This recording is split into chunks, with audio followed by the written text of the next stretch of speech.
Testing, testing. 1, 2, 3, testing. That's a bit muffled.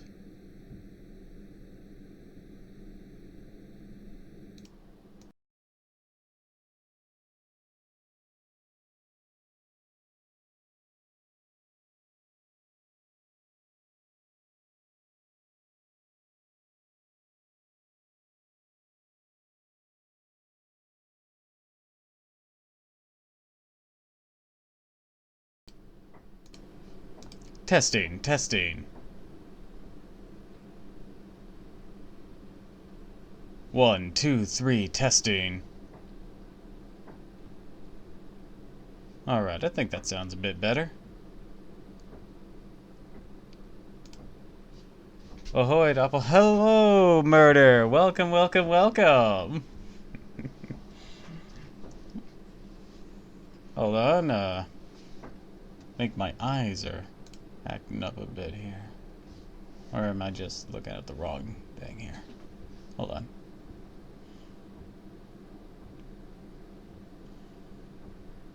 I look tired. I don't think my tracking on my eyes is doing very good right now. Give me a sec.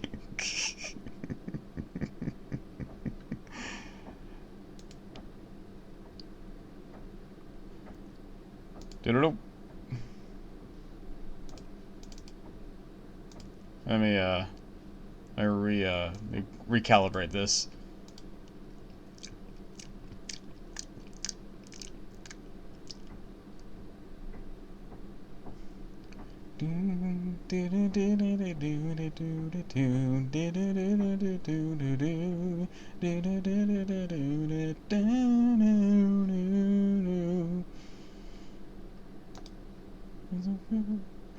Died away.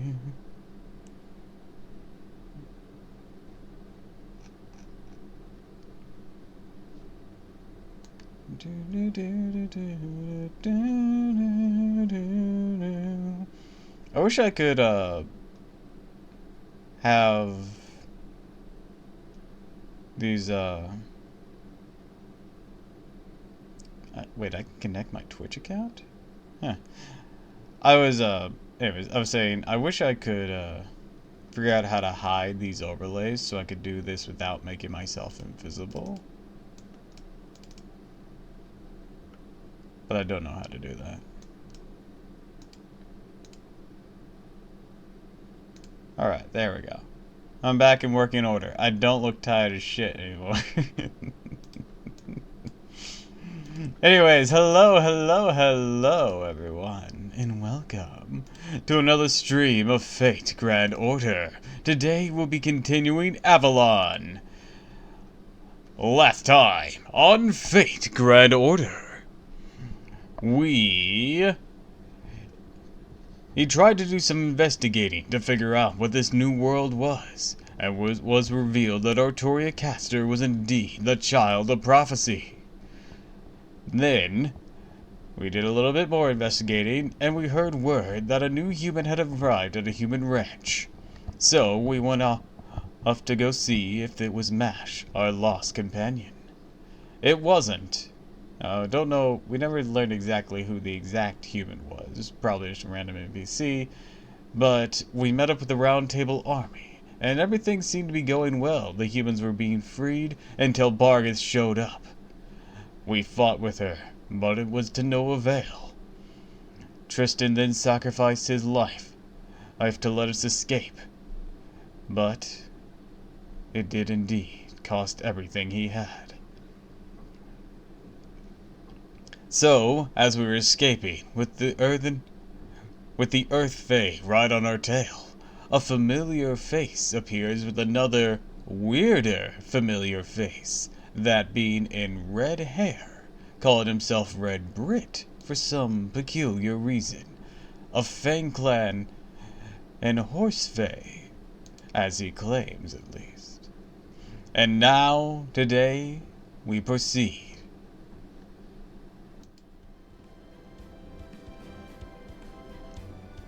I think so far this has been my cleanest last time on FGO, but like, it could still improve. It could be better.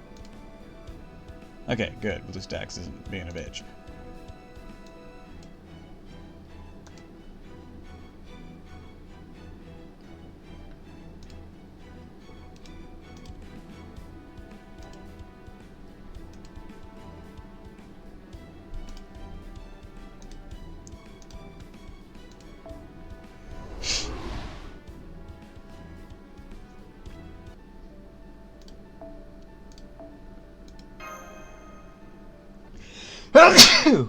Easy.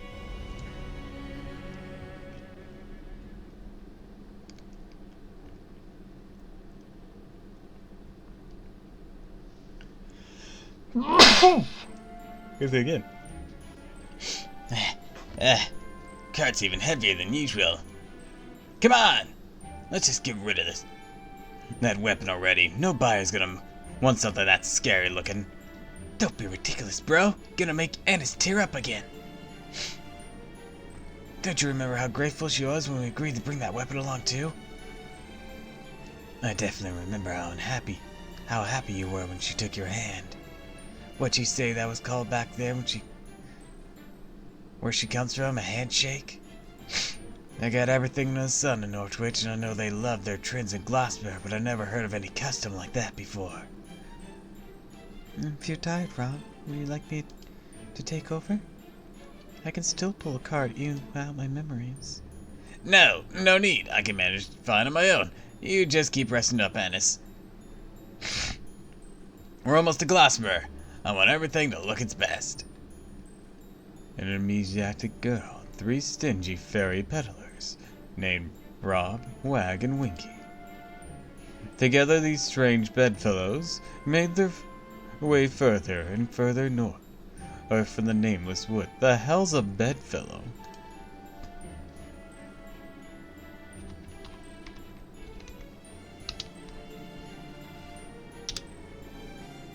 Person who shares a bed with another. Person or thing allied or closely connected with another. Ah.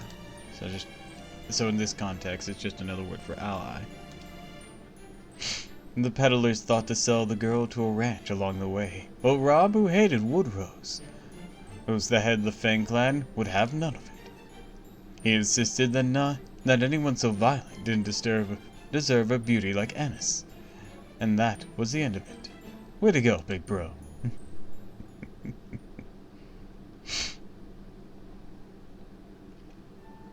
Oh wow, I can see a city off in the distance now. What's it like there, Winky? That's Gloucester, Ennis. Pretty impressive, right? Special place even for Britain. It's an upper-class city run by the head of the Wing clan, Merrin the Adored. That's all about trends, brands, and joy. Get anything you want there as long as you can pay for it. Lovers, slaves, fairies, human, everything. Not that it's really my kind of place. All the fairies settle down there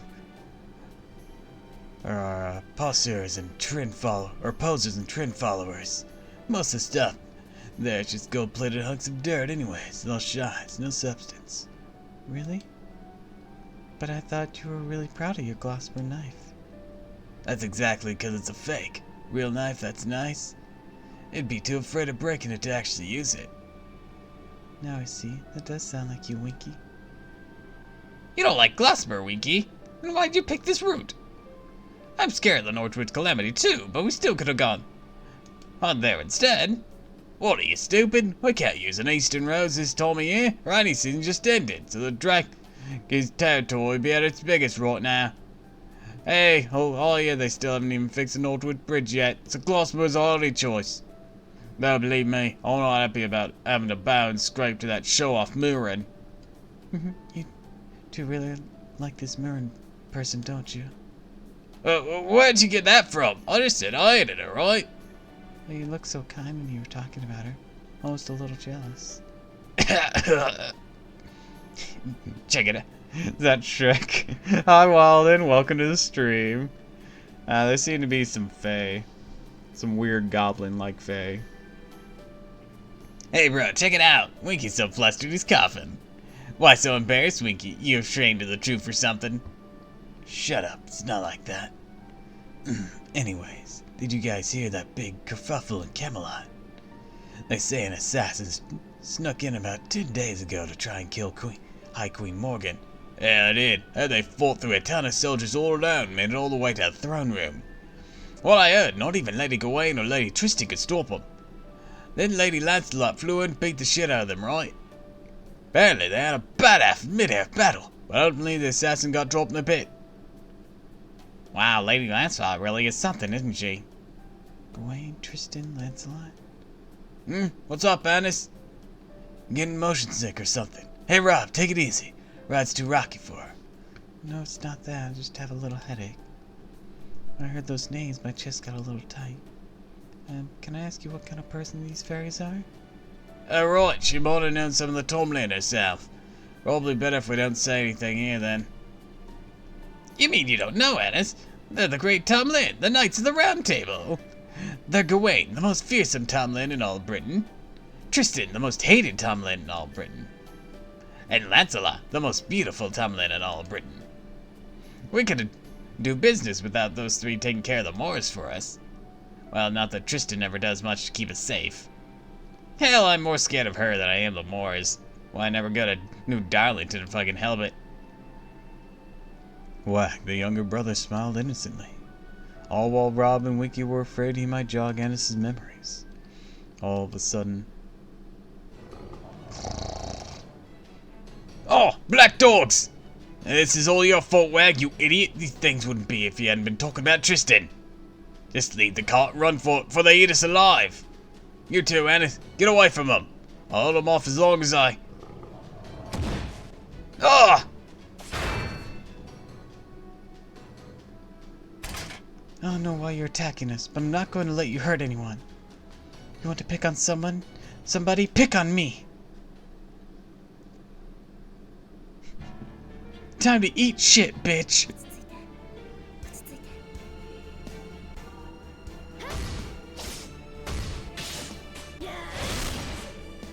Why was that attack AoE? Why can't I always do that?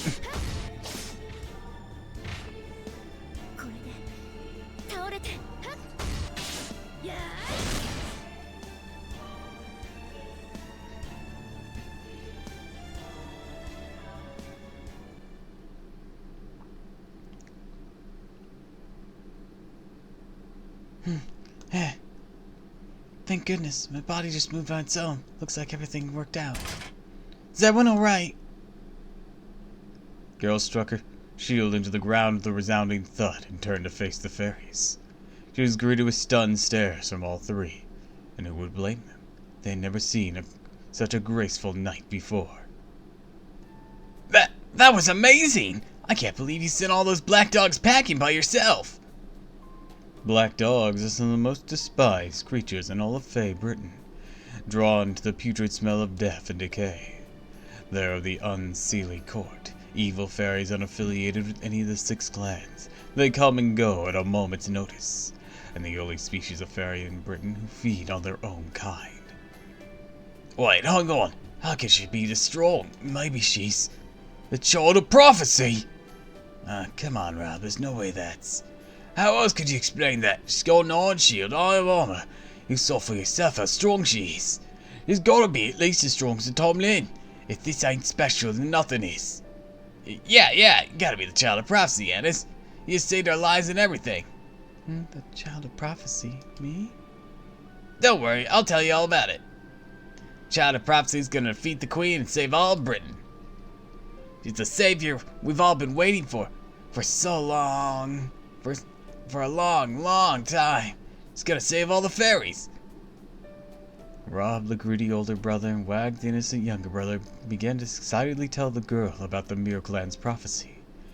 One did so with calculated intention, the other because he truly believed it. When the amnesiac girl saw them so happy, she thought whatever they were talking about must be a good thing, and inadvertently began to believe it herself. Idiots, you're gonna regret this. Even lies have a way of coming true. The rest of the world starts to believe Annis is the child of prophecy. That's it, we're done for. Only be a matter of time till someone even greedier than us takes her away.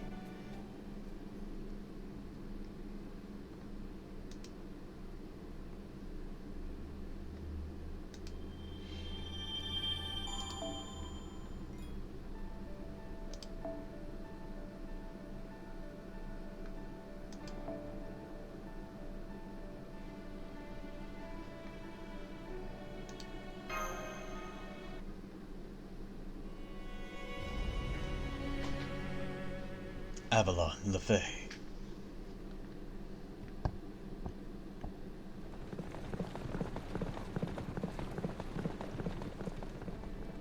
I see. So Tristan stayed behind. It was a great night. I don't know much about fighting, but even I could see that. So if that's what he chose, it must have been right. If someone more capable, maybe he'd still. What do you want to do, Tiramisu? You want to go back to the ranch? There's probably not anything left of him by now, but you could at least mourn him. The whole ranch is in ruins now, and the Tomlin's already left. Should be safe to go back if you want. No, it's okay. We need to do what we can now. I agree. Tristan didn't sacrifice himself so we could go backwards.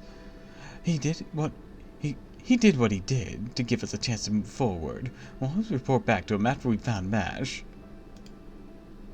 I see. We could have said anything then. Anyways, I really showed up just in the nick of time, didn't I? That's one of the many benefits of my royal charm. I get to ride in on a white horse to save the day. Now I'm really glad I pleaded with Thor to let me borrow this carriage. The only issue is... Is there some sort of problem with the color of my coat? Well, I guess it is. Kind of looks whitish in the right light if you squint. Anyways, that's all I had to say about that.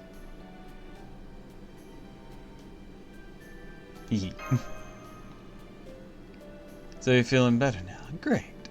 Then here's another piece of good news. The city Glasmer up north, about a day's journey from here. They hold auctions for rare and valuable goods every day there. And word has it that one of their hottest new items is a fairy with an unusual iron weapon.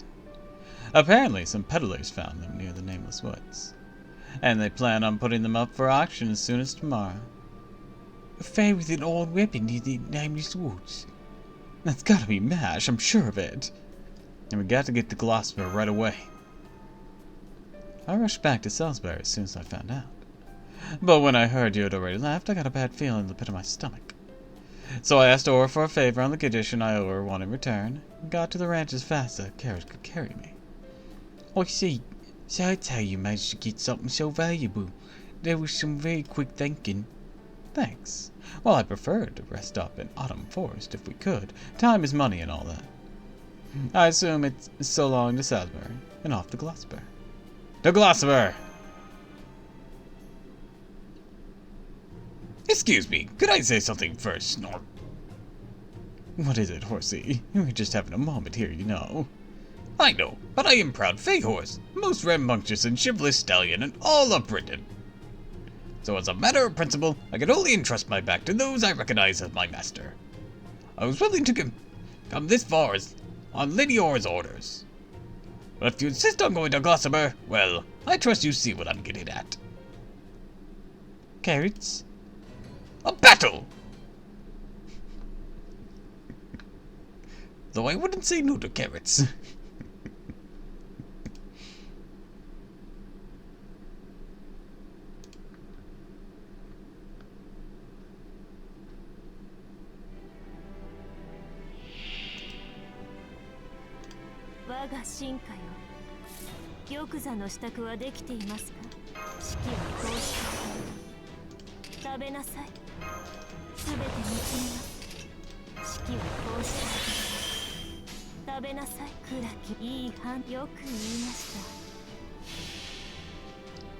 Alright, fire away! It's that time again. Time for Roadless Camelot.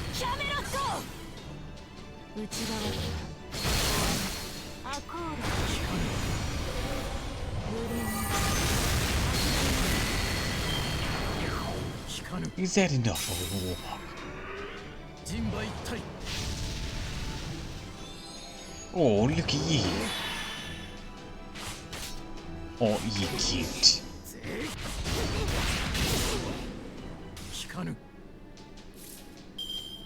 Hey, right. Time to finish you up right in there.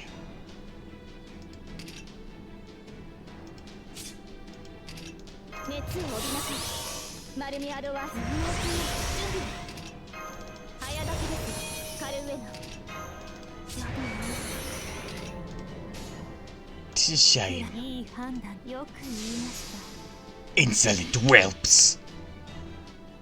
慈悲神戸を垂れよ。 Absolute power! 希望もなく直樹と通るにあたわず。聞かぬ。何を Wait, 喜んでいる that ので was す。 simple. 私が出たのです。勝利は約束されていたはずです。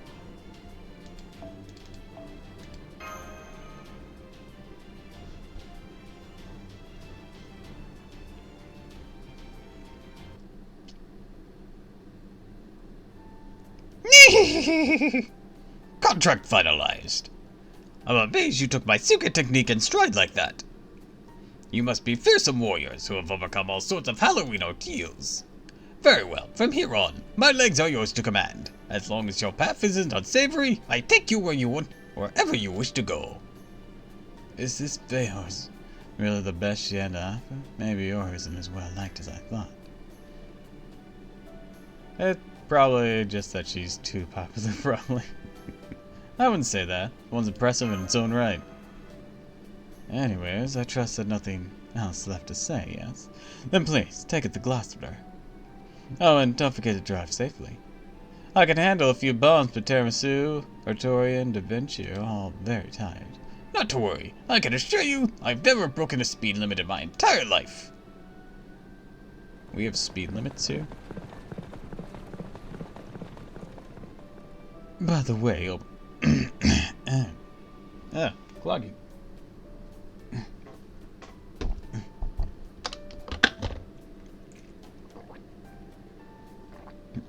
Sorry about that.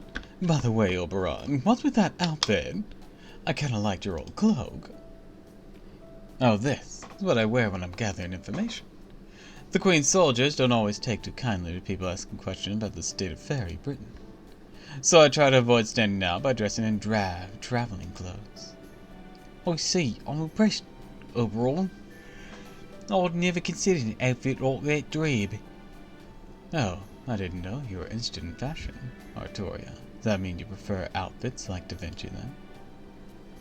No, I wouldn't say that. I mean, someone like me dressing like her, I'd be laughable. True enough. I'm definitely not ready yet. Oh. Right, there you go. Okay, that's enough Artoria teasing for now. Tiramisu, Da Vinci. Would you mind telling me how much you've learned about Fairy Britain while I was away?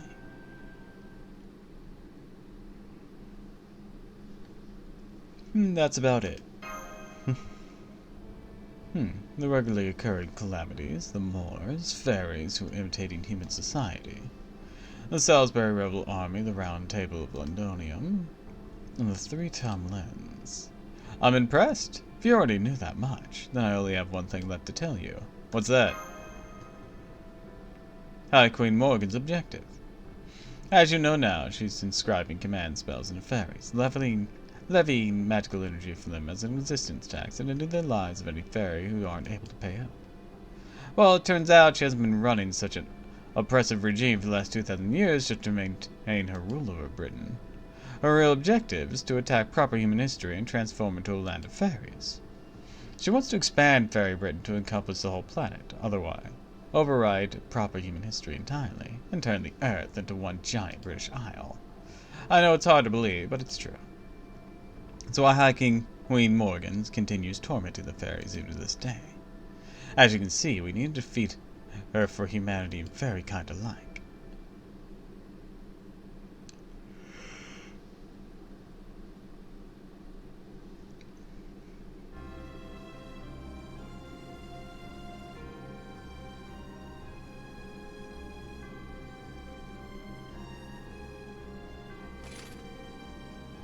Kneel, present.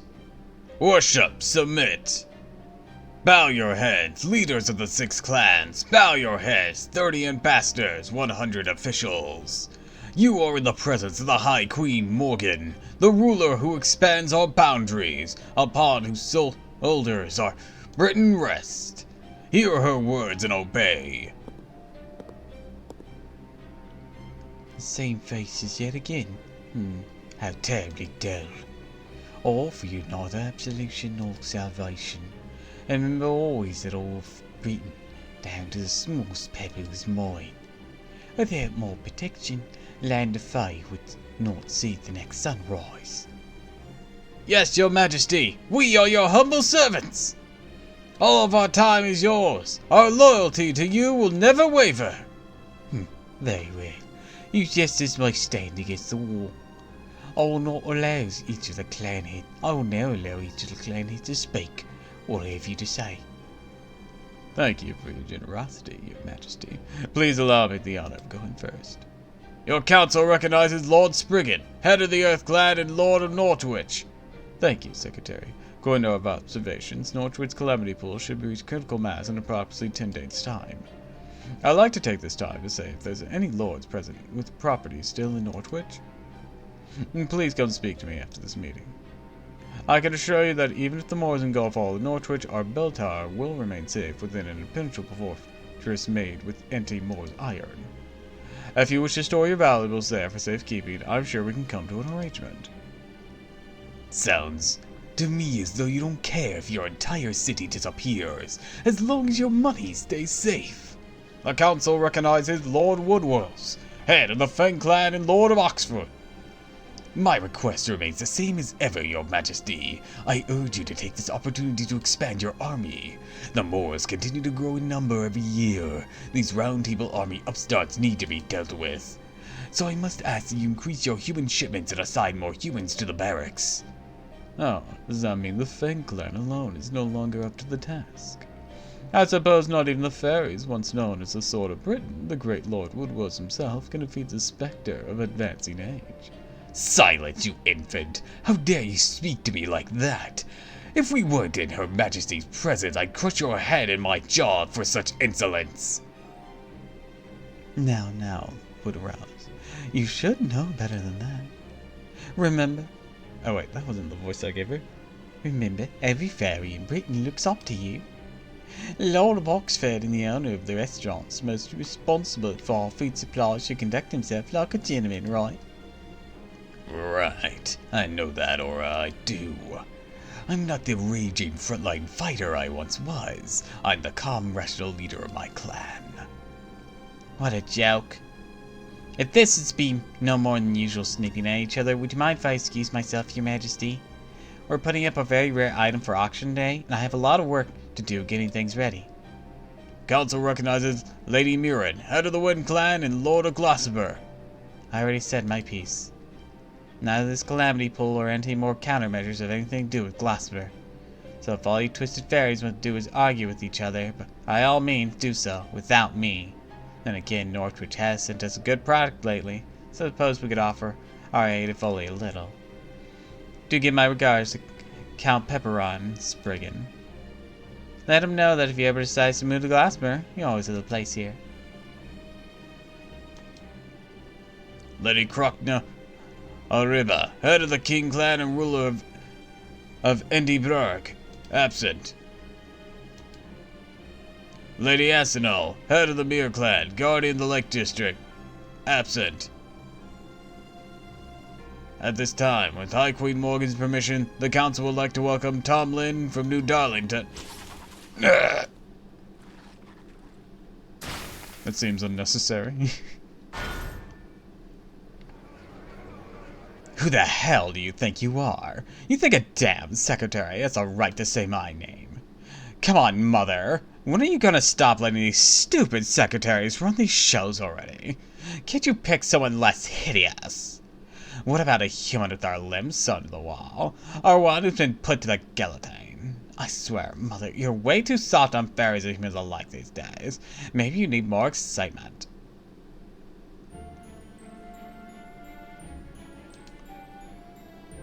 Why are y'all so quiet all of a sudden? Is it your job to kick up fuss when something unusual happens? You can't even do that. You don't deserve to live. We all rather die to my string instead. If it isn't Tomlin Tristan, how good of you to grace us with your presence. You're the knights among knights who defends all Britain. Above all, you're the High Queen's beloved daughter. The only one in all Britain who can carry on her Majesty's maidcraft. There you go. That's it. I knew you could do it if you tried. But I still think I lacked a little something. I got it. Patheticness. Which is why you three are going to show the others how it's done. Ah! My feet, my ankles, they're gone! It is done. My combo is finally 120. Hell yeah! Welcome to the stream, Super Edge Lord. Welcome, welcome, welcome. Go on, jump. Let me see you hop around the little stomps. Oh, right. You're not supposed to spill blood here. You three are getting it everywhere. Ah, so rude. You've gotten enough blood on the throne room floor. Just throw yourselves out the window into the pit now. My body! Can't control my body! Please, no, please stop! There's no coming back from the pit!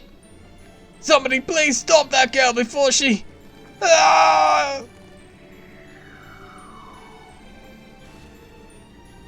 Swish. Nothing but pet. Well, Mother, what do you think? Makes the meetings much more fun, right? What are you doing? That was Camelot's own Minister of Justice you just threw out the window. You bloodthirsty fiend. Know your place, Tristan. You think because a High Queen took in a low-class fairy like you as her daughter, you can... Silence, Woodrose. This is a family matter. See? Her Majesty loves it. Time for you to learn your place. Suck to be you, you overgrown cur. Why don't you just retire already? We're way stronger than you'll ever be. What'd you say to me, girl? Stop, Woodrose. Don't let her drag you to her games. You're the head of the Fan Clan now. You can't let your temper ruin your reputation. Oh, great. That is very probably deserved. That was very probably deserved. You said that last time. Oh, great. Let it go, Wayne, the hard ass. A little more dullness around at this boring meeting. You're lucky she showed up when she did, old-timer. Just wait. I'll take your feet next time. Give us your report, Gawain. Won't try to spoil the ranches yourself. Yes, High Queen. Some rebels calling themselves the Round Table Army managed to take control of the ranch. Guards you entrusted with stuff as were captured, and all the humans attempted an escape.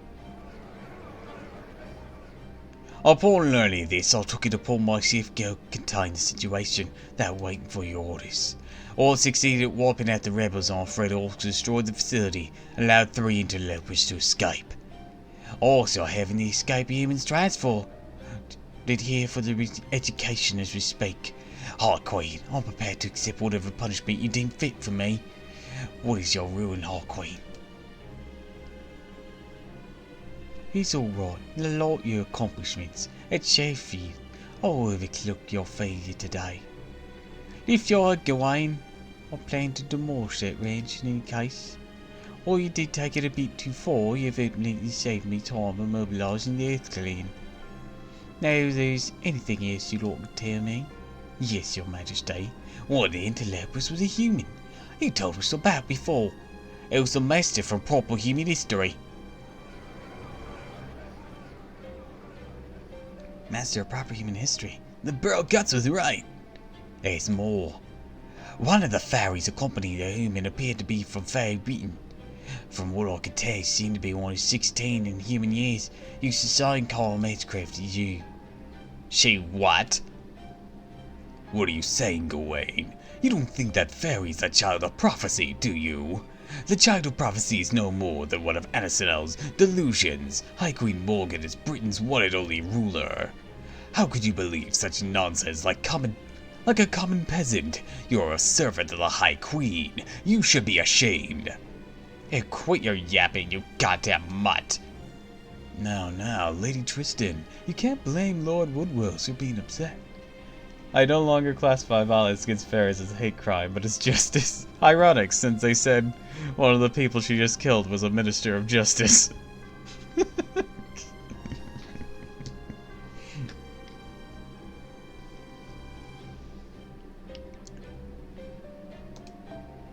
Child of Prophecy is also connected to the Tindangle incident, after all. You know, the coastal village that was harboring her. Well, Lord Woodrose there is the one who raised that village to the ground, though it seems the child herself escaped him. Apparently, there was a girl about 16 with long golden hair who managed to break through the blockade of Fang Clan ferries surrounding the village. The soldiers who witnessed it said she fought like a raging storm. They also call her the girl who uses matecraft, the Queen's second coming and High Queen Morgan's daughter. Oh, Jesus! Don't dodge my spell, Capless. That was meant to kill you. I'm Mother's only daughter, got it? I couldn't care less about this child of prophecy, but you better not spread rumors like that any further.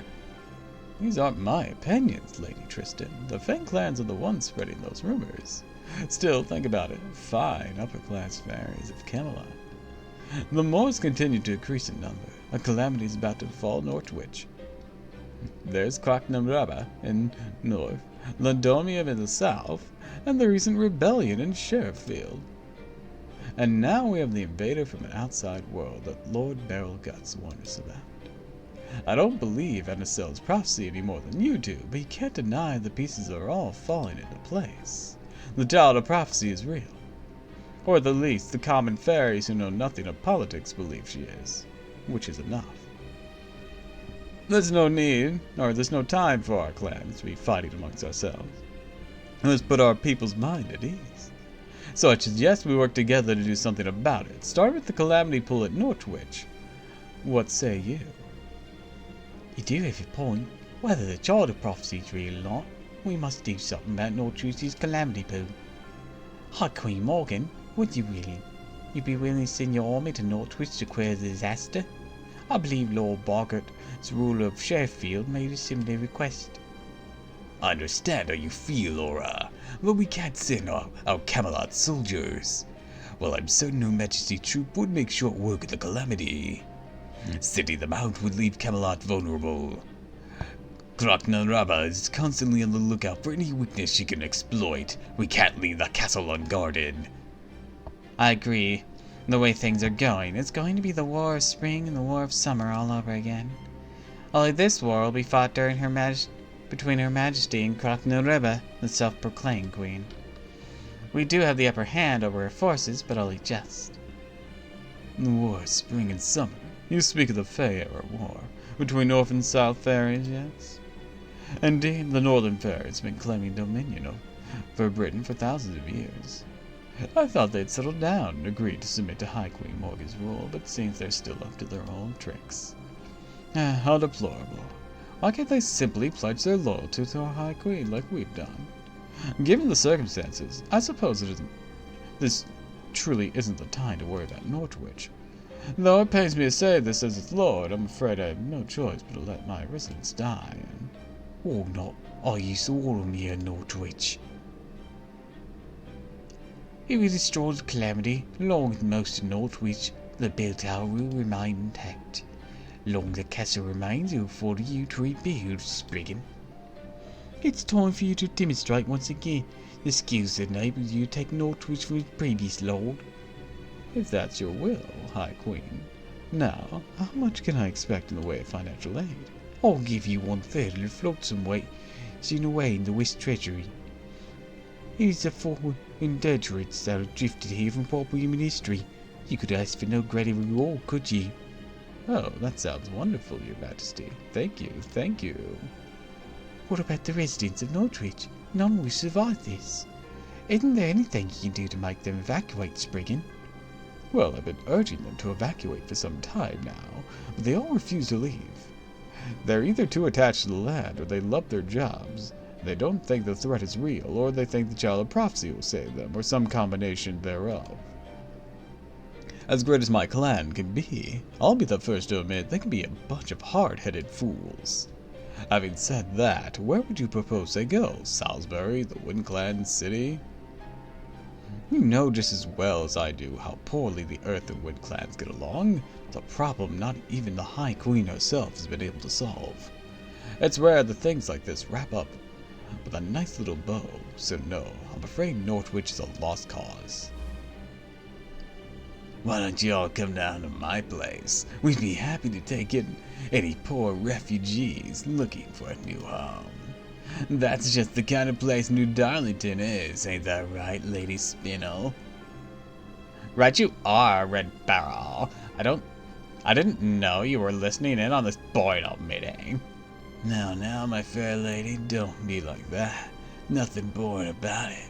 These clans have agreed to put aside their many differences and focus on what's best for Britain's future, you know. You won't find a more entertaining show anywhere in the country. Not that you'll find any other shows in this country either, but still. Changed my mind. Lady Aurora, let me arrange a time to discuss the particulars of evacuating Northwich residents to Salisbury once this meeting is concluded. Whatever our differences, I'll gladly take that over subjecting my fellow fairies to the National Slaughterhouse Theatre. These problems concerning Fairy Britain and we fairies should be the one to resolve them. Oxford will be glad to take in refugees as well. Well, I can't stand how many rules the Earthquake smithing breaks, and that doesn't mean I'm about to send them to needless bloody deaths. Glasper's neutral stance remains the same as always. Our doors are always open, both to refugees and to fairies who are tired of being beholden to their clan's customs. What are you guys now, buddy? I guess you must really hate me, huh? Man, that makes me real sad. You'd think High Queen Morgan's first ever boyfriend and future king of Britain would get a little more respect. Yeah, Pearl, hurry up and marry Mother already. The most powerful fairy in all Britain marrying a human. Freaking hilarious. And then you'll marry me next, right? Isn't that what you humans do? Marry as many people you like? Depends on the culture and the people involved. Of course, Lady Spinel, but let's not rush things. No matter how much you may care for someone, the moment they belong to someone else, a lot of shine, so come on. No guarantee the same won't happen to you. Once you see me as Her Majesty's husband, you might wonder what you ever saw in me at all. So you don't want to make any hasty decisions when it comes to marriage. Who knows? Maybe the partner of your dreams is closer than you think. You don't have to worry about that. There's no one else for me but you.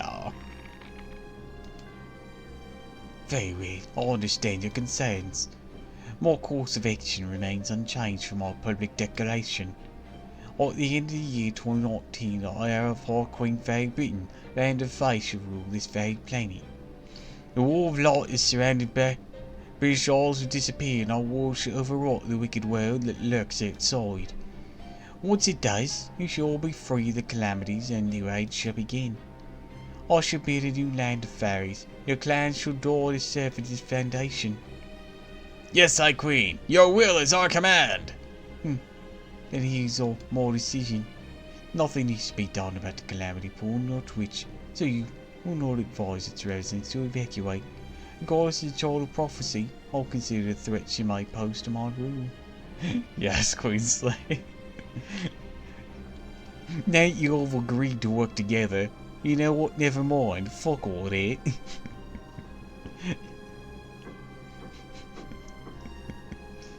I'll consider the threat she may pose to my rule. Furthermore, once the invaders from property in history Bale got spoken about or found, they are to be captured and brought here alive. There's something I'll have them tell me. If the master of Gawain's sword was also accomplished by a child accompanied by the child of prophecy, so much the better. Woodrose, Spriggan, Marion, and Iroh, you all to assemble the team and begin your search at once. I want to see these rebels and invaders brought before my throne. Whichever clan brings them to me shall be rewarded with 500 acres of land. This meeting is now concluded. Clan heads, you're dismissed.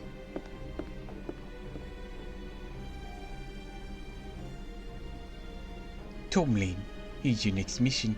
As before, you need not search for the child of prophecy.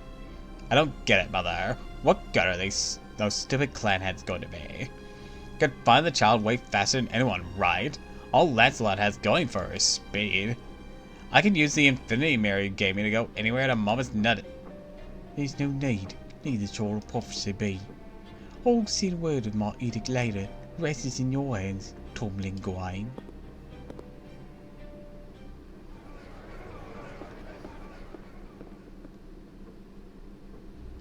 Your Her Majesty, Tristan, can you not behave yourself even for a moment? You do know the reason she's so strict with you is because the clan heads were here, yes? She may be all-powerful High Queen, she still needs to keep up appearances. She can't treat you like a daughter at a council meeting. There's your attitude towards Beryl. How do you think it looks for the Queen's daughter to be intimate with a human man? The Queen's own lover at that. Have you ever considered that kind of pressure she faces? Kind of things people say about you? Your morals as a knight? Just shut up, you big dumb bitch. Who the hell do you think you are lecturing me? I don't know how you even have time to worry about my rep, seeing how you're always on the lookout for your next literal romantic snack. How many lovers have you had this year? Anyway, it's such a big gal. You sure are good at bed hopping, aren't you? Well, considering they're eaten, I don't think this is a very good comparison. And not eaten in the sexy way. Oh, maybe you could give me some pointers about romance sometime. I guess since you literally dig into your lovers right after you got them in bed, it's probably more of a matter of filling your stomach than your heart, huh? What'd you say? Just kidding. Come on, don't glare at me like that. I understand, really. I'm totally aware that your romance is always sincere. I mean, you're so awkward you couldn't two-time someone if you tried, right? You know what they call you, right? Gawain and many loves, Gawain the Big Eater. Gosh, you poor thing. Nobody understands you, do they? They have no idea that you only jump into bed with those you really genuinely love. I'm going back to the castle. Should stay on standby until further notice.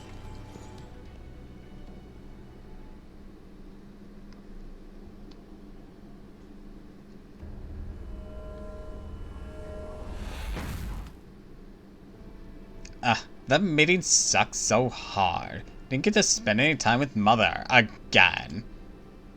And Woodrose's stench was the worst. Nothing more foul than old game mixed with bad cologne.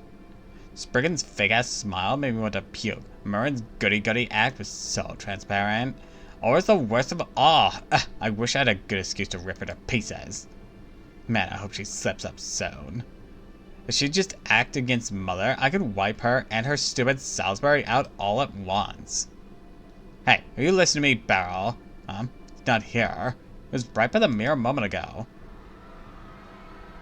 Oh, I see. He must be down at the theater. They're doing a show with those humans we captured over there today. They're making humans fight each other, and last one standing gets to live. What do you call it again? Gladiatorial games? I used to think it was a pain in the ass. It's actually pretty fun. Especially the very last part where you tell that the champion gets to go free and stuff. Idiots, as if that would ever happen. Humans really can be so entertaining. Then again, I guess this really isn't the time to be laughing. I know what Mother said, but I can't just let this go. Who does this child of prophecy think she is anyways? Everyone knows I'm the one who uses Minecraft besides Mother. She's only got one daughter, and it's me. No way I can let trash like that live. This is pissing me off.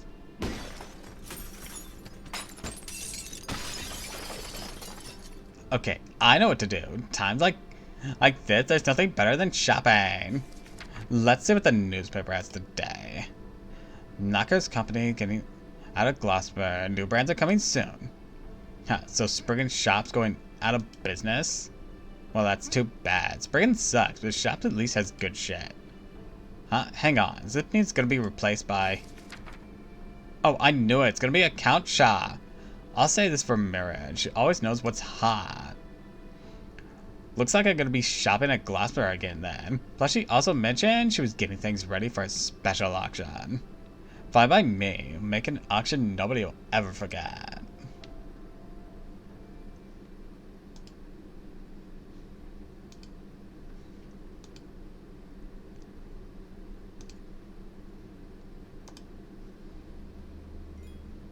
I don't know if Ina's busy today or not, but I'll send him a message.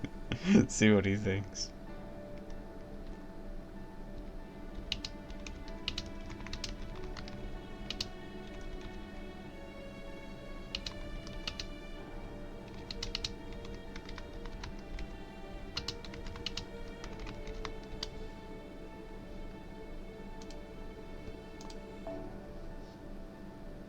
Even streaming, fighting a BS boss, lol.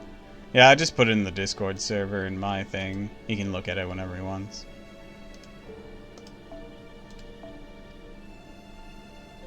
I figured he might be streaming, so I didn't want to bother him directly with just something that was silly.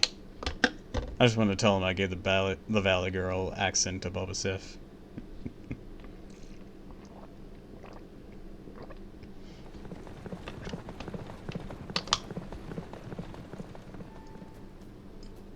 Look, Timothy, you can see the city off in the distance now.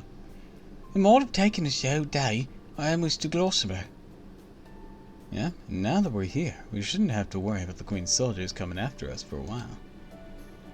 Gloucester belongs to Miriam, the head of the Wing Clan. Fighting it is against the law there. It's against the law here. Doesn't pick fights in any of the other clans. She's not completely under Morgan's thumb either. As far as Miriam's concerned, it's an autonomous region that just happens to have a diplomatic relationship with Fairy Britain. That's how she tells it anyway. Is that why Morgan's army won't attack here? Even Morgan only has limited power in Gloucester. As for why that is, well, you can tell something's different here, right, Da Vinci? Say with the monodicity. I'm glad you brought it up. I was just going to ask about that. There's nothing wrong with my gadgets, but the ones powered by magical energy are refusing to work. Is that because this area's unique mystical traits? Because the rules of the world itself are different here? Exactly. As to why, well, it goes with the nature of the fairies themselves. And not just here in Fairy Britain, this applies to proper human history as well. Like how there are several different kinds of fairies. Some are former gods fallen from grace. Others are amalgamations of human and animal animosity, and bits and pieces of their souls. They're essentially thoughts and feelings, nowhere else to go, wrapped up in a shell made from human rumors. These sort of fairies only exist because human society exists, and strictly speaking, they are not pure fairies. Pure fairies are those that form within the planet or planet's inner sea, whose existence is no way contingent on human civilization. In Magecraft world, fairies born within the planet's inner sea are known as the Great Fathers and Great Mothers. You can think of them as divided spirits of Earth's soul. Yes, that's close enough. In scope, they're comparable to personified nature gods, but unlike gods, they don't impose any rules on humanity. Great Fathers and Mothers are pure supernatural beings. In this law spell, fairies of that rank, who appear on Earth's surface, either through some sort of mistake, or on a mission from the planet itself, are known as A-rays. In proper human history, the fairy who lent King Arthur his sacred sword was a Great Mother. I'm guessing proper human history Morgan also inherited the Great Mother's authority. Though of course Morgan's father is also King Arthur, the ancient king of Britain, so I suppose it would make her a human-fairy hybrid. King Arthur, on the other hand, is a human-dragon hybrid. They may seem similar on the surface, but deep down they couldn't be more different. Oh, how so?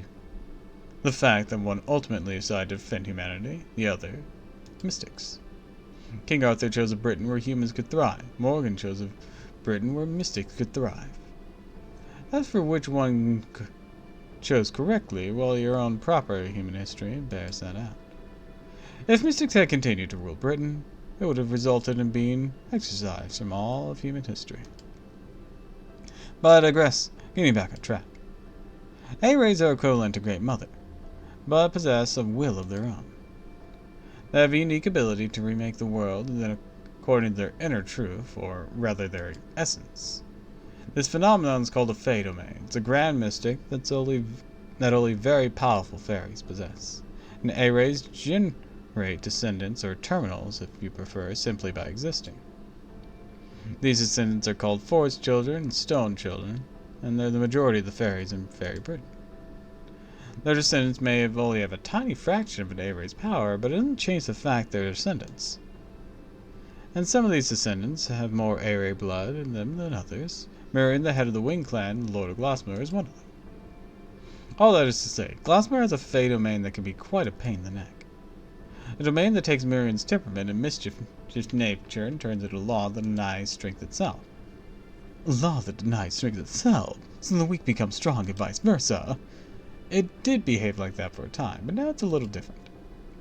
These days, nobody's allowed to bring strength achieved through training into Gloucester. All who enter, even Morgan herself, are left with no more than the strength they were born with. Sounds pretty guillotine, but it's a city where everyone goes back to level 1. But, yep, the ones most adamant about making rules are the ones who are always the way around them. Probably safe to assume Mirren's the only one in the city who doesn't have to play by her rules. And if that's true, it also means her word is law there, so keep that in mind. Sounds like this A-ray term is unique to this lost belt. In our world, they'd probably be close to elementals or true ancestors. So, are there any other fairies that had inherited these A-ray powers? Maybe the other clan heads? Like, does Aura have a Fey domain too? No, she doesn't. Most fairies with that kind of power end up becoming excluded from their clans. Sometimes they're outright ostracized, other times they're unable to control their own laws and end up falling apart. Yep, all the 6 clans, the only ones who impose their Fey domains on others are Mirian and Krokna. Most of the other domain holders fall apart and become ghosts wandering the countryside. They're called night calls, and depending on how you look at them, they can be even scarier than the Tomlin. Okay, everyone, we're almost to Gossamer. I know this is a surprise, but I'm actually a member of the Feng clan, so I'd rather not go inside if I can help it. I'll be camping out here while you do business, so just call me when you're ready to leave. And just so there's no misunderstandings, let me be perfectly clear. Despite how I look, I am not a wood fairy. I am a Feng fairy. I'm sure you must be shocked, but it's true. Yes. Shocking. That's what's shocking. Sure. Whatever you say, buddy.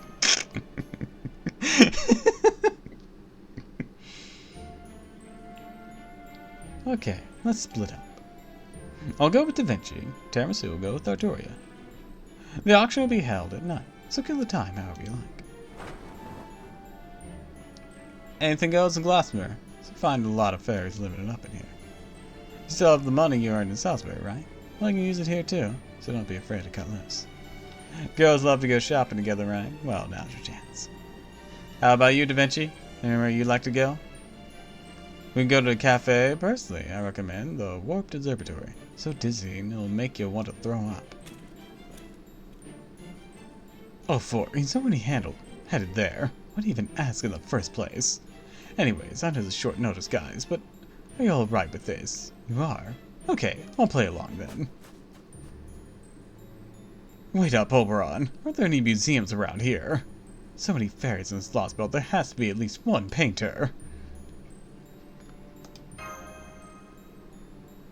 So... wanna go drive cars? Bitchin'. Well, for the time being, shall we get going? For the time being. Hey, I'm sorry. It's all happening so suddenly, I'm still catching up. Well, we've already come this far. No sense holding back now, I guess. Now that you're in Gloucester, we might as well enjoy it. Come on, I'll show you around.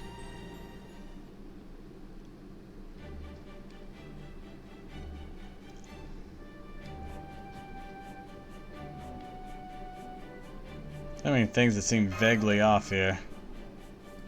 Very strange, isn't it? Felt the same way the first time I came here, too. Far away things look big, close things look tiny. Sometimes there's pink rain, sometimes the main street covered in rainbows. Sometimes boys become girls and girls become boys. Basically, it's a whirlwind of constant change. Last time I came here, I got 0 out of 10 in a princess pageant. Girl wearing a scarf made of insect thread made me take off all my clothes and... Your clothes? Why? She said they were so ugly I'd be better off without them. Wonder what that girl's up to now. I sure hope she's not doing too well. I'll have to get her back if I ever see her again. Oh, I haven't seen you two around before. Are you here for tonight's auction? I never would have thought to have my humans stand out more than me. You know, possessions that make people envious are all the rage in Glasmer right now. Is that why you made yours look so plain, so you could dress up your human instead? It's brilliant. I have to try it myself.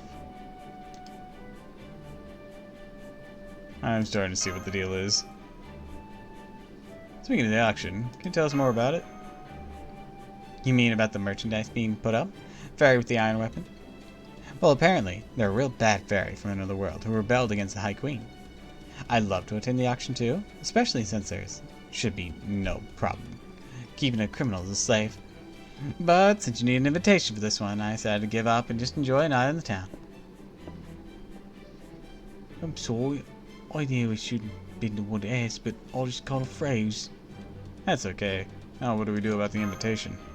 Gotta spend the rest of the anniversary just farming QP. I'm in QP hell after Graylin. I've been swapping back and forth from QP and Embers on both accounts. Because I finally decided, you know what? Let's try to get Bargath up as high level as I can, even with the low NP level.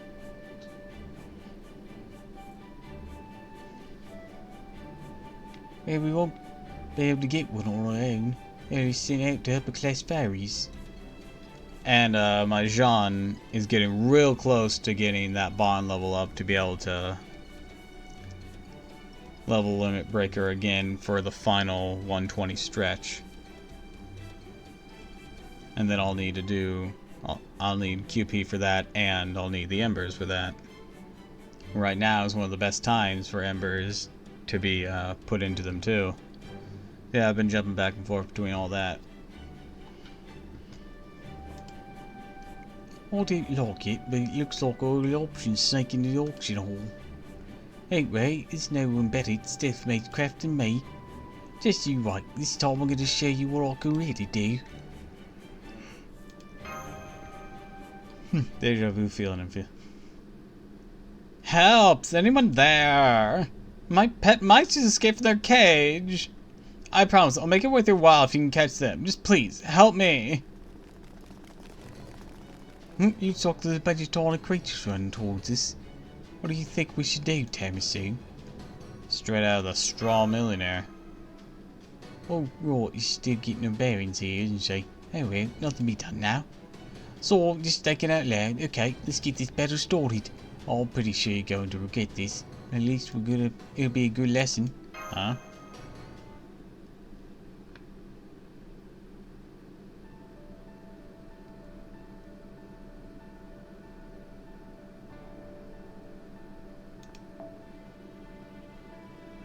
All servants' levels are forced down to 1 due to the effects of Marin's knowledge of the outer world. Oh shit.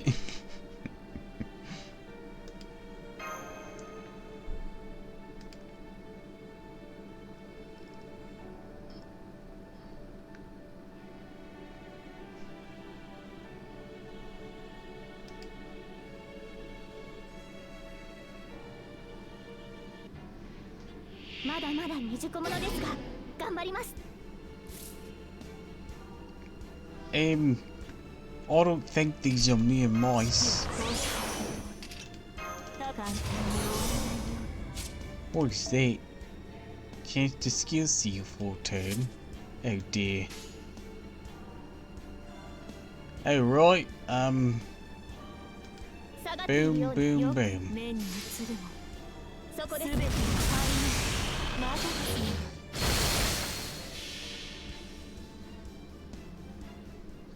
それは絶えずにだ wipe them out.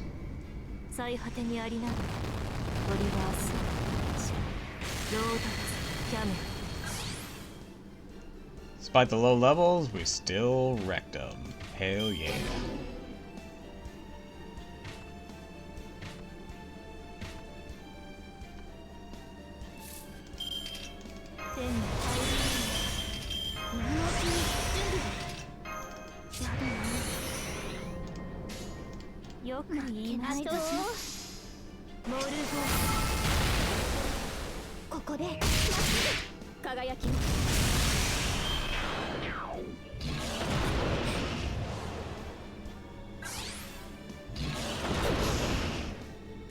Alright.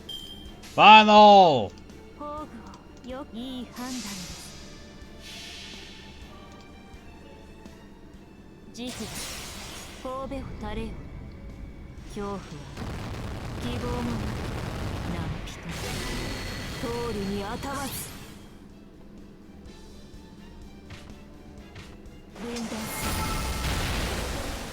Didn't expect that one to live.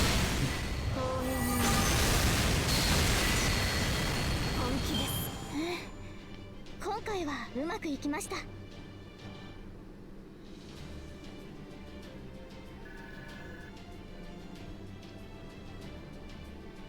We're almost at the limit for those guys. Probably need to use another Bond Grail.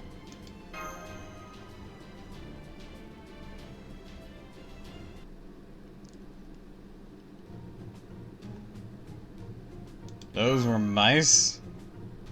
Big things seem small, small things seem big. That's just what happens in Gloucester sometimes. Now do you understand? Thanks, weirdos. Too much time in your hands. Here you go, a generous coupon. Now, if you'll excuse me, I'm gonna go make a bundle with my mice here. Later. Coupon, huh? Let's see. Local company, surprise security. Oh, it's Rice and Sea. You know, it's a Spriggan and Capitalist, I mean. It's Fairy Britain's very first department store. Gabba told me about it. It's great. You look according to the map, it's not far from here. Come on, Timothy, let's go check it out. Yeah, but weren't they shutting down? I think the generous coupon turned out to be. They're really building another store this place too. Looks like it's called Count. Never heard of that one before. I could see they got shoes, bags, hats and dresses. Oh wow, everything on display looks amazing. They're trim, shiny and elegant all at once.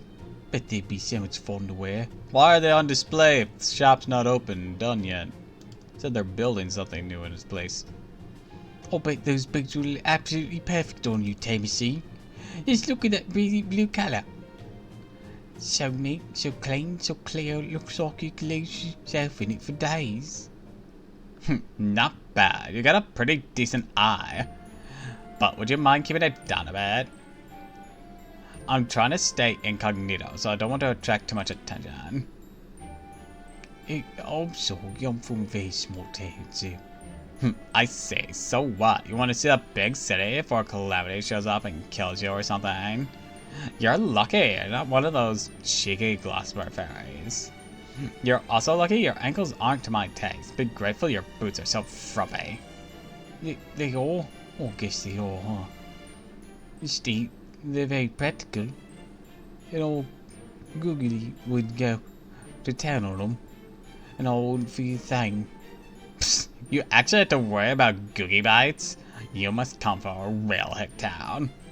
I mean, you got the look of a pretty upper-class wind fairy, but you're stuck doing your own farming.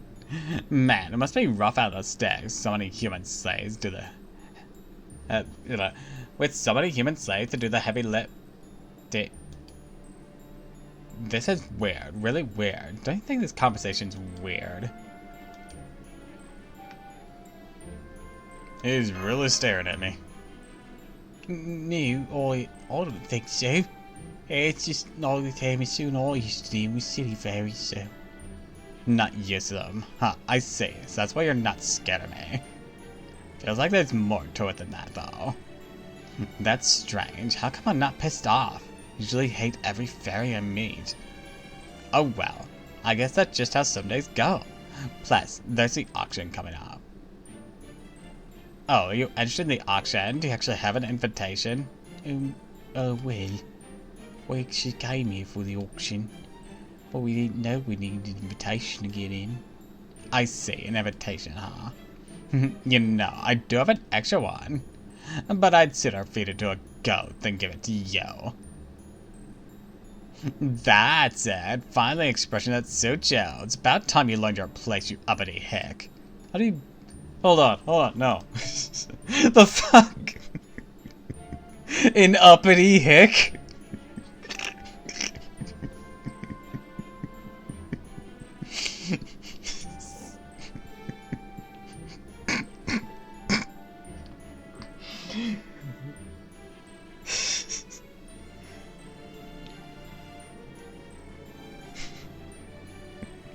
Now, I'm not from the South, but I know this is a term used around there, uppity, but this seems contradictory. Uppity hick.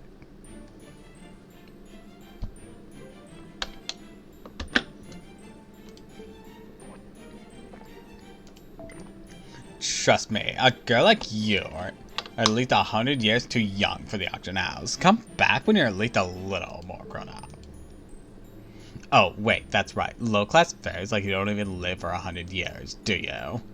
Guess you'll have to make the most of your life in the dirt with the googies while it lasts then.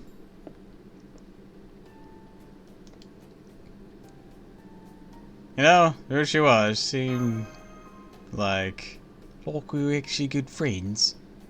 Maybe you're right. She honestly didn't seem like such a bad fairy to me either.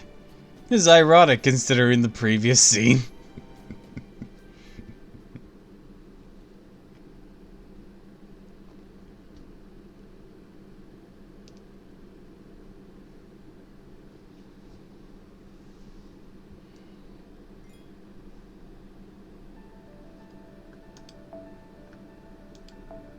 That's an archer.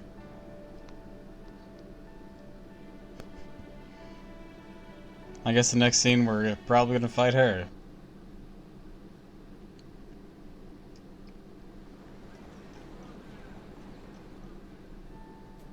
Invitation? Of course I've already got one. What about it? Nah, I should have known you had everything covered, Oberon.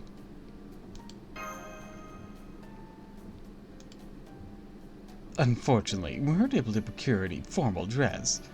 But since Oberon is so dazzling, nah, it's just delivering so much needed justice against some sinful fairies.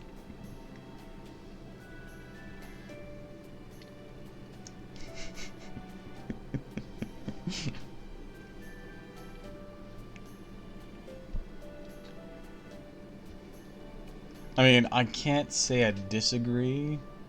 All these fairies do seem pretty awful. I think we should be able to get in as part of his entourage. Of course, Miriam's something of a friend of mine. We've had some of the best seats in the house. So no getting in won't be a problem. Problem is what happens once the auction starts. The bidding on MASH won't start until the very end. At which point, I'll be able to offer up to 70 million more pounds. It's all counterfeit, of course, but it shouldn't be fine as long as no one works that out tonight. The real problem is whether there'll be enough to outbid any other prospective buyers with odd taste. Usually 70 million more pounds will be more than enough, but given the product, things are probably going to get ugly. If things get bad enough, I could have put up my whole Welsh force as collateral. 70 million more pounds? Enough to buy a mansion in a Bentley and take care of it. Are you worried it still might not be enough? What are you saying about this product anyway? Oh, alright, I'll tell you. How about trying to contain your surprise? They're saying the fairy is supposedly a traveler from the world with an iron weapon. And the new child of prophecy.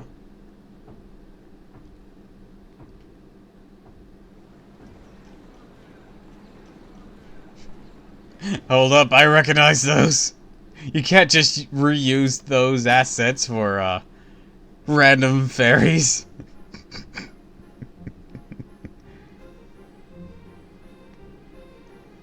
Good evening, ladies and gentlemen. Welcome to Gossamer Auction House. Why put off until tomorrow what you can have today? Who cares about clan pride when you can boast your own brand? We know what you want, which is why we're once again proud to present a wide array of items sure to pique your interest. Have you taken a look at our catalog? Have you found any items that speak to you? Wonderful, wonderful. I can see you're all enthralled by our selection. So let's get it right to it, shall we? We hope you enjoy the latest Lady Miriam's product. Or production. Staunton, I see. So you bid yourself, huh? In most auctions, the buyer quietly holds up a sign and agent then bids for them. But it looks like agents are allowed at this auction, so we have to shout our bids ourselves. Nervous about something? You see the third item up for auction. One of Shakespeare's unpublished manuscripts. Maybe it's Flotsam just here from proper New history. Man, now I'm really curious. Maybe I'll waste a little money bidding on it. No, what am I saying? I have to bid on it. Oh, no, you don't. We're only here for one thing, the Child of Prophecy. Besides, you bid on something now, they'll notice your cash is counterfeit by the time you get to her. Just do your best to resist if you want an original work from a famous artist that badly. I'll make you something myself. Well, really? I want to be the one to bring it up because I thought it'd be a bit... Gosh, but now you're saying it. It's okay? Ah, okay, Da Vinci. I'll hold you to that. Let me know when you need me to pose for my portrait. You're really enjoying this, aren't you? I can see this place is new to overall. I feel a lot better about this now and that. Okay, I'm just gonna sit quietly until the auction comes up, so I don't stand out too much anyway. And now it's time to introduce our last item of the day. I'm sure you all heard the rumors. It's the treacherous rebel who posed a threat to our High Queen. The child our beloved NSL promised would save Britain. This brave child attacked Camelot with an iron weapon none had ever seen before, crawled out of the great pit, and even made a miraculous return from the nameless woods. Is the prophecy real? Is this child our savior? It's time for all of you to see for yourselves. I'll get you our final lot number, the Child of Prophecy!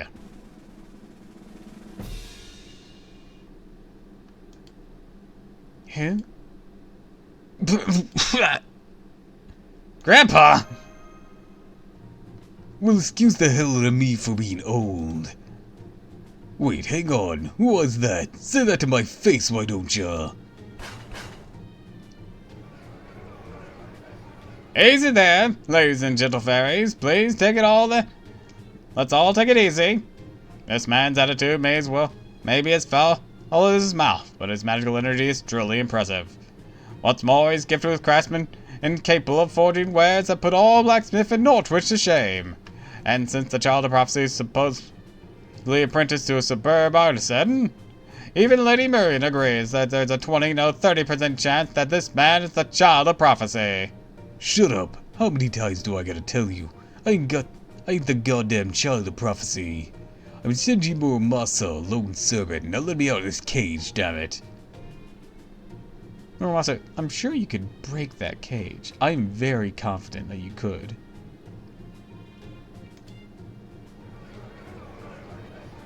I don't know what's going on here, but that's definitely Shinji Muramasa, the foreign caste disciple. What's he doing in Britain? Why is he up for auction? You know that man? Then does that mean he's not Mash? No, he's definitely not Mash. But he's also not a stranger I can abandon. A servant. So he's a servant too, huh? I see, so that's why. Fairies here don't know what servants are. They can't tell them apart from fairies. So we have a servant who came from another world with an iron weapon to defy the queen. No wonder they thought he was the Child of Prophecy, but he's not.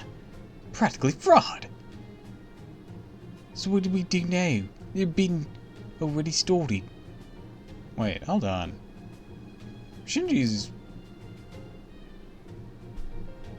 shouldn't be using iron, right?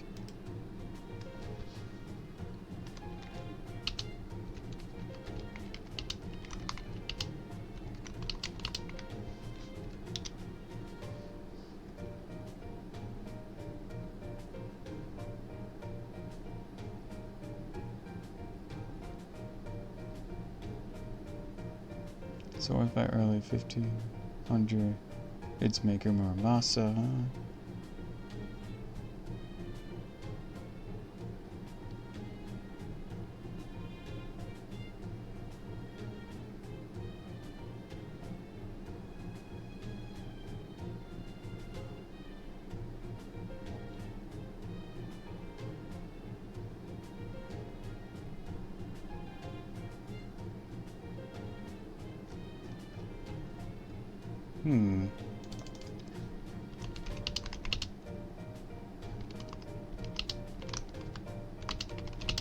Steel.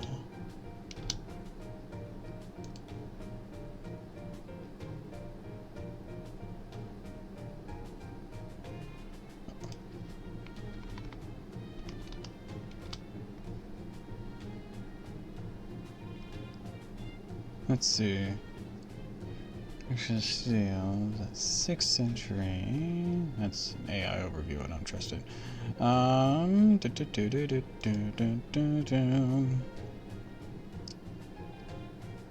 Iron ore, smelting, using new products, steel making, construction, forging.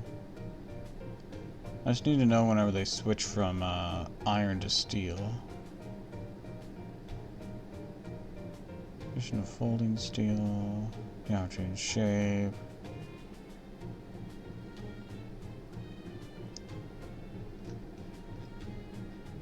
Only blade compositions, carbon, magnesium, silicone.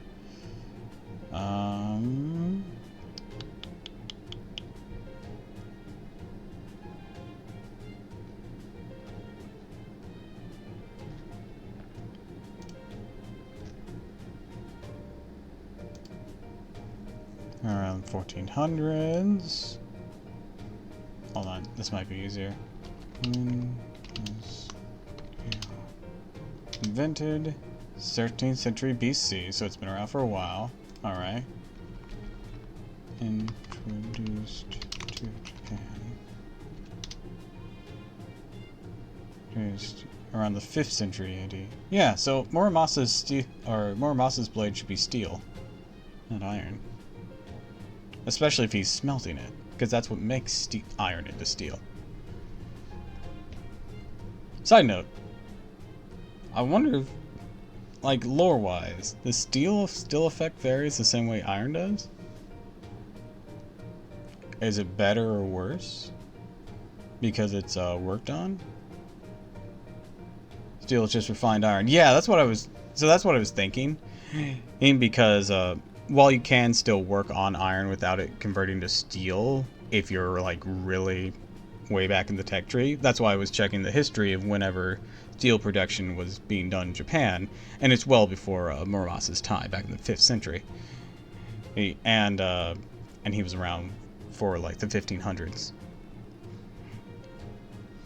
So yeah, any smelting techniques he knows should already be converting iron into steel.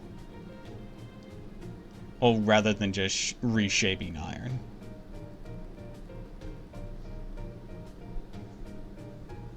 He should already be refining it. Which makes it weird that they keep calling it an iron weapon. But it also does come into question, like lore-wise, does steel also affect fairies? Is it better or is it worse? Is it better because it's lighter and faster now? Or is it worse because it now has carbon to help refine it?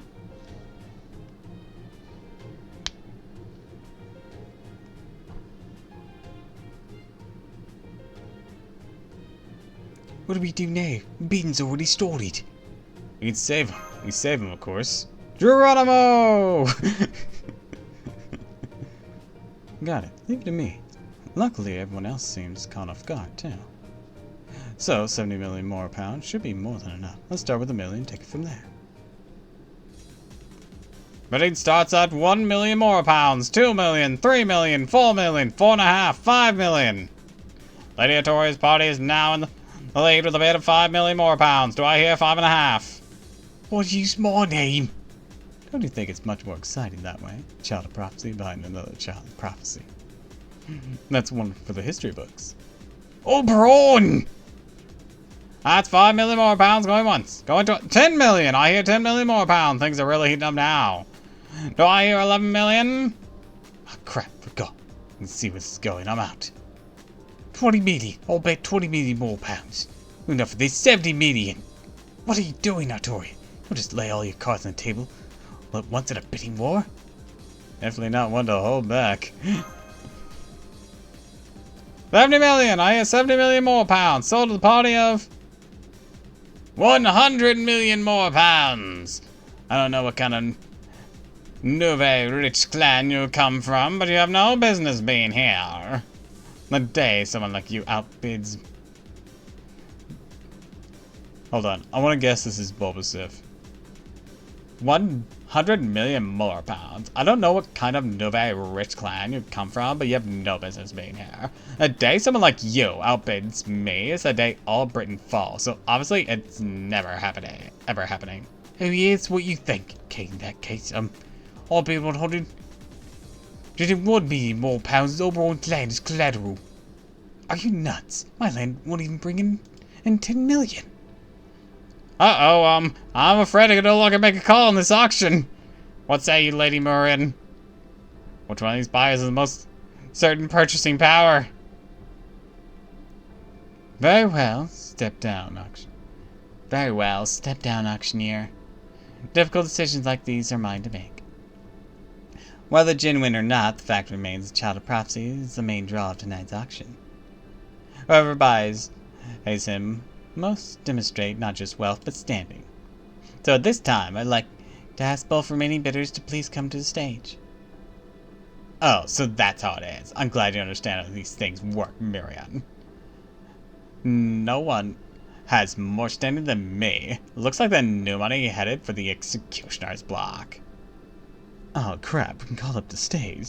Unheard of for an auction. This is just how they do things in Gloucester, Oberon. No, I've never heard of anything like this before either. Damn it, Marion, what are you up to? Artoria, I'm sure it's some kind of trap. Best if you just stay in your seat. If you go up on that stage, you're gonna regret. Why is Artoria's chair empty? Geronimo!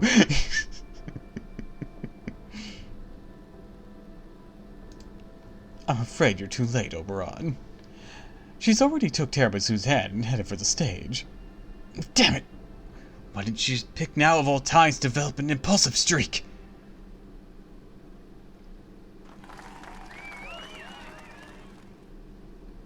Well, here I am on stage now for some reason.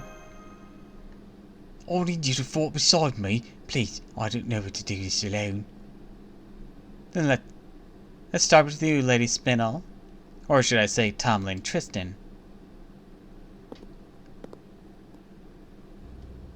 Yeah, yep, that works. I'm the daughter of the High Queen Morgan, artist of blood. I am the fairy with the most gorgeous dresses of all. And I am Tomlin Tristan, the one who will one day own all of Britain. Well, your turn, little girl. Go on, share your pathetic name with all of us. Your maid's the fairy we met earlier. What do I do, Jamesy? I can't believe she's Tomlin. She's Morgan's daughter too. I swear, why these things always happen to me? See, I knew you couldn't do it, but hey, of course you couldn't. What fairy could ever compare to me anyway? You put up a good fight, still just... Hey, look at that girl. Okay, I'll be nice and let you off. Then allow me to introduce her instead.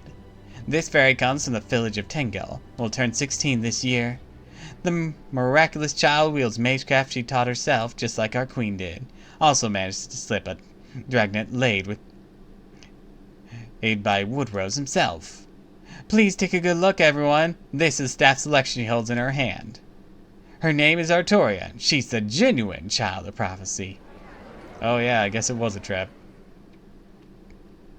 What more, the attendant beside her is a visitor from the outside world. She is the traveling star who will guide the Child of Prophecy, the other light that will save Britain. Her name is Tiramisu. She is a human and master from proper human history. Well, she knows about Tiramisu too. No violence, please, Lady Tristan. The bidding's not yet over. Now that you're both here on stage, you both have an obligation to try and compete your bids. But unfortunately, Tomlin, Tristan, and Artoria, the Child of Prophecy, you're equally matched. Neither of you has an edge over the other in wealth or standing. It can't be a determining factor here. You think she and I are equally matched? What are you, blind and stupid? I outclass her in every conceivable way. Strength, beauty, excellence. It's not even a contest. What say you to that, visitor from another world? Who would you say is worth more, Lady Tristan or Artoria? Artoria. Duh. You're dead, you hear me? Dead. Look, she has anti-enforcement things that go up with overcharge. You can't beat that. She's one of the top meta servants in the entire game.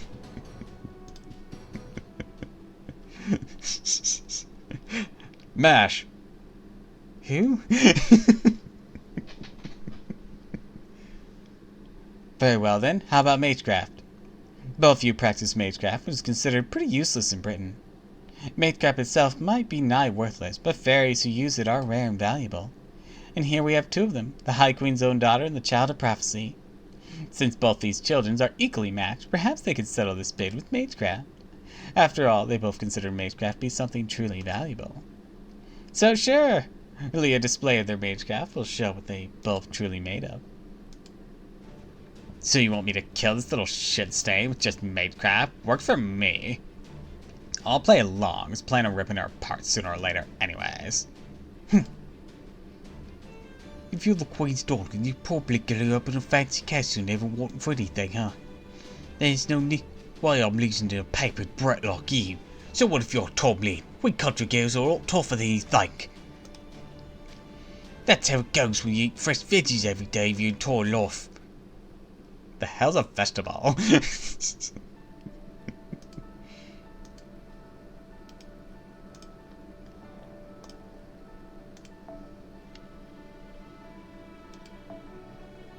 Let's see. Oh yeah, this will be fine.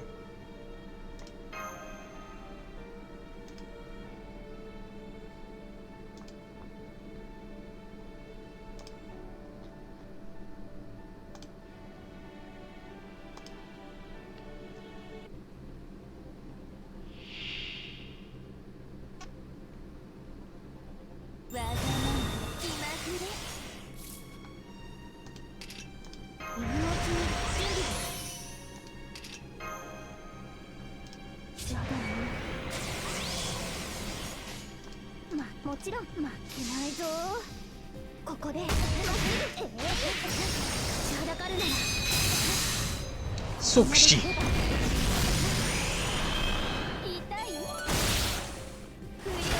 Hey, hey, get hurt. No. I don't wanna. What do you mean you don't wanna? I don't wanna. I don't wanna be hurt. Fuck you. ですから負けなもちろん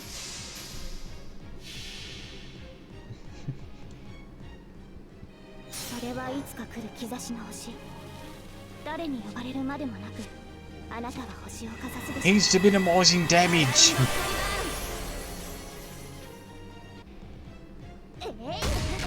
Now I can take two more hits here. 先生の杖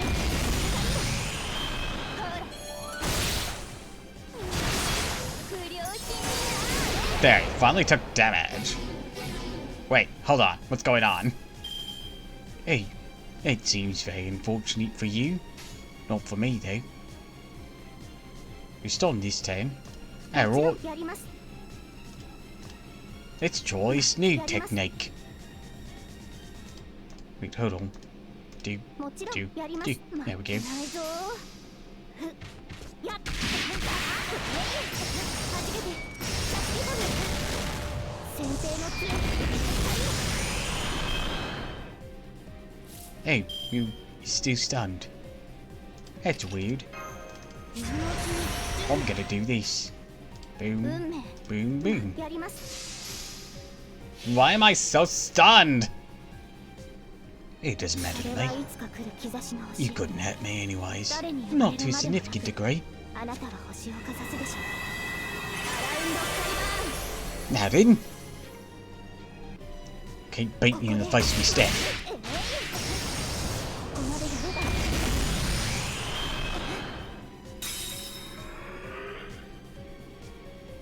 Heading if.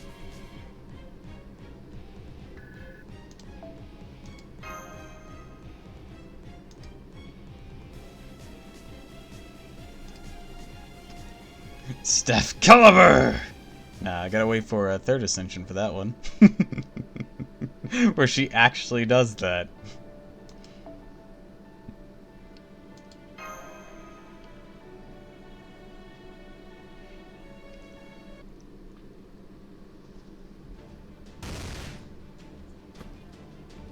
No fair! That didn't count! I wasn't ready that time! This isn't my actual power. I have plenty of magecraft if I just went back to the castle. Magecraft's built on hard work and steady effort. You could have used so So many things here once you ran out of Minecraft trinkets you had on you. For example, the carpet that would go up in planes at top of a hat, or those lamps you could turn into bombs with little magical energy. But instead you just threw up your hands as soon as you ran out of the tools you brought with you. Really? Now listen and listen good. You're at least 100 years too young to learn Minecraft. Why don't you start with parlor tricks? Yeah, nailed it. You frickin' bitch! That's enough. We have a winner. As Lady Artoria's Magecraft Superior, she will be the one to purchase this suspected Child of Prophecy. This concludes tonight's auction. Thank you all for coming. Please take care on your way home. Goes for you too, Lady Tristan. I suggest you hurry back home sooner than later. As I recall, you're supposed to be behaving yourself in Darlington tonight. I suspect even the High Queen will be cross with you once she's heard you're actually here in Gloucester. Yeah, you're taking the Child of Prophecy side, Marianne? No, Lady Tristan, I'm helping the High Queen save face from making you a Tom Lynn. I can clean dirt off my auction hall floor easily enough, but the High Queen's dignity is not so easily restored. See, some fairies are bound to take issue with your selfish antics and lose respect for the High Queen. I'm sure I don't have to tell you how fickle fae folks can be. I, for one, would rather not increase Krokno-Raba's numbers. Fine, I'll go then. Next time, Marianne, you'll have to come see me in Camelot. As a fellow lover of art, I'd love for you to take a look at my collection.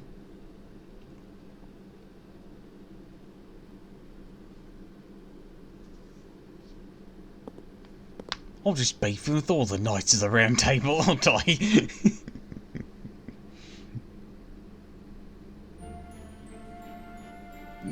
Oh man, it's finally over. It was so nerve-wracking. Thought for sure we were all gonna die. Oh wait, no, I think this might be over on... Oh wait, no, who is this? That girl actually beat Lady Tristan, can't believe it. Not taller than me. Oh wait, no, this might be Muramasa. No taller than me. She has about the same amount of magical energy as me. She carries herself with so much dignity. She's amazing. Unbelievably amazing.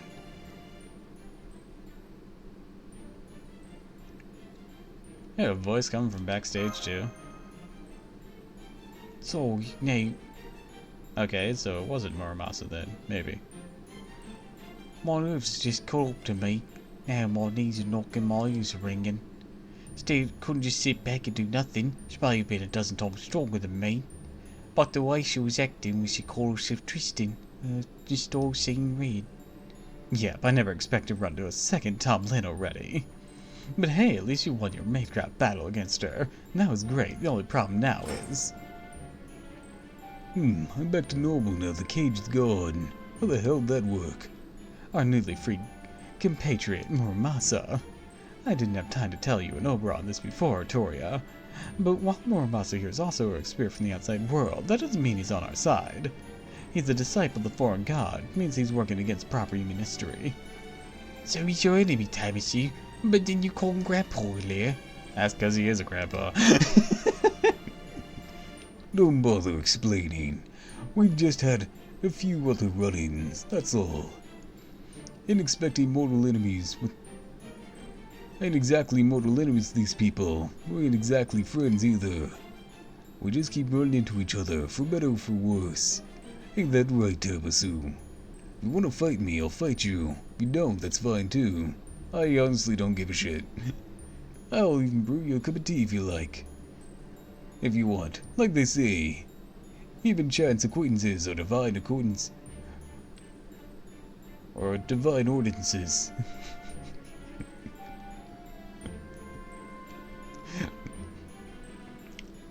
I thought I sent you down here to kill the fucking Queen Morgan. Why are you having tea with a massive caldera?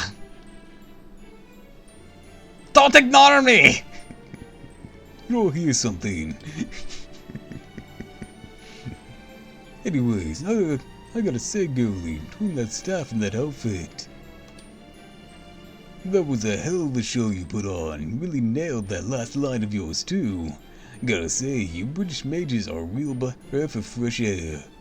Oh, thank you. Timothy, what's with this guy? He looks so young, he acts so old. He's also got a terrible aura about him. Doesn't sense any hostility from it at all. Also, he's hot as shit. That might be the King Arthur and you talking. That might be the King Arthur and you vibrating with the Shiro in him. I don't know what that means. Don't worry about it. Okay, just hang on, Muramasa. This doesn't change the fact that you're a threat to us. So for now, let me just ask you this. How did you end up in that cage? I could have kept this to myself forever and died happily. But I suppose you got a right to know. Alright, I'll keep it quick.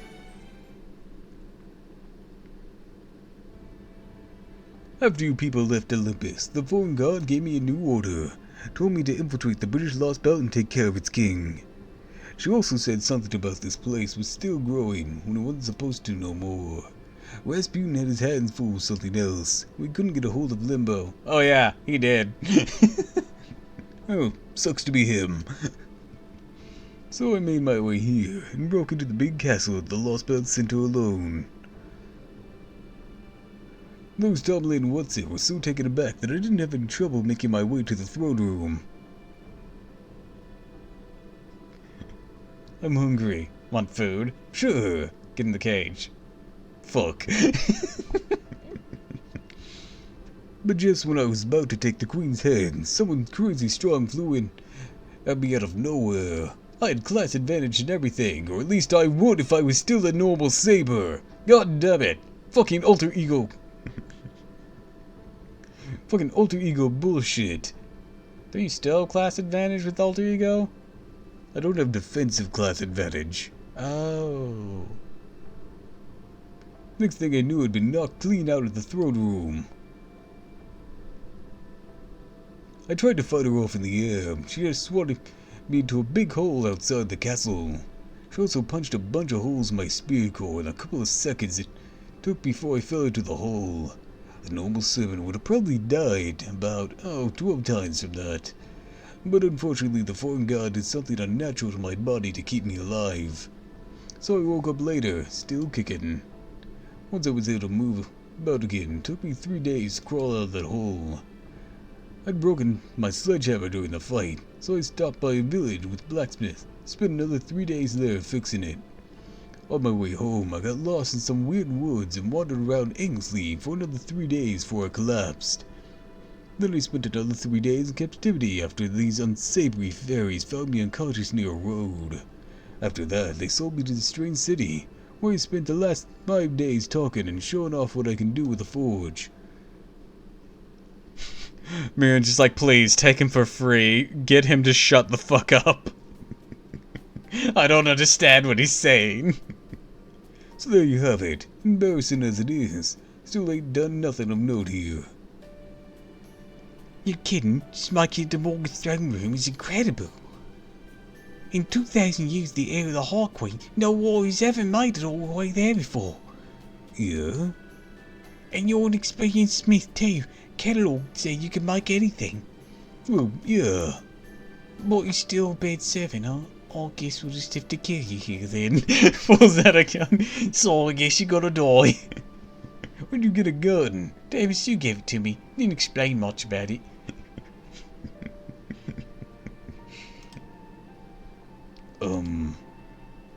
There's no servant's actions to date that determine whether they're good or bad, Artoria. Servants are basically mercenaries. All that matters is who they currently have a contract with and what they're gonna do next. Who are you? Another servant. I don't trust your fucking face. It looks very punchable. Reminds me of Shinji. Isn't that your name? No, different Shinji. I'm Oberon, yes. I'm a proper human history servant who's so... Man, I'm hungry. Hi, Ghastly. Welcome to the stream. I appreciate you swinging on by. Muramasa's finally joined up. Also, why are you biting me? I ain't food. Someone was summoned here to Britain a little before you all got here. Hi, my love. Hi. How you doing? Shinji Muramasa, was it? Because you're a schnick. Aw, you flatter me too much. Sounds like you want to take out Queen Morgan as much as we do. How about we team up? Just till we defeat her. Yesterday's enemy is today's friend and all that. Besides, don't you think it'd be better for us to put all of our wood behind one arrow, so to speak? Good point. I doubt I'll be getting any other help out here. Sounds like a pretty good suggestion to me. What do you think, Tiramisu? I know Shinji Muramasa is one of the foreign god's disciples, but he's also always been relatively reasonable. This alter ego version of him might not be the same guy that helped us out in Shimoa's, but he's still the same person at heart. Anyways, you gonna stick around today? Or you gotta snack and run?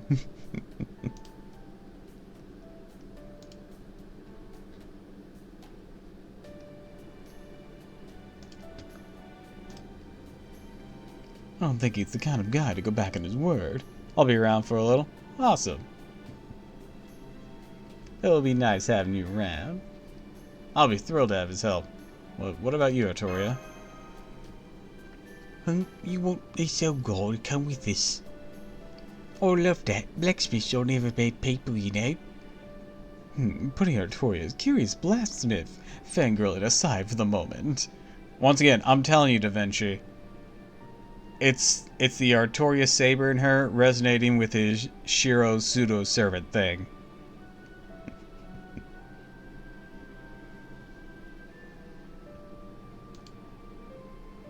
Are you sure you're okay with this, Muramasa? I mean, we're not exactly friends with the foreign god. I don't think she might consider this a betrayal. You don't think she might consider this a betrayal? You won't just suddenly explode or something. What? No. How do you take me for anyways? Thanks, it ain't a betrayal at all. I'm just a swordsmith who accepted a job for the foreign god. Loyalty ain't part of it. Hell, if I already wouldn't, I'd dead it's that girl over there. You saved my bacon, so now I owe you. The child of prophecy, yeah. I've heard about you. If you just want me to stick around until you defeat the queen, not game. It doesn't even conflict with my contract with the foreign god. Yay! Muramasa joined our party! Woo! If you're all done, can I say something now? Thank you for bidding with the Glassboro Auction House.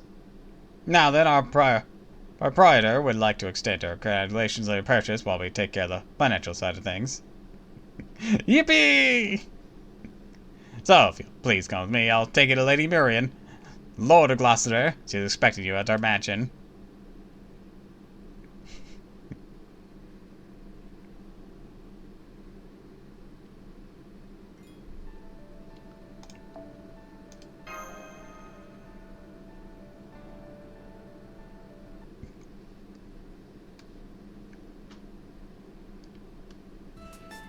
Nice to meet you, Artoria.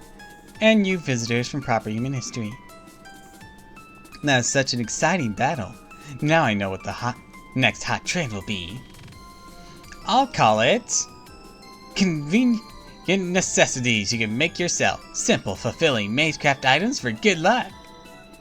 It's going to be the most plain Jane trend in the Glassboro's history.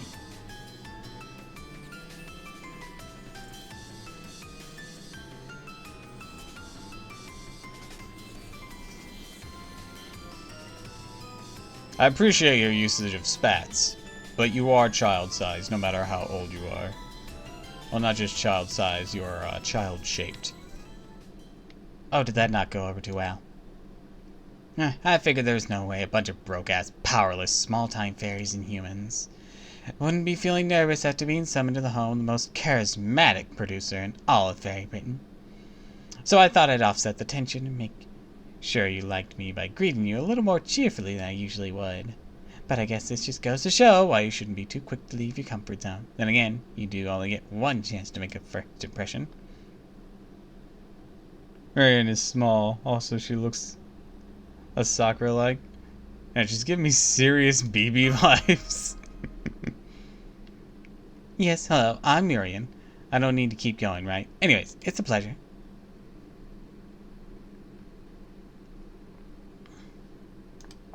Yeah, thank goodness. You're back to your usual self, Marion. I was beginning to think you'd been body snatched. What the hell was that? Are you turned into a Morse or something? Don't be rude, Oberon. The perfect fairy lady. I always will be. That was just me going above and beyond. I've been excited to meet a human proper human history who isn't barrel guts, you see. My fey eyes might not be what they used to, but I can still make out auras. You're tiramisu, yes, just as lovely as I thought you'd be. So it looks like all you outsiders were like Beryl, be killing you right now in a fit of rage. But I'm relieved to see you have perfectly decent auras about you. It's nice to give me hope, if just a little. Yeah, Burl's fucked. Like, he's fucked up. Thanks. Just don't try to wrap our heads around the situation. So you know about proper human history, and you're welcoming us here anyways. Do I have that right? Don't make me laugh. Not afraid of proper human history. Would you be afraid of a bullet from this gun?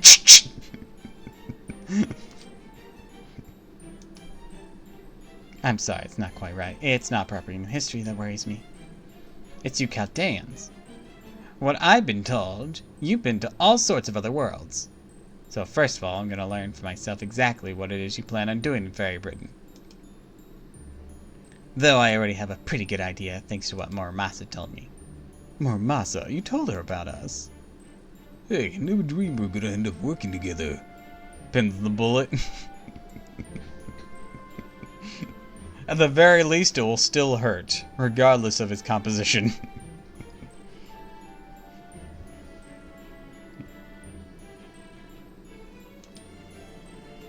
So yeah, I told her about what happened at Olympus after she interrogated me, but just a little.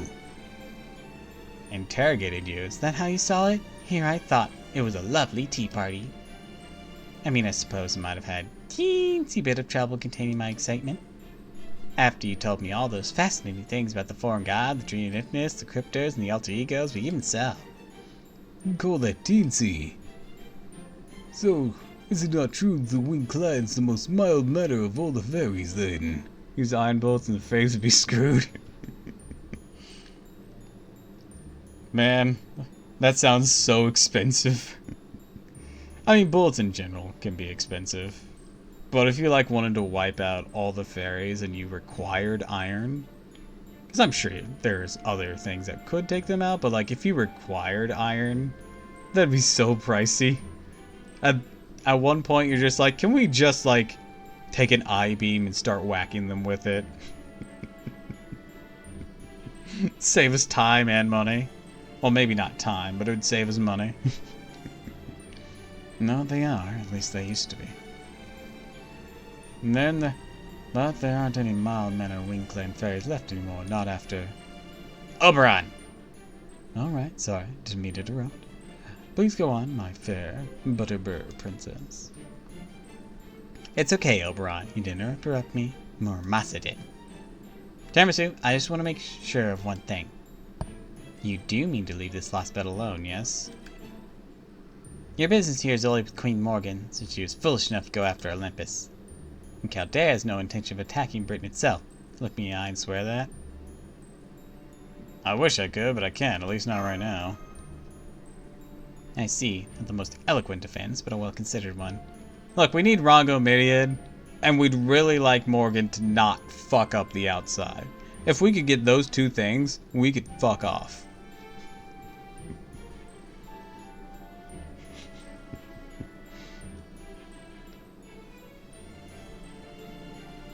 Then again, there's another layer of the, gonna fuck up the outside that we don't know yet.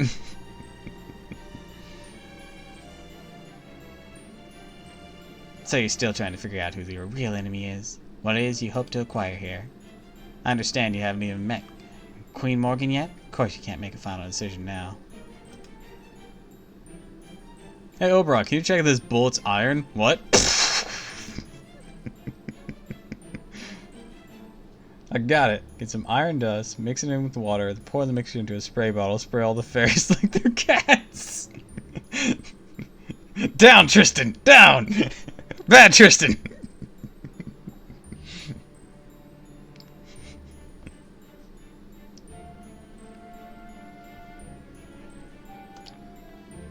Normally, I would capture you all here and present you to the Queen. But instead, I'm going to hold off on making a decision for now, much the way you are. As long as Chaldea leaves Britain itself alone, I won't get in your way. So, you're welcome to keep enjoying your sightseeing in Britain. As for you, Lady Artoria, have you memorized Anasel's final prophecy? More or less, let me see. I shall speak now of the future of the end of the Isles and Mystics, which came to be known as Fairyland. At the innocent return, he stands the Queen on unknowable castle. We require now all a little more patience. After 2,000 years, the dawn shall bring the king who will be our salvation. She shall be the child who saves the world, who binds both people together. A city of iron, a sea of salt. When the calamity recedes, our pilgrimage begins. Ring, ring, like rising thunder, like wiping flame. Let us hearken to the 6 bells ringing. I think they told it right. Let's say more or less. Left out some key bits, but you got the gist. Oberon, are you really sure it's the child of prophecy? I mean, she hasn't even been able to weaponize her biggest selling point. Her marketability, she's definitely already. He just like shot through the roof. The entire game crashed for like 24 hours on her release. Oh god. I wouldn't say that. I think she's got a few important points down. As far as the two of you are concerned, the only important passage is the last one, since you're the guardian of the bell tower right above us. Big Toe, you don't mind? I sure do. One of the 6 bells described in the prophecy is above us right now. And I believe you found one in Salisbury too, didn't you? Wait, are you saying you didn't come here to ring the Glasper bell? Oh, well... I actually came here looking for a human girl named Mash. Mash? Sorry, but no one in Glasper has ever spoken that word before. Are you sure she's not in another city? Okay, I thought one of your usual crew was missing. What happened? You get separated and cut the glass we're looking for her. Well, yeah, I mean, we heard there was going to be a fairy with an unusual iron weapon being put up for auction. How were we supposed to know that it was going to be you? I guess I have to take some of the blame for that. Should have looked at it more closely. I could have at least found out the fairy being sold was male or female if I'd snuck into the auction hall. So water gun be better, get a lot of servants with water guns. Perfect way to wipe out the fairies. Artoria Summer would just be looping them. That's a 1 and a 2 and a 3 and a 4.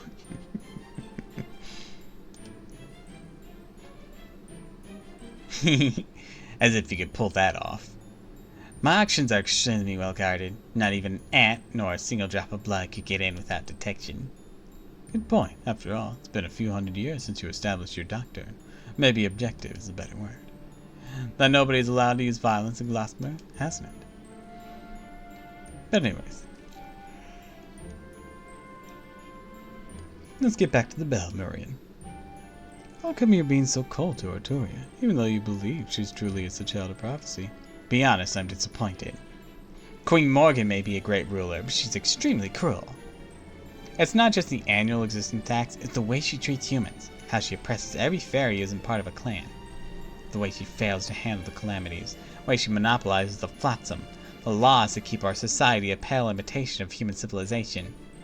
The last 100 years alone, she had all of Darlington moved, followed by the building of the National Slaughterhouse Theater. She's always been ruthless towards those who defy her. She's gotten even worse ever since she appointed Tristan as her successor.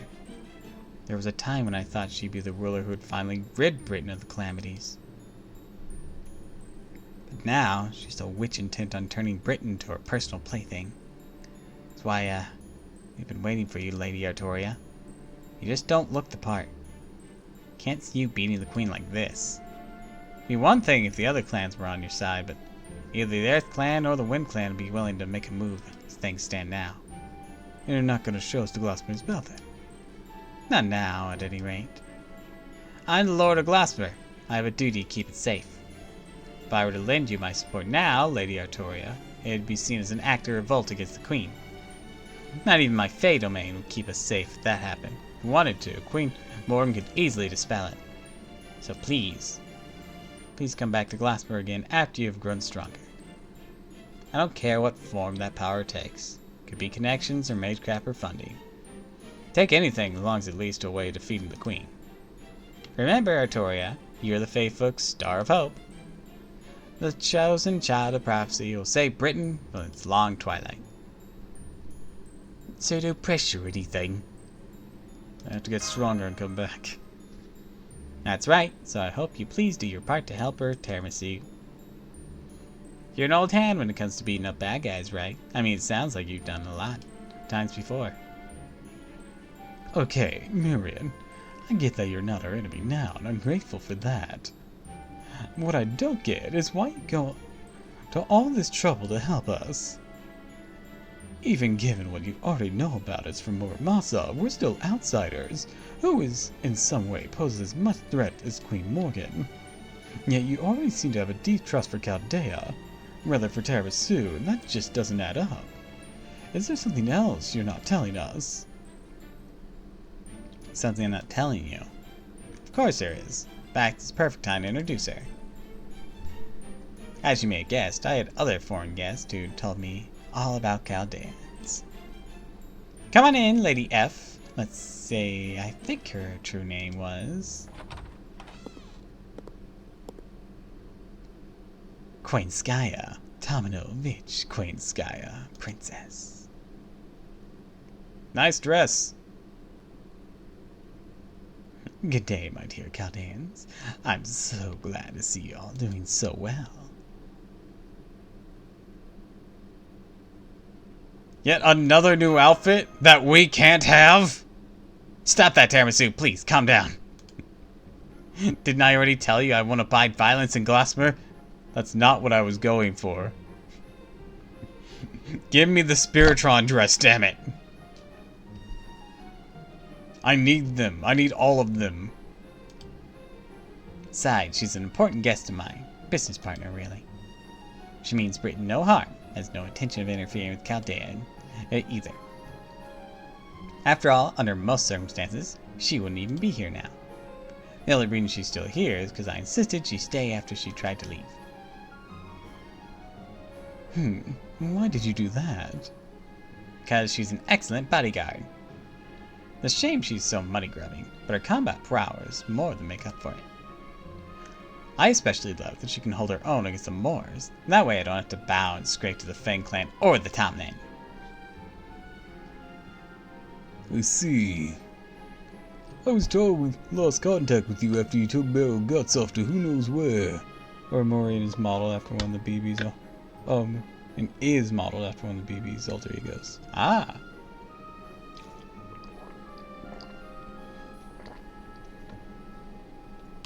Alright. Anyone else? Kazura drop? Who else here is related to Fate Stay Night? We got Muramasa, we got Artoria Caster, and we got Murian. Who else here is related to Fate Stay Night? Just always looking over my shoulder for other people who kind of look like Fate Stay Night characters. Where's the Rin? More Spiritron dress would be nice. All I need is Quincy in that tight black latex catsuit. Okay, but I counter you with kimonos and not kimonos, the chimyong or the chimsong Chinese dress and the outfit she had in India. That is my counterpoint.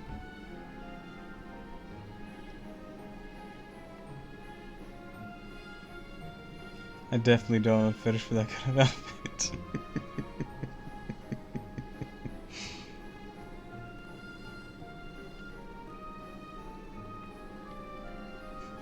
Oh, definitely not, I'm sure. So now you're picking through Britain for stuff to sell. What do you play out here, Quainskaya? Did you get tired of waiting for the foreign guard and Chaldea to off each other?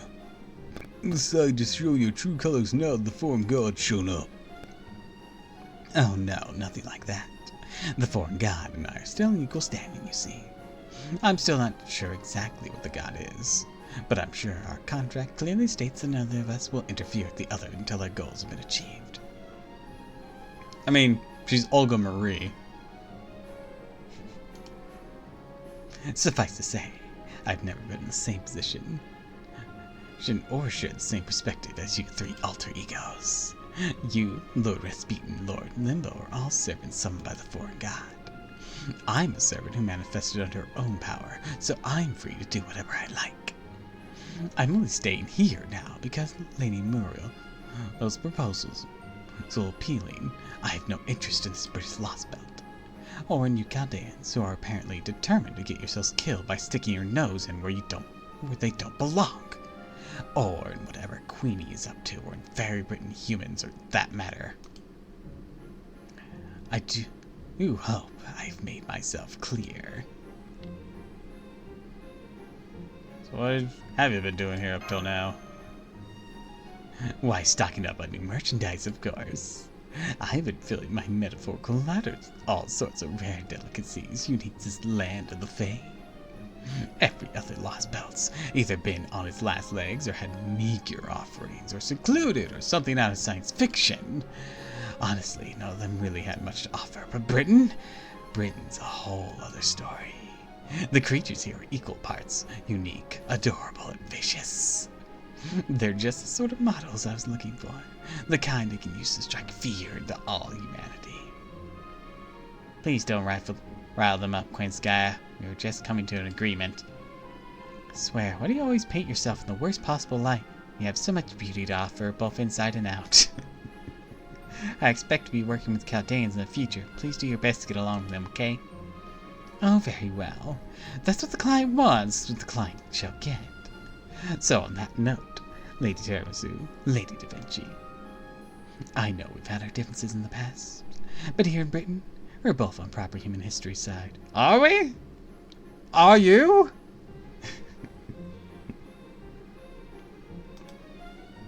So I propose we let bygones be bygones and focus on accomplishing our respective goals. Or at least until you reunited with MASH. Doesn't that sound fair, Tiramisu?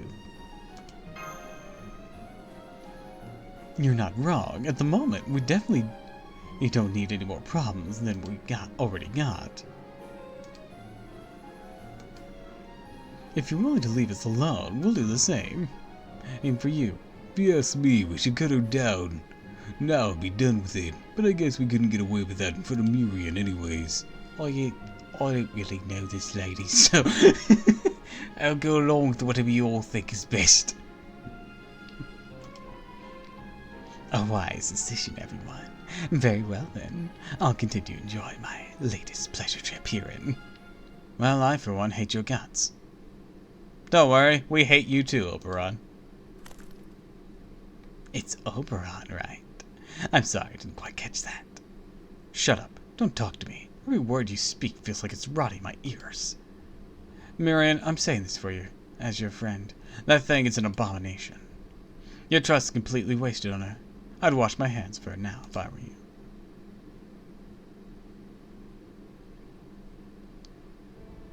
Well, that could have ended much worse than it did. You must have done something heinous. Thanks to them, Quinskaya. She tried to poison me. Oh wait, no, not tried. She did poison me.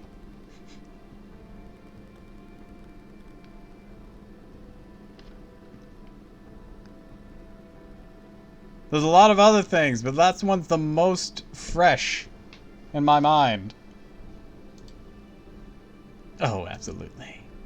Between wiping out Lord Gordhoff's team of mercenaries, occupying Chaldea's headquarters, and turning his personnel into ice cubes, I'd say they can buy that hatred honestly. But I don't know anything about that Oberon servant. Who is he?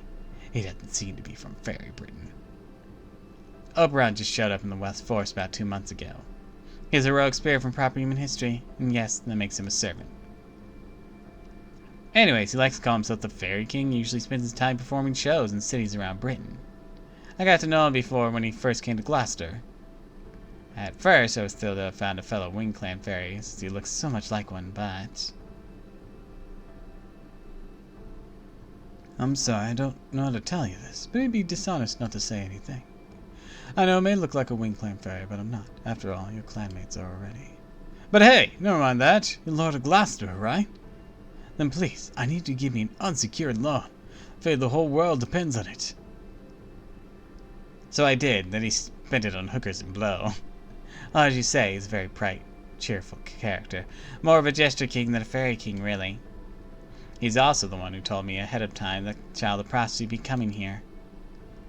I see. Hopefully he's just in keen instincts, but either way, it's probably better to squash annoying bugs like him at the first opportunity. Oh, I just remembered. I should have my hands on one of those stories from the past you've been looking for soon. There aren't many fairies left to remember what things were like 2,000 years ago during the Fey era. But luckily, I managed to track down a book of one of the Camelot's banished librarians. It's been keeping secret for ages. It should get here soon. You know, I'm surprised you're so interested in our history, especially with when it's completely different from proper human history. There's something useful you're hoping to learn from our past?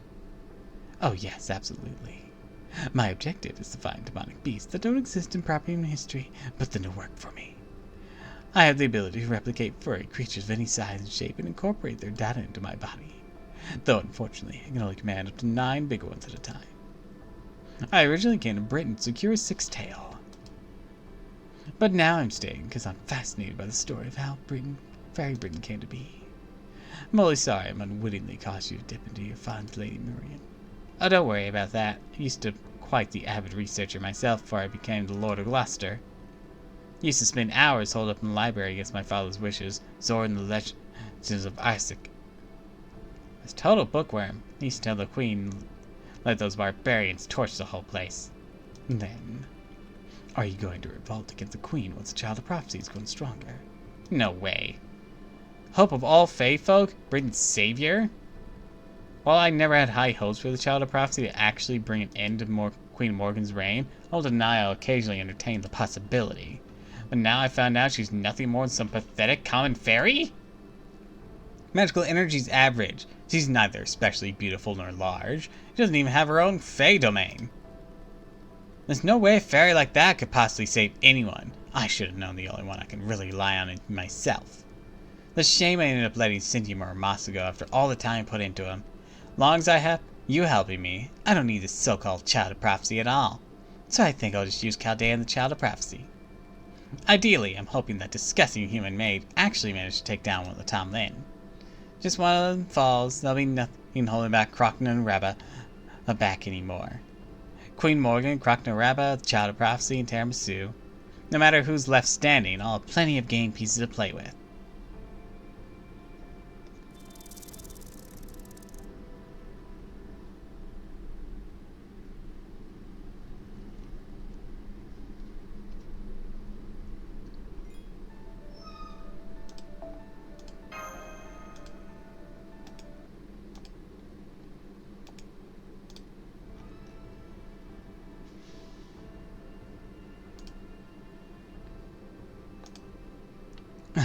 Damn it, Oberon. Why do you have to ruin our precious chance to speak with the head of another clan? That might have been the coldest you need to leave now I've ever heard. I understand why you're upset. I admit I behaved kind of childishly. But I'm not going to apologize. I only said what needed saying. I loved it, Oberon. Takes real guts to say something like that to that fox woman's face. Well, maybe not guts, so much as thick skin. Either way, it was impressive. You'll have to tell me some tales of your escapades later. I bet you've got some real whoppers. I said we shouldn't at least try to apologise. I don't know about me, but Marion seems like she's willing to help out Caldean, or at least Tiramisu.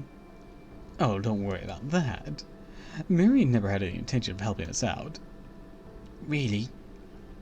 Alright, now she has Queen Skya. Yep, she has a trump card she can use however she likes. For now, she has no need to team up with us or to carry water for the Child of Prophecy. I see. I guess it's pretty much useless here then. Oh, there they are. Hey, wait up! You guys are with the Child of Prophecy, right? Where's she now? She gone? She already leave the next city? Of course she did. She's not gonna stick around here waiting for Woodward's soldiers to come after her. No, I was really hoping to see her in person. Not that I blame her. I mean, she's the child of prophecy. Oh, is he something more can do for? Well, that's okay. At least we can give you guys these gifts for her. Not much, but please take it. We always believed the child of prophecy would appear someday. We've been saving what we could for when the time came. Sort small change, cheap stuff like old clothes, stones, and tree roots. Is everything we can do for her right now. We think it'll be at least some use. Please make sure she gets it, okay? Okay, always. I think the child of prophecy be through to receive this. Yeah? We think so too. Guys, make sure you keep her safe, okay? Didn't recognize you. Well, it's a small mountain of gifts. These metal arms. Hopes you has carried all to Vinci. Of course, you have my word I'll get everything back to the carriage safe and sound. Well, that was nice, huh, Artoria? Sure, they might not have realized it was you. But that was living proof that even the fairies in Glassborough are still pinning their hopes on the child of prophecy. You're right. With this many materials and Minecraft goodies, I won't have to worry about keeping Tammy Sue fed for some time. Well, I wish we could have spent a night here to enjoy more of what Glassborough has to offer. The fact that lower-class fairies here know about the auction incident now means the Queen's army must know about us too. So I'm afraid we can't stay here much longer. Oh, I guess it's true. We still haven't found any new leads on MASH. If Marion hadn't heard anything about her, then there aren't any leads here to follow. And since it seems no one in Salzburg or Glassborough has seen her, our hands are tied for a moment. Let's not forget, we also wanted for that ranch incident, so we have to be careful not to be anywhere the Queen's soldiers are likely to nab us. So I think we should stop looking for her ourselves, head somewhere safe, at least for now. I have to ask, wouldn't it be suicide to go to those cities? Yes, it would. That goes for Salisbury too. It's too dangerous there now. So instead, what if we keep looking for Mash via different means?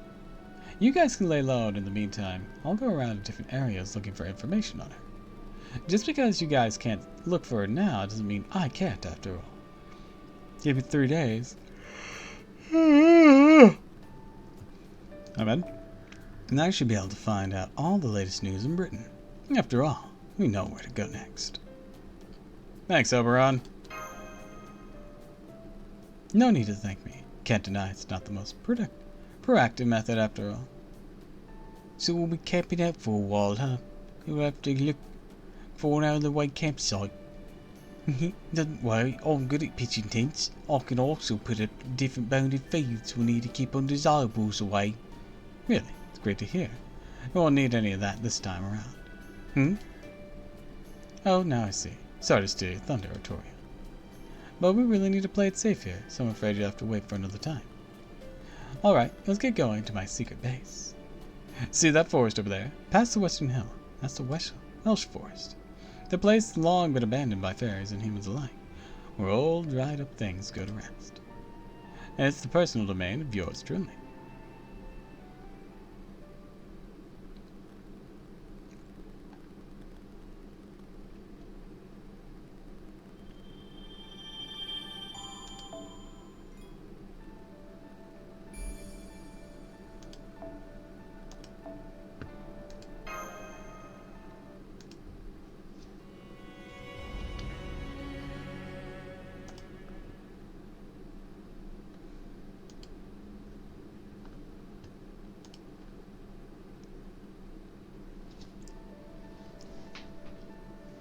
There it is, Annis. That's Sheffield, biggest hub city in all of northern Britain. What an incredible cathedral. That castle up there on the hill? That's right, it's the only place where ramparts like that apart from Camelot. You know there's something special about Fairy Britain's ramparts. They're also bounded fields. The fairies that build them would take a lot of time making sure that it come out just right. Basically, nobody can pass these walls except through the gate. If the gate's open, you're free to pass. If it's closed, nothing's getting through. There's the rules these kind of magic walls are built with. Plumbing and windows aside, as long as you keep gate protected, everything else is being safe. Everything else inside will be safe. They say Boggart's the one who had all this built, including the castle. Boggart, he the Lord of Sherfield? There is, also known as Boggart the Braggart, and Boggart the Loveless. He didn't just lose the battle to decide who would lead the Fang clan, he's also so unruly he got kicked out of Northwich. So he was once in the running to lead a Fang clan? Must be quite the fairy then. Braggart speaks for itself, but why is he also known as Loveless? Because he swore off marrying for love, now only takes human women as wives. Every fairy he's married in the past all hated his guts. The only reason he lost his mana battle with Woodrose and his money game with Spriggan is because his wives betrayed him. While they were done with him, he didn't have a place left to go. Ever since, he's only taken human women as wives, says that at least slaves will never betray him. That's why he's called Boggart the Loveless. If you ever ask me, though, I think he still wants love, he just doesn't trust in it anymore. I see. Sounds like he's been through a lot. That just makes the fact that he still managed to build an amazing castle even more impressive. Really have a thing for castles, huh, Annis? Maybe we really are some upper-class world then. Anything coming back to you yet? Be great if you can at least tell us where you're from. No, I still can't remember anything from before y'all saved me. But I do get the feeling I had something very important I need to accomplish. Well, of course you do. You're the child of prophecy. You're the Tom Lane who's gonna keep us all safe. You're the one who's gonna save all of Britain. I hope you're right. I've seen so many different sides of Britain on the way here. I know it's been less than 10 days since we started traveling together. I've seen enough to know that it's a beautiful, beautiful country. This power I possess really is meant to keep this country safe. Nothing would make me happier. Hey, Whack, Rob, you have to go through the checkpoint soon. It's our last chance to let her go. Say we call it a go-between and get this over with?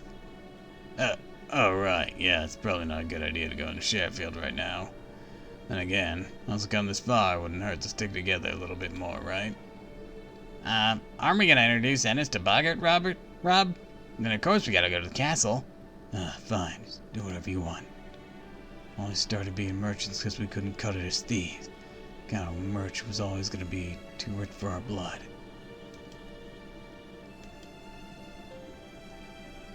And so the ferry stopped in Sheffield. At this point, Tiramisu was still sleeping in the nameless woods. And eventually was just becoming acquainted with Mike, the pub owner in Salisbury. And so the other child of prophecy made her way into Sheffield. None the wiser that these would be the midst of a rebellion against High Queen Morgan.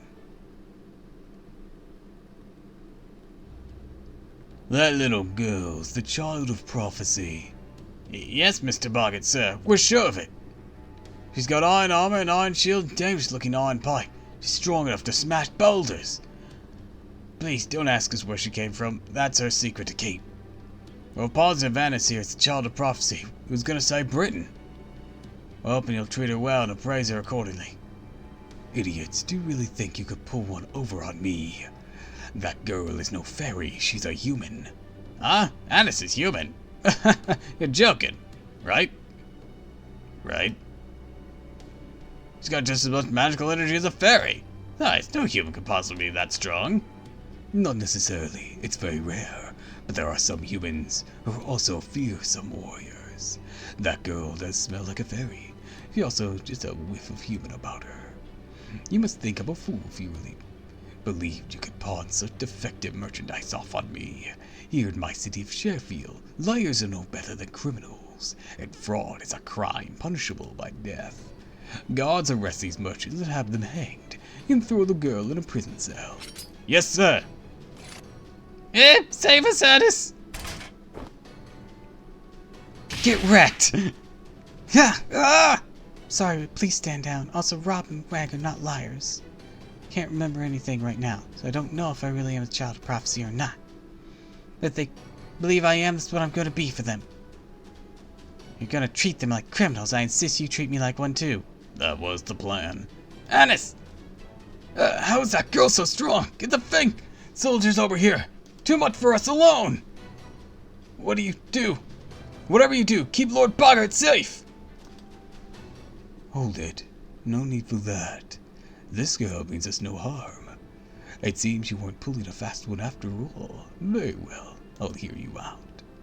Go ahead and get the merchants their payment. Now, what is your name, brave girl? Oh, Robin Wren called me Ennis. It's a lovely name. Annis? Oh, do you generally make a habit of eating children? No.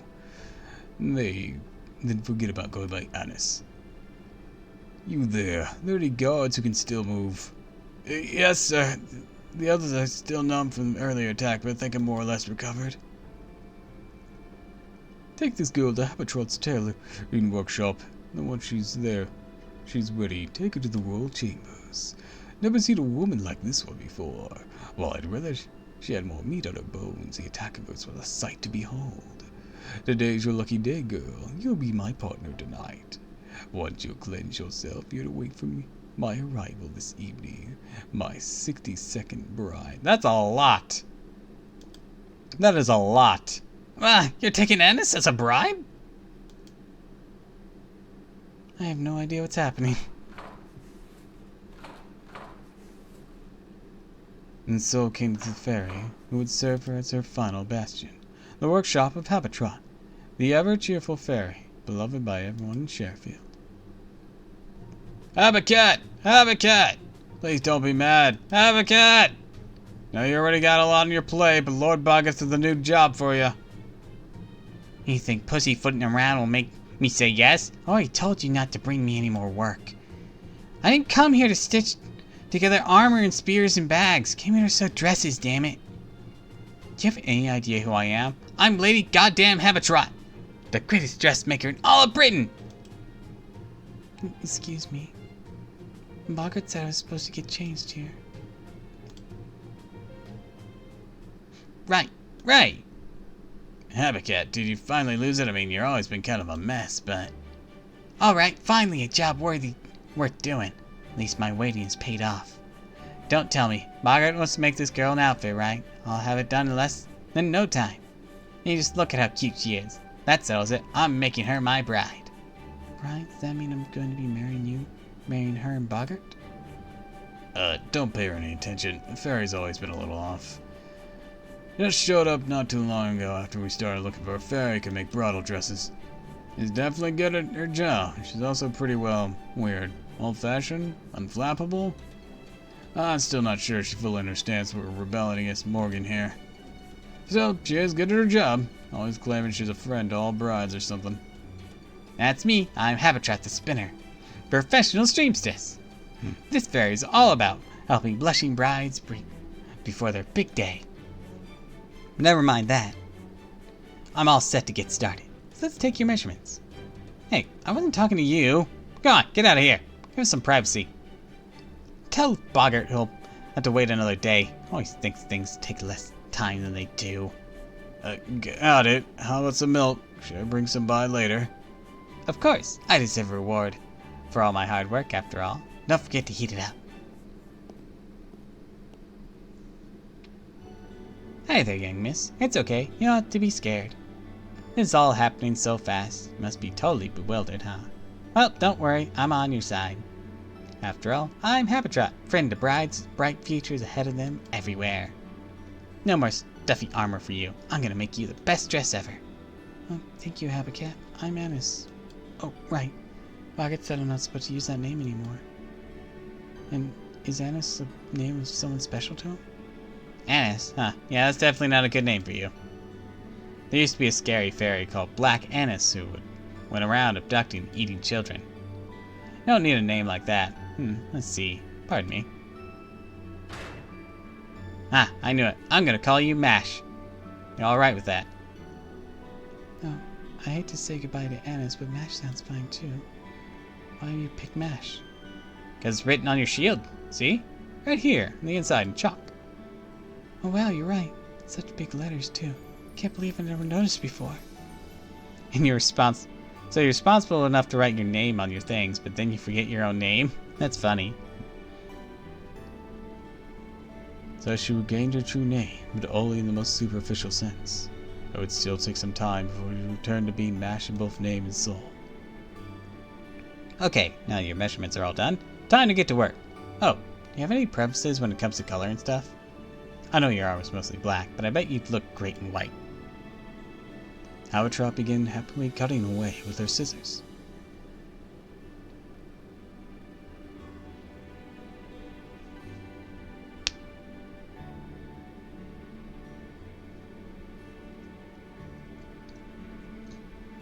And the next day, the best time of Habitrot's life came to an end.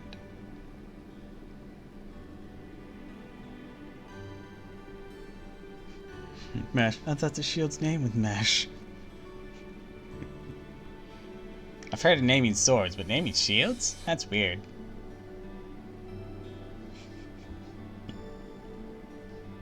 I think I've heard shields have names, like the Aegis.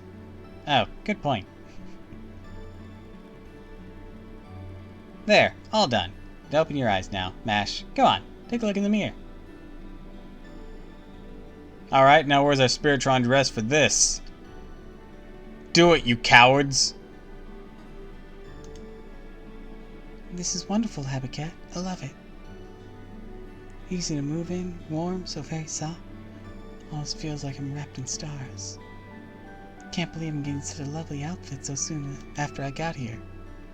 Must be the luckiest bride in the world. Morning, Mash. That's great. I'm so glad to hear that. Now our story begins in earnest. For the time being, the girl was no longer a shield bearer, but a lady, the envy of everyone. Thus begins her joy, days of splendor and delight, easily one of the few most peaceful times in all of fairy Britain. At least for a short time, it lasted before Sherifield Castle was razed to the ground.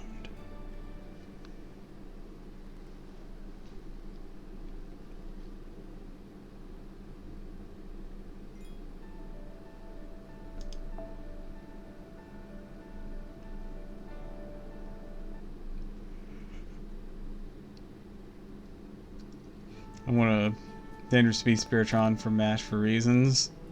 I completely agree. I completely agree. Also, the fact that there's two nurse designs for Nightingale, both on her Santa and on a CE, that we don't have as outfits is criminal.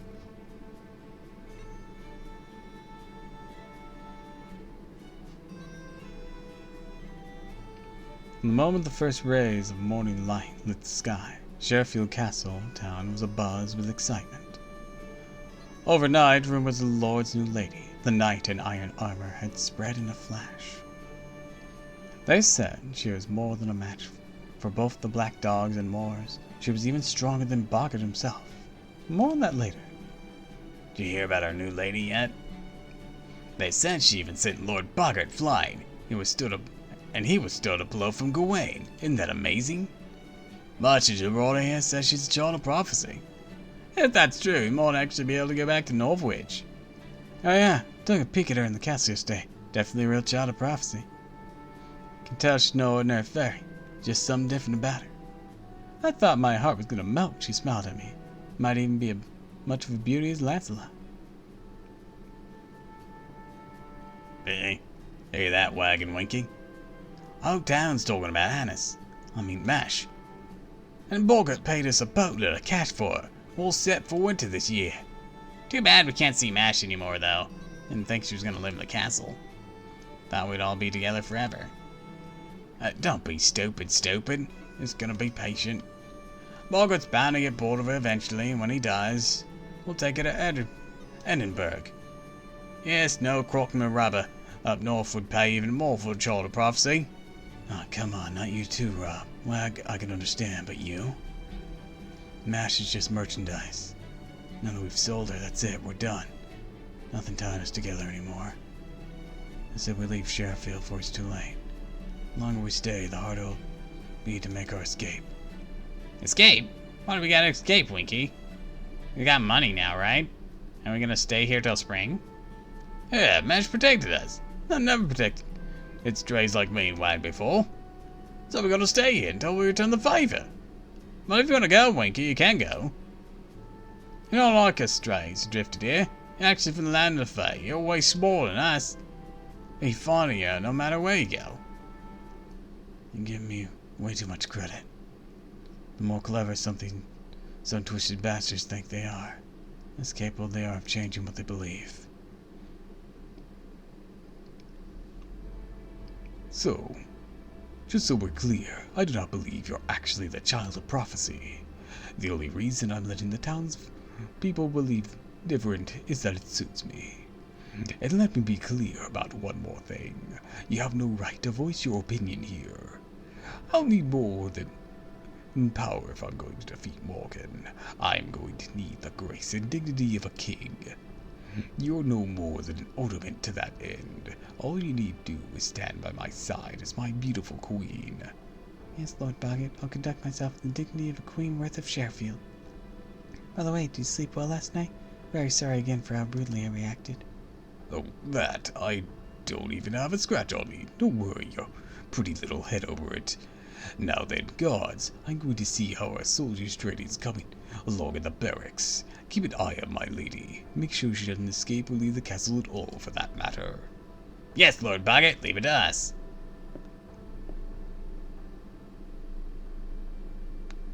Cruel as Boggart was, he was an excellent lord.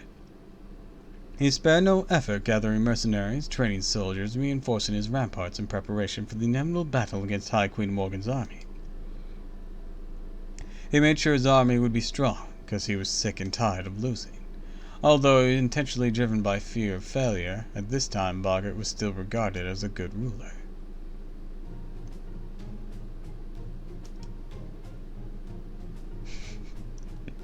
Puffing out chest, putting on airs. Realizing there's more to dignity than that. Lady Mash. Yes, and Queen, do you have a problem with that? I know, my lady. You're Lord Boggart's wife, right? Which means now one of the lords of Sheffield, right? With all that in mind, I have a favor to ask you on behalf of your citizens.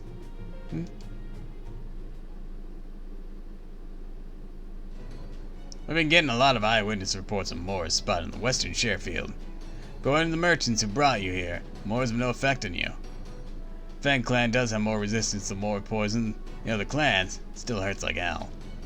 So it's not just too much to ask. I'm hoping you might be able to ask for your assistance. So that's why you brought me here all this way, and I'd be glad to handle this. Since I destroyed part of the castle walls last night, it's only right that I do my part to help. Damn it, why are you so damn cute? But that's not what's important right now. What do you think you're doing, Mash? What are you thinking, guard? What did think get so bad in the land of Fae that we have to send our lady out to fight? I'm gonna tell Boggart about this, you know. But it's the duty of a lord and his wife to protect their territory, right? Besides, you're already evil as far as Queen Morgan's concerned. You're calling my bride evil? Have you seen how cute Mash is? The happiest bride in the world. She wouldn't even catch a butterfly or pick a flower or... I'm ready to fuck shit up. Why are you wearing your old armor? You didn't rip my dress, did you? Oh no, not at all. Don't worry. Still wearing your dress underneath my armor. It's gonna get all wrinkled. I'll have to make a new one. But that can wait until after we've taken care of this. Not gonna make you fight this battle on your own. Gonna be right there beside you. Can't do that, Habitat. Moors touch you, you'll... All you need to handle is Moor's little ingenuity. It's not my fault fairies these days can't think of this for themselves. More importantly, my name's Habitat. I don't care if the other fairies call me Habitat, but you're not allowed. Why only me?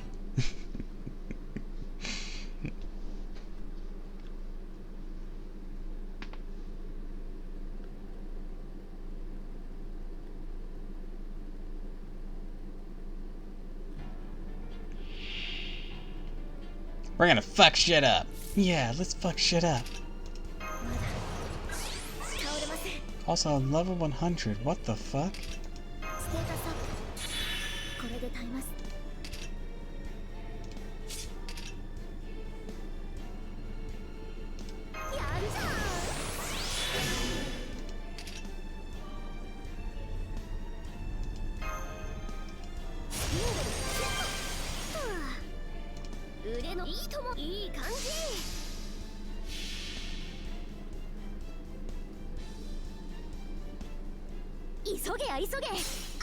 Rattle spin wheel. ハッピーエンドをお届けするよせーのブライダルスピンホイー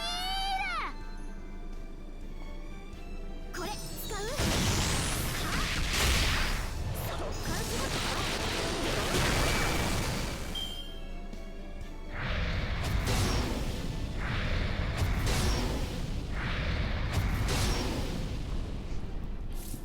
Tank, tank, tank! 倒れません。落ち着いて。はい。いい感じ。はっ。やー。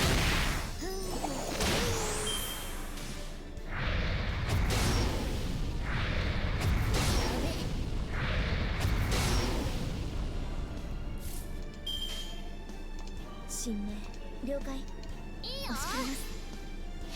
Kick their ass! それ I は have a 全ての chat still MP2. 全 Keep て getting の Artoria 栄光を Lily. 癒す我らが I think mine is MP2 as well, my 権 main 限せよ account. ロードキャメロット。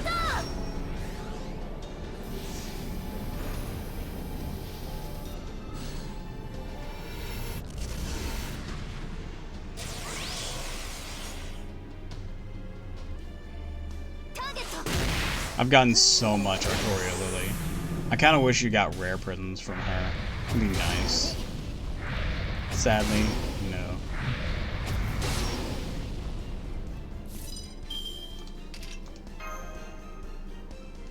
ここはもうちょっと念入りに。落ち着いて。了解。落ち着いて。落ち着いて。はっはっ。やー。倒します。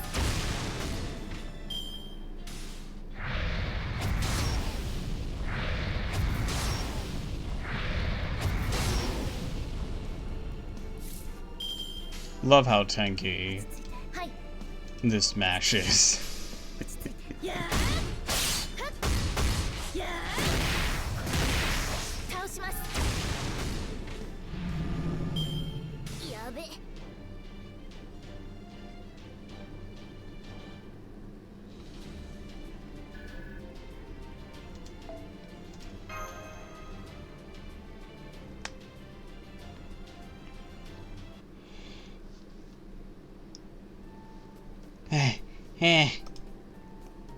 This is why I hate fighting. All that work for almost no reward. That was amazing, Habitrot. Never seen another fairy move like that. You think? Well, we artisans do need to be able to complete surprise rush orders in a single day. Me, I can make a new bridal dress in the time it takes to set and rise again. That's why they call me Habitat Cat the Speedster. I can't believe what I just saw either. No wonder Lord Bagot holds you in such high regard. Did the Wing Clan make that spool of yours? But wait, besides Miriam, the Wing Clan died out 1200 years ago. Marion isn't Glassmore's Marion? Huh, I didn't know she was still alive. Maybe she passed the name on to her daughter. Oh, well, whatever. Now that we've taken care of the Moors, how are you gonna show up your appreciation? You gotta treat us to some kind of yummy lunch we deserve? I know we're not allowed to enjoy eating when Boggart's around, but that won't be a problem in the castle town. Of course, been wanting to introduce Lady Mash to everyone anyways. Are you sure that's a good idea? Lord Boggart did say I wasn't supposed to stand out. Oh, it'll be fine. He won't be back till nighttime anyways. It's a big slog coming all this way, right? Only right we make the most of it. Fairies of Sharefield love human culture, so they're not just prejudiced against humans at all. Trust me, you're gonna love you down at the pub. They'll be happy, and you'll be happy, and I'll be happy. Exactly. Besides, Lord Boggart prohibits us from treating humans like slaves. He said it's only fair since we all have been banished, so really we're all equals here. Honestly, I don't know what we would do without our humans. Like, there's one human woman in particular I'd like to propose to myself. In that case, I guess Sharefield's all about freedom then. Here I thought he was just talking big about not doing things like Queen Morgan. I'm sorry, you said you were all banished? Oh, you mean don't know? This place used to be a ghost town until 100 years ago. It wasn't until Lord Boggart and the rest of us rebuilt it that Sharefield became what it is today. Used to all live in Northwich. Used till its Lord Spriggan had us all banished. Wandered around for a long time. Nowhere to go until we ended up here. Why we can't just abandon Northwich now? Might have been banished from it, still our hometown. So if the Queen isn't gonna do anything about the Calamity Pool building up there, we will. That's why Lord Boggart is revolting against her. He wants to save Northwich before it's too late.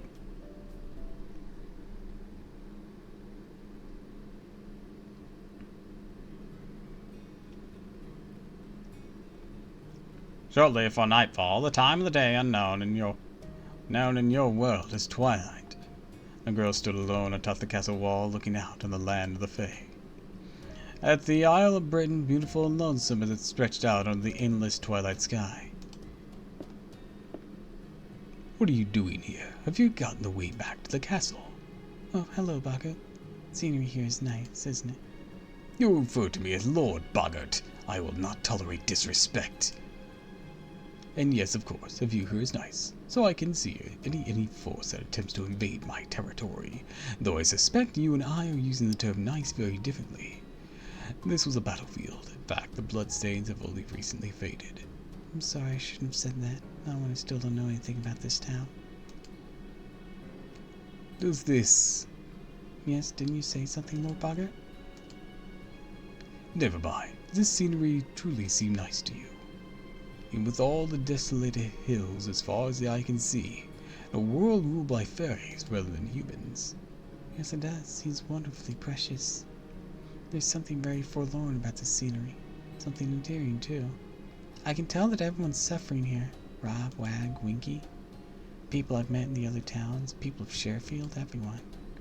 I don't know what it is that's causing their suffering, but do know that in spite of it, they all consider this their home. That they want to keep living here even if it's hard. If so many people still love Britain, I can't imagine it could be such an awful place. How shallow. That's exactly why humans are so difficult to deal with. Go back to the castle before you distract the soldiers in their barracks. I won't be back until late tonight, so talk to Habitrot if you can't sleep. I will. Thank you for your concern, Lord Bogart. Wasn't that nice, Finn? Lord Bogart really is a wonderful lord, isn't he? Don't let him fool you, Mash. Good guys don't demand people call him Lord. You think so? Thought it was just to keep his reputation intact. After all, he looked very unhappy when I called him Lord before. What? That's even worse. That Lionhead actually think he's devoted husband or something. He only married on paper. He's got no right to go around tricking my bride like that. Only on paper, so our marriage is a fraud? Does that mean I'm actually a wicked woman who deceived a kind and earnest Lord Bogart with my feminine charms? No, you were railroaded into this. What are you talking about? I don't know. But I'm both child of prophecy and a femme fatale like no other?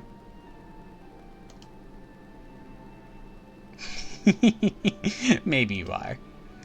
No wonder you're too much for Bogart to handle, especially since he's hopeless against anyone who doesn't detest him. You're practically his natural enemy. Man, Bogart's predecessor must have gotten up to some real bad stuff for him to be in this predicament. What do you mean? Hopeless against anyone who doesn't detest him? Oh, that? It's all about fairies' most fundamental desires and unique traits. Human emotions change all the time. One moment they'll want to be loved, the next hated. They'll want to protect someone one moment, then hurt them the next. But fairies' desire is much less mutable. In Bogart's case, he uses his rational mind to keep his violent impulses in check. So he can't make full use of his abilities unless he's both hating and hated by someone.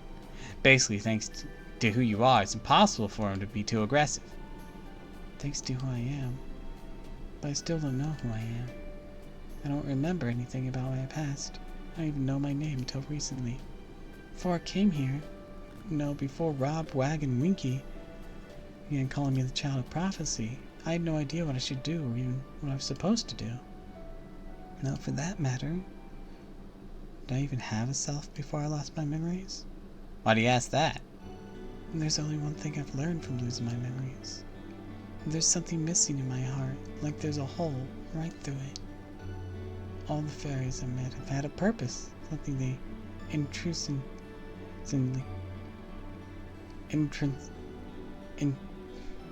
intrinsically seek. Some of them help others for money, some of them hurt others for money, but I don't have anything like that. Whenever I try to help someone, I always end up realizing the same thing. What is it I want right now? What is it that drove me to help them? I don't know, and it makes me feel very empty inside. I have a heart, so I know I can't get away with this forever. I don't think I was even aware of the emptiness before I lost my memories, but now I can't help but notice it. After all, I don't have any memories left to cover it up. Something was missing in me. No, it's not right. There's a gap in me that's long been ready to receive something, but I refuse to try and fill it. I try very hard to believe that there's anything I can do. Hobtrop blinked in astonishment at the girl's surprised confession. Losing her memories was not all bad. Made her aware of a serious problem. Well, hey, most people don't really know who they are, or what it is they want. They say the kind of things become clear on your deathbed, but for better or for worse, we're still alive. You need something to drive you, a goal you can be proud of. They'll also help you learn to love yourself. You said you have a hole through you, right? You're not trying to figure out what you should do as a person, you're trying to figure out what you want to do. Maybe that's not the kind of thing you notice when you're already leaning on others. This journey is going to be just for you, so you can find it for yourself.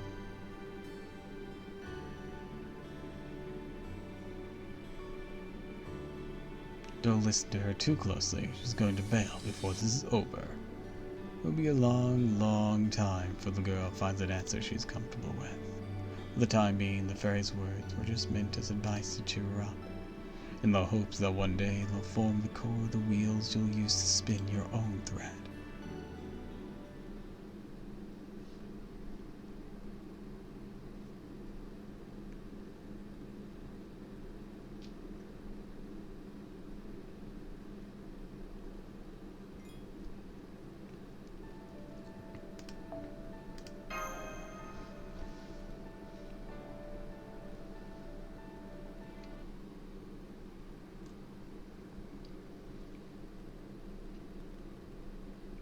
Alright, I almost forgot a very important part.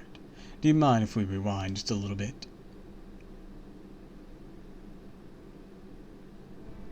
Been waiting for you, my lord. You must be tired after a hard day's work. Is that your attempt at playing the model wife? Imprudent whelp. Don't think I don't see what you're doing here, clever lass. Playing along obediently will do nothing to change your fate. My only objective is the throne. Everything I do is in service to defeating the clans and killing Morgan. You're no exception, child of prophecy. I'm quite used to betting humans. I'm going to deflower you now. I will not be gentle. But if you wish to fight back, you're welcome to try. Well, if you insist. That's the room Sheriff's Castle guest house that was prepared for MASH. On the night that the child of prophecy was clothed in a bridal dress told to await Boggart's arrival, this is what happened during her first night as Boggart's 62nd bride. Dude, you literally asked for this. I'm glad it didn't go down that route, but at the same time, Boggart, you literally asked for this.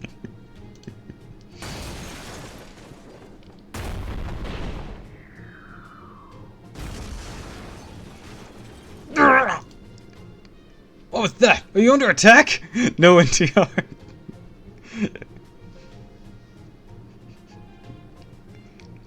Nobody wants NTR in this series. This fucking dicks him. He literally asked for it. Lord Boggart? What in the world happened? The wall by the throne is ruined! Everyone, come quick! The enemy's trying to kill Lord Boggart! Hold it, I'm fine. Do not call the other guards. I just slipped, that's all. Oh, I'm terribly sorry, sir. Still, it's amazing you're all right after falling over 50 meters. Guess that's why you call it the stone lion, Lord Boggart. I'm so sorry, Boggart. I'll be right down. Are you okay? Are you hurt again? So sorry. You're so very nervous about all this. Even though it's just lost your balance from being tired and we're only trying to grab my shoulders for support. It surprised me so much I just shoved you out my hand and expected you to go flying so far.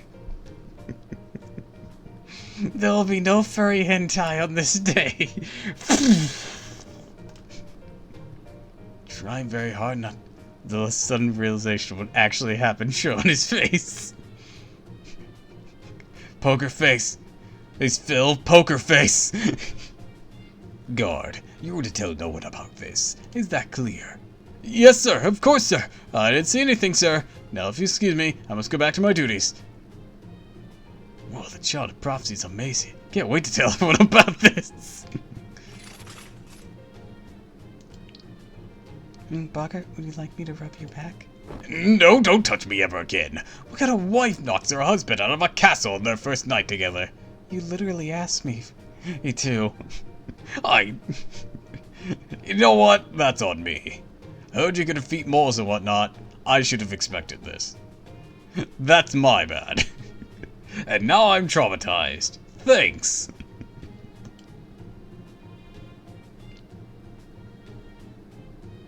The rumor spread overnight. They spoke of an iron woman who could even throw Lord Bogart from his own castle. That said, she was strong, kind, and eccentric. A new Tom Lin, like no one had ever seen before.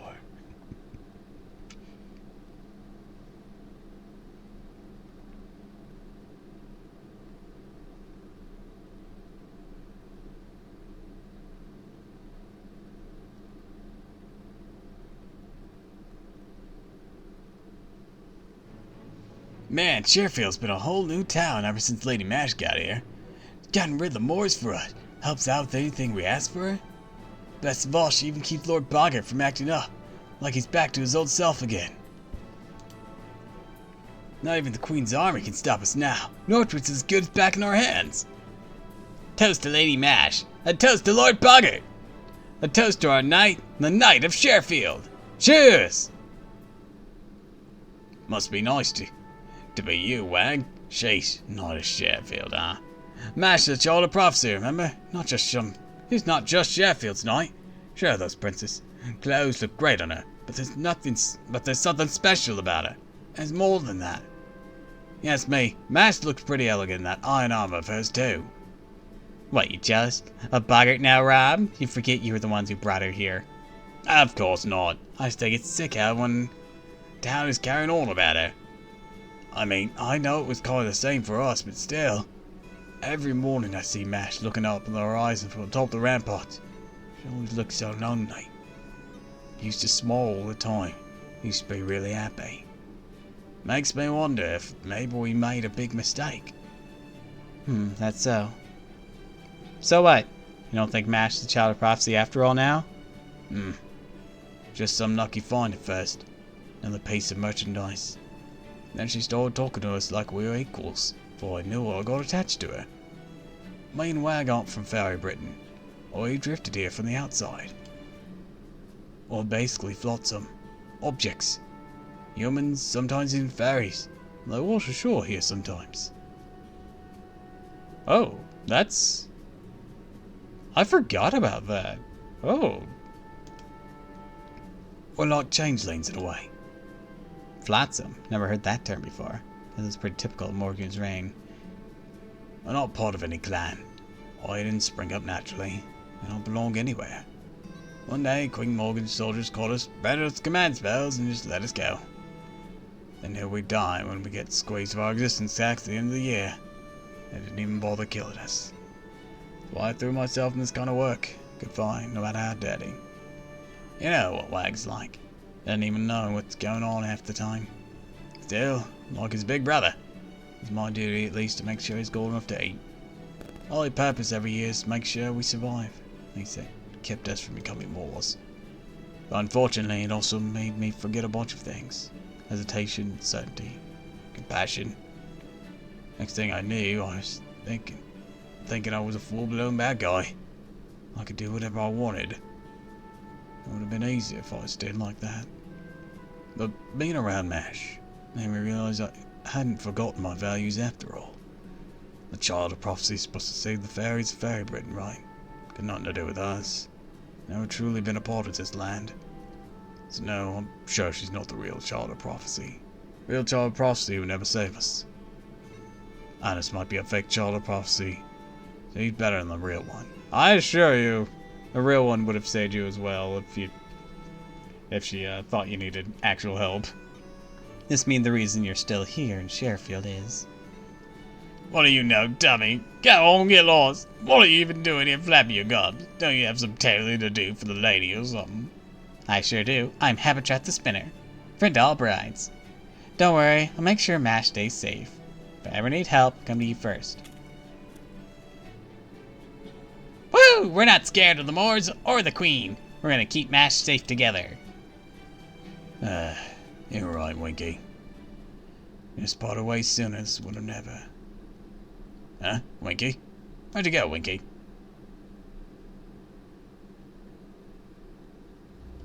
All platoonists returned from Edinburgh, Lord Boggart.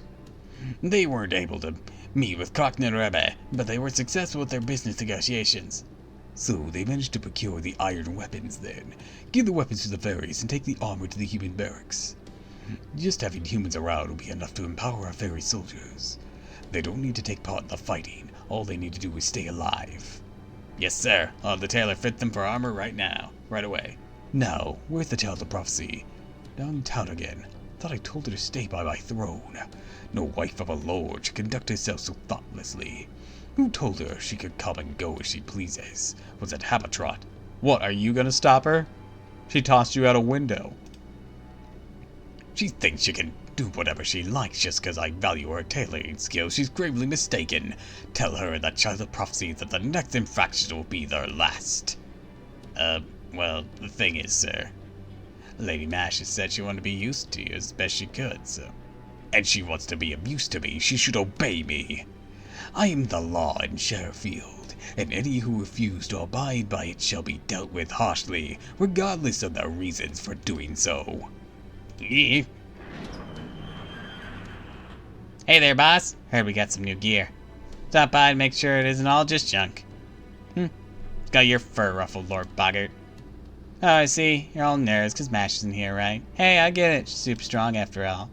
So, with the army from New Darlington supposedly headed their way, you probably want her by your side to keep you safe since you're revolting against the Queen and all, huh?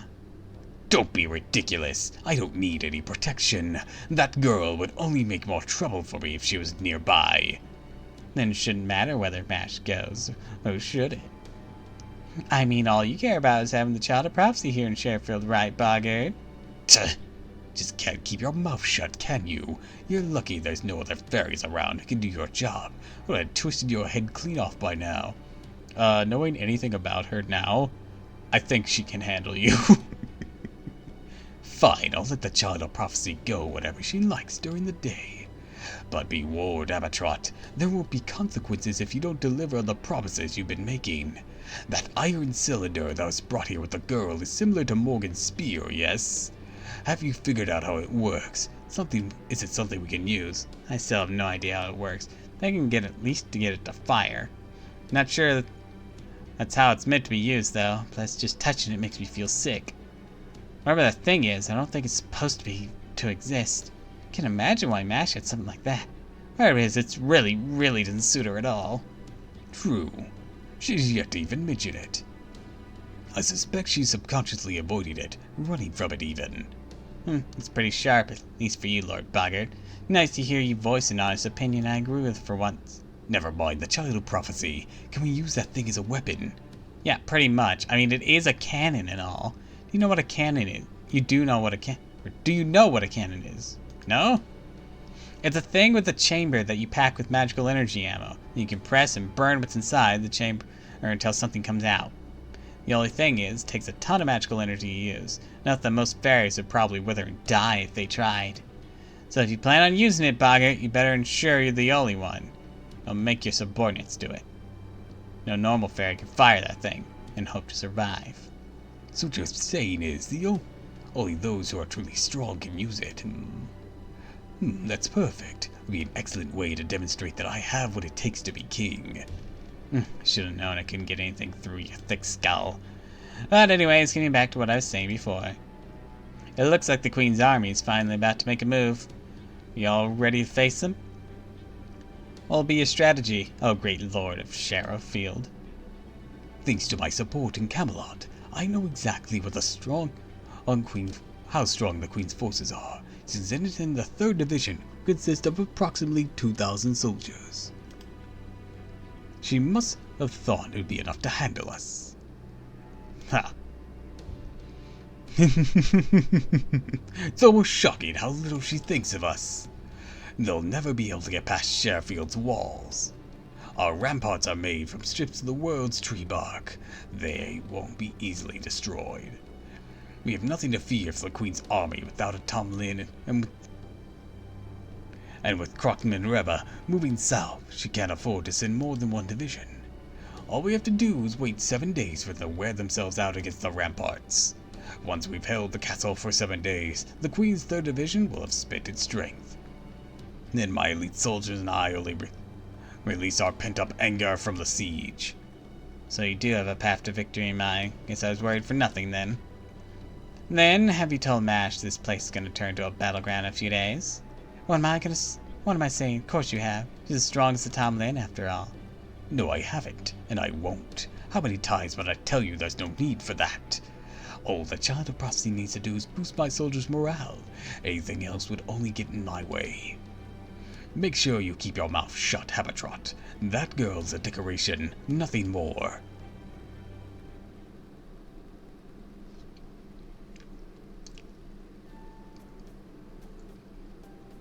Good evening, Lord Boggart. So nice of you to visit me again. Don't misunderstand. I'm only here to save face in front of my guards. Otherwise, no Fainclair fairy worth his fur would ever come to this room of a woman he had no intention of betting. Still, now that I'm here, I'm not about to waste my precious time. Let's discuss the Child of Prophecy tonight. How much do you know about them now that your memories are gone? Not much, I'm afraid. Only they are a fairy, turned 16 this year, and destined to save Britain. Outrageous. I didn't think it was possible he'd be so abnormally arrogant or ignorant. The Child of Prophecy story begins 16 years ago. Anacel, the head of the Mir clan who possessed the sacrament of precognition, prophesied the savior of Britain had been born,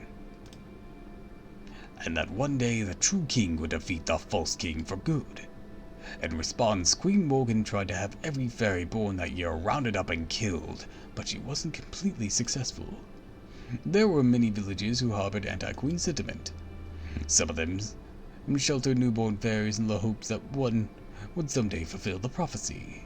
Of course, there were also some towns who took fairies born that year and tried to pass them off as the Child of Prophecy. These days, some of them even offered 16 fairies in tribute to the Queen, claiming they too are the Child of Prophecy.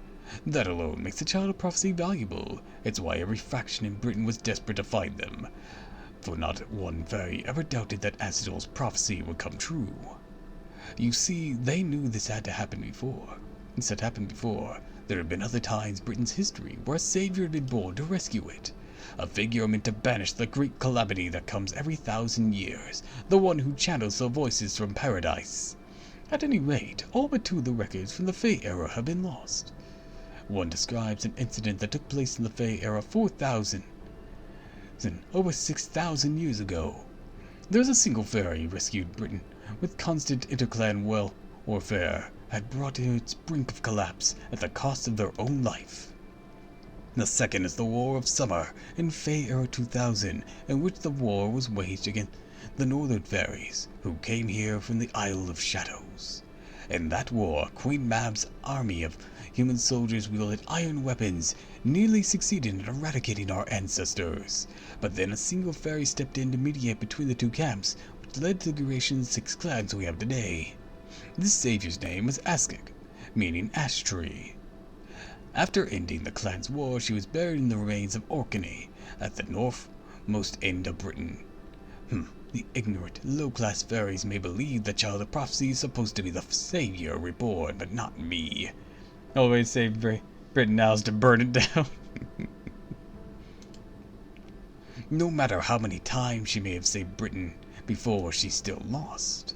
The calamities still exist. That alone is proof she does not deserve to be called anyone's savior. Now, if any of the previous saviors have succeeded at ridding the world of these accursed wars, the calamities that occurred with ever more frequency, then I would have accepted their claims. I've noticed that everyone in town seems to be afraid of the word calamity. Not just them, every fairy in every town I visited on the way here was afraid of it. My understanding is that as terrifying as Queen Morgan may be, the fairies still obey her because they're at least kept them safe from calamities, but now That's right, Morgan has declared her intention to leave Northwich to its fate.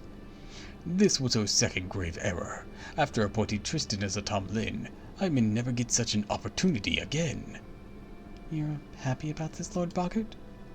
You can't rally soldiers without a cause for them to believe in. They need something greater than themselves. This is Northwich's situation, an unprecedented opportunity mash. It's the chance I've been waiting for to seize the throne. I have no intention of actually saving Northwich, but I will still use the situation.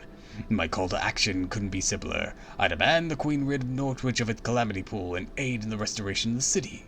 If these demands are not met, then Sheffield will no longer recognize Camelot's rule. The Queen will either need to comply with my demands or send out her army to suppress it. Frankly, I don't care which option she chooses. Either will deplete her army. That will give me time to collude with the Northern Fairies, invite the Round Table army in the south to join our cause, and eventually create an army of my own to rival the Queen's. You are no more than a grease for which the wheels. For those wheels child a prophecy. I neither need nor expect you to save Britain. Until, and unless you recover your memories, you are not to make a move without my permission. All I want is for you to continue giving the people of this town hope. You're no good for anything else. I'm pretty sure I can beat you. We don't talk about that.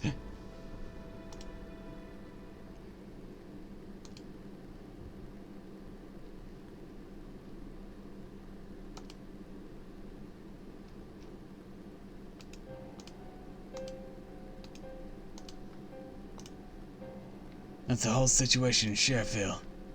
Boggart has 3,000 soldiers, 2,000 is fairy militia, 300 humans. He's also gathering more forces even if he speaks. Probably want to make your move soon. So it would seem. Damn it, the Queen's only authorized Sheffield to assemble soldiers as deterrents against the Northern Fairies. Now you're telling me there are 5,000 armed rebels all in one place there. That makes this the largest rebellion we've ever seen. I'd say it's owed largely to Lady Tristan crossing the line with her antics. Ever since New Larlington was built, countless fairies have been slaughtered for pure amusement. Now fairies from all across Britain are harboring doubts about Lady Tristan, and about High Queen Morgan for making her a Tomlin in the first place. You don't have to tell me, I'm painfully aware of that. Are we still sworn loyal to the High Queen? Can't be party to any of that nonsense. Right, sorry about that, just slipped out. What about my payment? I will, go on, pay him. He may have lost his standing, but Boggart's still a powerful leader for the Fen clan. He can easily defeat 1,000 fairies on his own. Send word to Camelot and have Lady Gawain dispatched here on the double. What about the Child of Prophecy? Pretty sure intel that valuable's worth something. Ah, the good one. Just captured another Child of Prophecy yesterday. This new one isn't even worth looking into. I'm sure Boggart just made her up. Oh, I wouldn't be... Trying to remember. I think this is Beryl. Oh, I wouldn't be so quick to dismiss it, officer. The fairy there was telling the truth. I especially enjoyed the description of the Child of Prophecy. How did it go again? Black iron armor, a huge shield, appears to be a girl about 16. A black iron cylinder makes you uneasy just looking at it.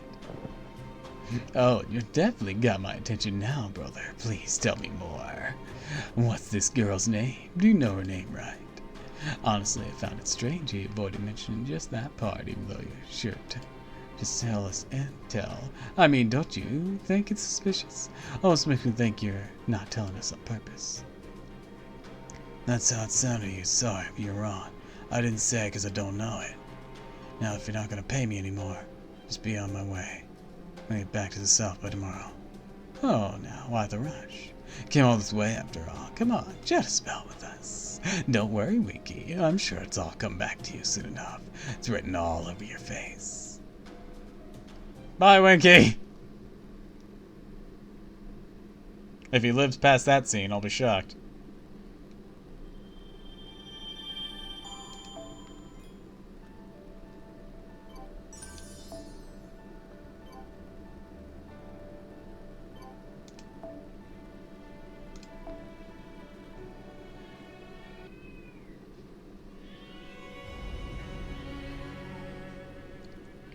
Whales. Whales! And now for something completely different. How long till we get to Wales? Paulina wouldn't be on board with burning Britain. France, on the other hand. Well, France is already gone.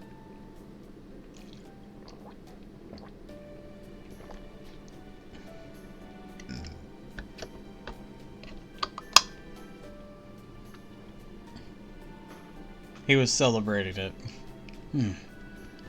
Well, we take the scenic route instead of the main road, so as not to stand out.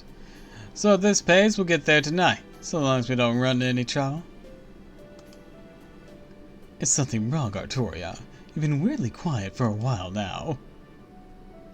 I ain't want to say anything because I don't want to make Tammy seem nervous, but I've been getting a real bad feeling like someone's been watching us all this time. I also get the feeling Carrie's gonna flip over in about 5 seconds. Don't be silly. I read up Brit. The best elegant wind-like fey horse around. I would never let a carriage I was trolling tip over, especially with passengers inside. What the snoring? What the? Are we under attack? I want to get out of the carriage. Hang on, we aren't under attack. The carriage is right over something is all. What happened, Red Horse? The road's that bad out there. No, it's just, I'm sorry. I was writing a poem while gazing up at the sky. I didn't notice the large number of ferries collapsed to the ground until it was too late. It's incredible. It's awful. It's incrawlable. There's 1, 2, 3, 6 of them blocking our way.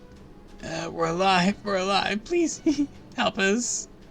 Our cargo just began acting up and attacked us out of nowhere. Hi-ho!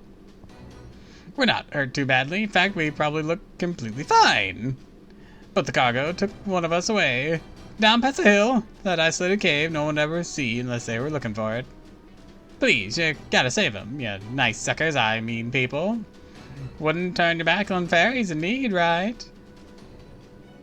Oh yeah, not suspicious at all. Hello there, got it. Come on everyone, now you hurry before it's too late. Wait, seriously? The fine line between nice and being gullible, you know. You know, I'm actually kind of impressed you managed to survive this long. Keep an eye on these ferries, Oberon. No problem. Good luck over there. We'll go beat up whatever's over there.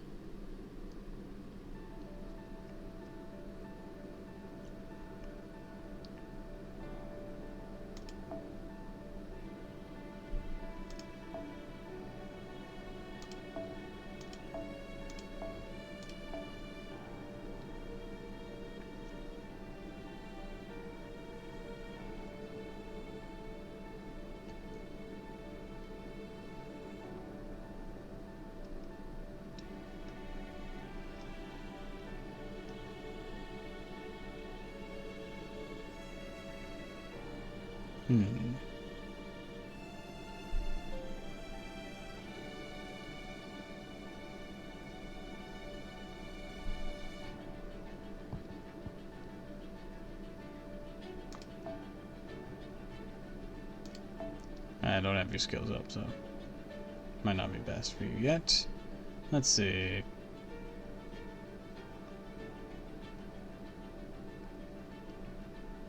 You know what? Why not?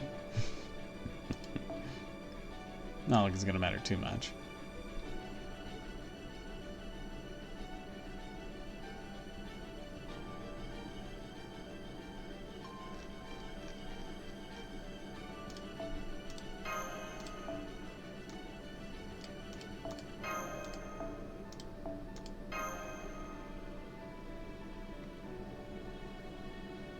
Actually,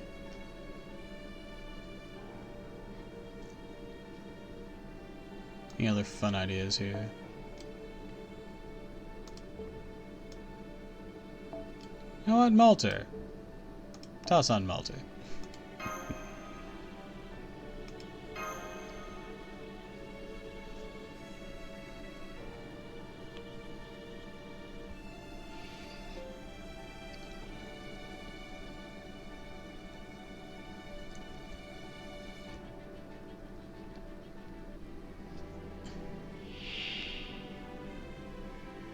まだまだ未熟者ですが頑張ります。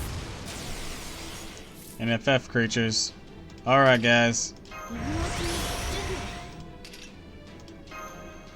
白兵戦行きます。 さて Alright, let's deal with this. Oh wait, yeah, I did lose my advantage against... It's Lancers. What the fuck? It's only night classes that I have an advantage against. Hate this. 黄金率にも種類がある。 Whose dumbass idea was this to make me an alter ego? 発進準備完了だ。串灘早く姫を早く。首にいないぞ。どんな嵐であろうとも、どんな未来が待とうとも、これを突破するのが Why did that one 私 not たち get の hit 使命なの at さ。ボンビアージュ、また会おう、諸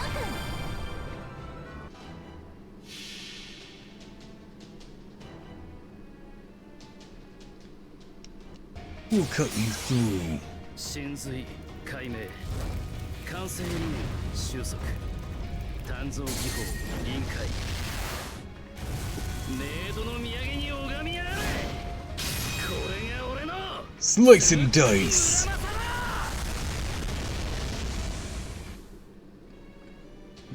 That lizard's still hanging around. Can't say I'm a fan. Let me guess, that slave giant can't be harmed until I deal with all of them. Seems so. Q オッケ A ー、任せて B オッケー。せーの。せーの。頭上気をつけたまえ。行くよ。 Not gonna lie, I do like more last out of Swordsmith. It is really cool. I like how he like refines all of his swords in that field of his during his Noble Phantasm. I think that's sick as hell. 発進準備完了だ。 A new take on Unlimited Blade Works. そう、君たちはあらゆる困難を乗り越える。その勝者を今示そう。ビューティフルジャーニー。さあ、行けるとこまで行ってみよう。 I wonder if we'll ever get Masamune. それはいつか来る兆しの星。 Very curious. あなたは星をかざせ The two technically never were actually rivals. They lived a couple hundred years apart. But the infamy of their blades, or the infamy of the difference in their blades, is still quite the thing to behold. やることは変わらねえよ Q あの A 折れんなよ B. 先に行くまだ折り返しだそこに至るはあまたの剣さん気づきに気づいた刀塚八重垣作るは戦 Do you think that I know the sword defense evade buffer was Masamune? Yeah, that'd be pretty cool.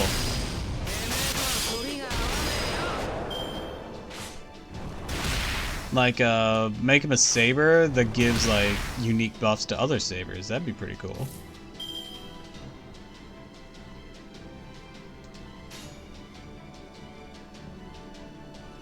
OK あの辺りか任せて。切るぜふむふむ。芸術とは輝くものさ。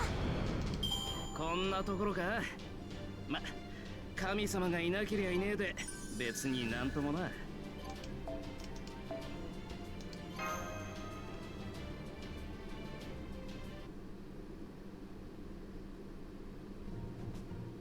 I-ho! The whole story of how the sword is put in a river. Or Masa's cut every leaf, Masamune's repelled every leaf. Yeah.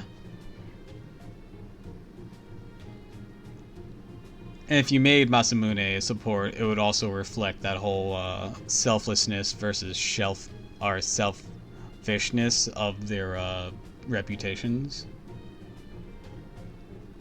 While I'm sure Muramasa wasn't actually a bloodthirsty monster. He does have that reputation of his swords. Though I do think, once again, that is like down to the eras they were born and developed swords in. I think that is a big factor of their ongoing reputations. Hi-ho! I don't know what I could have done if you guys hadn't come along. That's the last time I go shopping in Gloucester. Should have known that bargain set was too good to be true. You mean he actually was in trouble? Yeah, Muramasa was in a more war-torn era, if I remember correctly. Yeah, I looked it up earlier.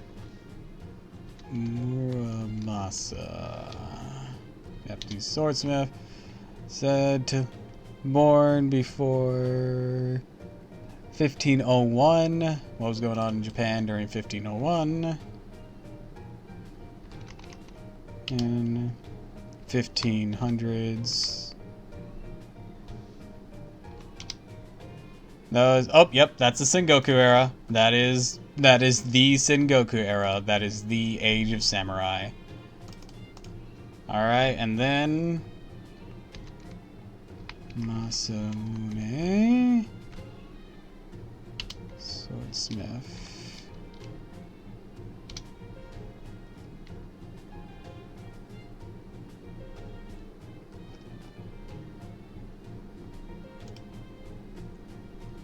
And Masamune lived between 1264 and 1343. So let's say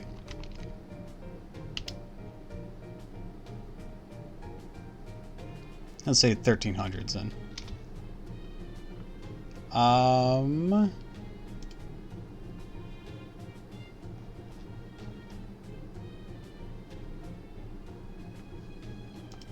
That's not gonna help. That was the Kamakura period. History marks governments by the Kamakura shogunate, officially established in 1192. And went to 1333. And technically started in 1185, but officially was established in 92.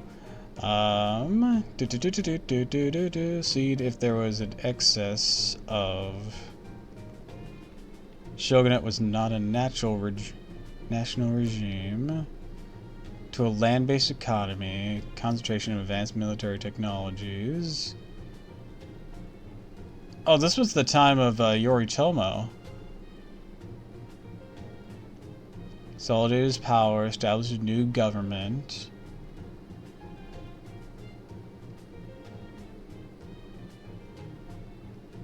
Yeah, there didn't seem to be a lot of, like, full-on war during that time.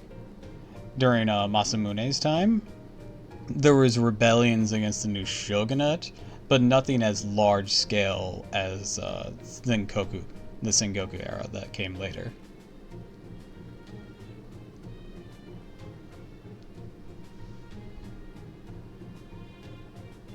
Yeah, I guess so. Now I feel bad for not giving these fairies a fair shake, no matter how suspect they seemed at first. You're right, any of the fairies you were taken away, were they? Yeah, it would make sense. More mouse play, more bloodthirsty, and made for massive war. Yeah. Oh, just 7 of us. No 8th fairy around here. I gotta say though, I sure are strong. Oh, and by you guys, I mean the redhead. You don't do that. Crazy that then, a whole different sense of the word, lady. Ross's swords being cursed, just Tokugawa propaganda. Well, that wouldn't surprise me either. Like I said, it's just their reputations. Since that still hold those, the actual reality is like, they're swords. Muramasa probably made a lot of blades during the Sengoku era. Because there need to be a lot of blades during the Sengoku era.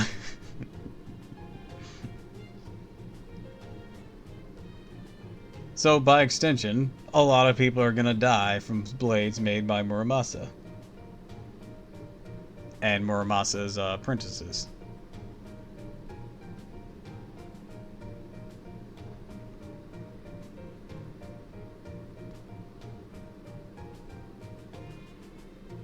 So yeah, it's all just reputation. It's the same thing with like Napoleon's height. It's a reputation that was built upon something that wasn't actually true. So propaganda. Yes, 7 dwarves.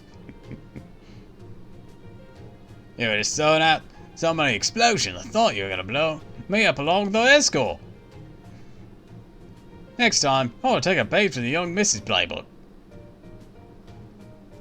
She threw a bunch of stuff at the cargo too, but she never hit me once.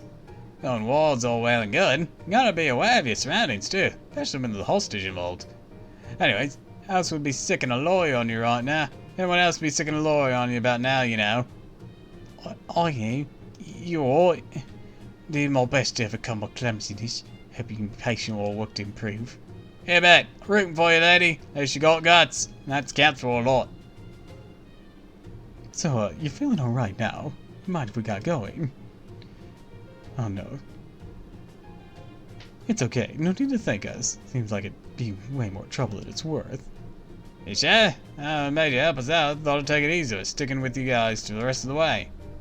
Alright, so, gotta head home. Report to the boss we got done taking out the trash. I thought we could overlong these escorts were brought. Thank goodness you guys came along to help us out. Thanks, gullible looking lady. You talking about trash, you mean the Camelot's pit? I thought soldiers were supposed to be escorts for it, since most tend to show up near the pit. We would have gone with soldiers, but they say they don't have time to escort missions these days. Why, we've got escorts from a beautiful lady in Glasgow instead. Said you'd have them cheap since you could get the fine-tuning right. Queen Sky, So she sold them junk she knew was worthless, huh? That foxwoman sure is a piece of work. Luckily, no more show up near the pit. Guess they're all gathered around Northwich now. Man, sometimes I really worry what's going to happen in Fairy Britain. Between Gawain, Fang Clan's biggest troublemaker, and Tristan, Queen's pet psycho. The only decent Tomlin in the bunch is Lady Lancelot. Maybe I should take a break up north. For the north. What am I saying? Can never do that. We're the 7 merry brothers, Lady Aura's faithful servants. Hi-ho, hi-ho, it's back to work we go. We're gonna get sued by Disney. Now. Thanks again for everything, you guys. You watch out for the moles too, you hear?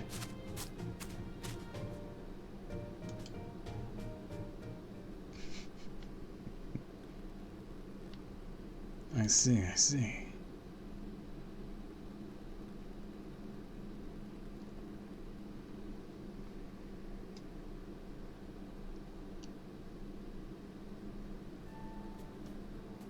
For the record, it's not my fault we didn't get there today. It's all on Artoria for dragging us into yet another rescue. You do all understand that, right? Also, do you naturally attract trouble, Tiramisu? Are you just unlucky like that? Yes. Now you mention it. This did help me get my bearings in terms of using my blade and all. Fairy Britain isn't like the other lost belts I've seen so far. I finally figured out how tough my blade needs to be. Your magecraft isn't half bad either, Artoria. I got no idea why fairies here say your skills ain't worth much, but I do know you've got they're a great fit for me. Also, side note, it took me way too long to notice. For Muramasa and Artoria Caster here. And their whole, like, parallels here. They're practically just switched classes. If we take regular Shiro at face value, because all the other mages we've faced without them being servants have been casters, they literally just switch classes.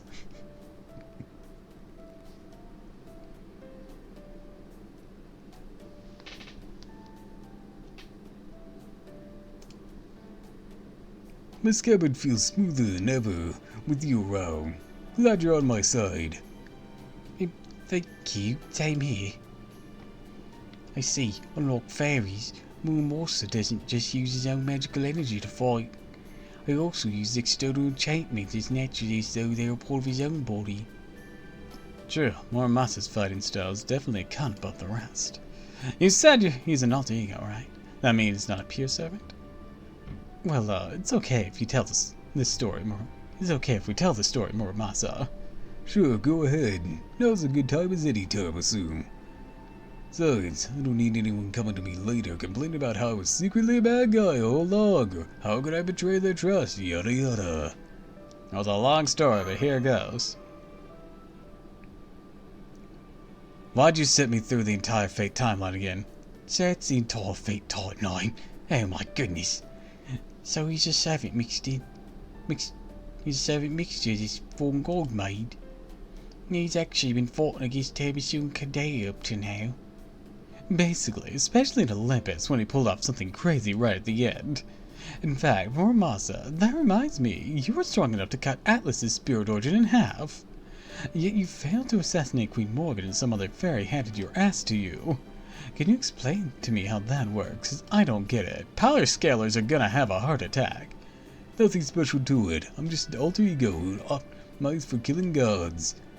And that's only because the foreign god imbued me with divine spirits who are good at that sort of thing. Apparently, one of them's a blind god of war who's responsible for Ragnarok, the twilight of the gods. The other, well, kind of a wish fulfillment of mine, don't ask. My point is, I'm not exactly strong or anything. I just don't know to use magical energy to kill gods. So Olympus was perfect for me. Scandinavia would have been rough. You can figure out why. Let's Scotty. I think she was cold. Who's a good boy? Me. Damn it. Me. Damn it, my Fenrir divine core is acted up. Son of a bitch. Well, I said a blind god. To my knowledge, Fenrir isn't blind. Even if you want to count them a god because they're a child of Loki, but I've never heard about Fenrir being blind. If he is, I have missed that this entire time. This alter ego version of me had met her. Oh, I know which god? I don't.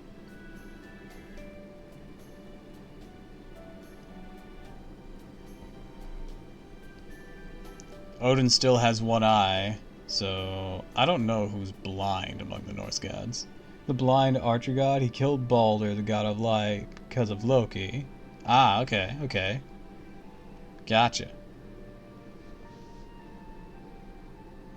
If this alter ego version of me had met her, I might have flown into a genuine rage.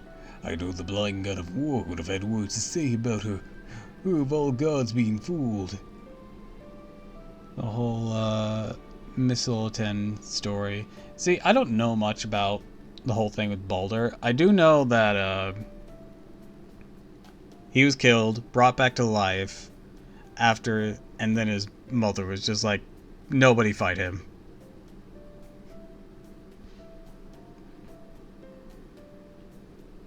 Anyways, there you have it.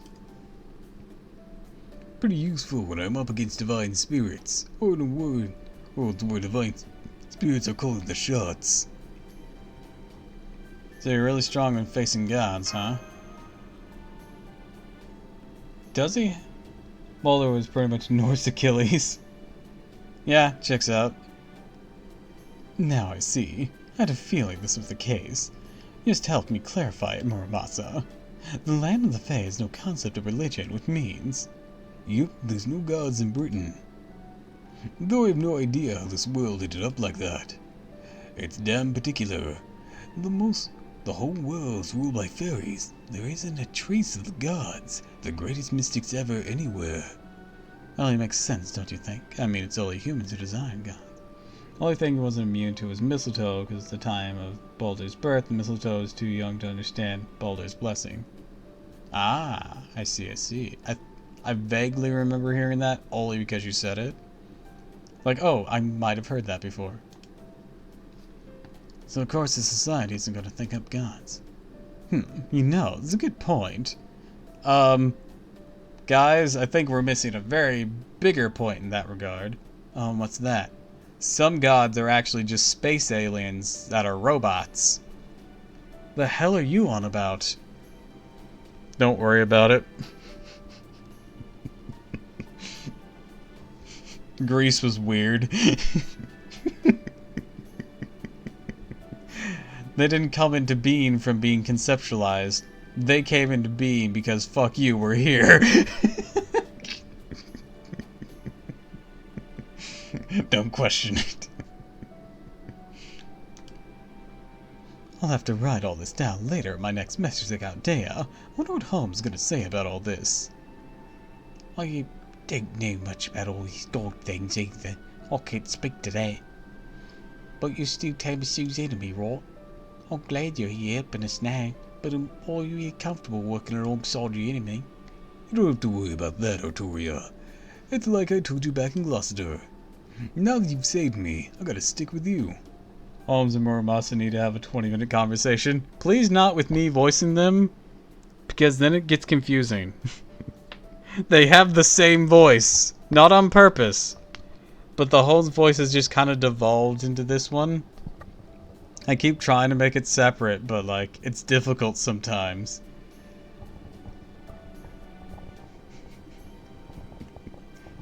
Because Holmes' voice has this whole deepness, but he also needs a little bit of excitement, air to it, and a little bit of rambunctiousness mixed in, just a tad, to separate him, just enough to give him a bit of personality.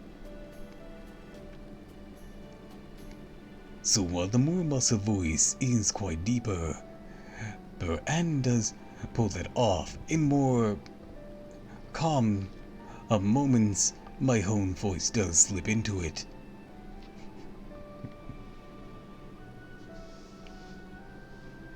It's very weird whenever I give a character a voice, and it's fine for a while, and then the character leaves, and I give that voice to another person, and it's fine for a while, and then those two characters meet, and it's a nightmare. It's like, fuck! What do I do? I only have so many voices. We run into that occasionally with events. Now you've saved me, I'm gonna stick with you, Child of Prophecy. It's easier for me that way. I ain't usually one to find fault in my own work, but at least this one's a job I can finally get behind. So you're not fully on board with the Foreign Gods job, then? Are you freaking kidding me? Hell no. Damn thing's a pain in the ass. Even now, I still have no idea what the hell the Foreign God even is. I mean, they're from space, right? Why are they German? We ask ourselves that every day. She summoned me without asking, mixed the divine spirits into me without asking, and forced a bunch of work I never asked to be a part of on me. I've always been a maker of weapons, so I know my hands weren't the cleanest to begin with. But at least when I was alive, I could swear to the Buddha I never went down the wrong path. Of course, now that I've got some other things mixed in with me, I don't have the right or wrong path anymore. If nothing else, I'm going to make sure I do good work on any job I take on. It's the least I can do as Muramasa. That's very you. Yup, at least it'd be if I was still my original heroic spirit. That ain't exactly the case now. I can still be fairly useful.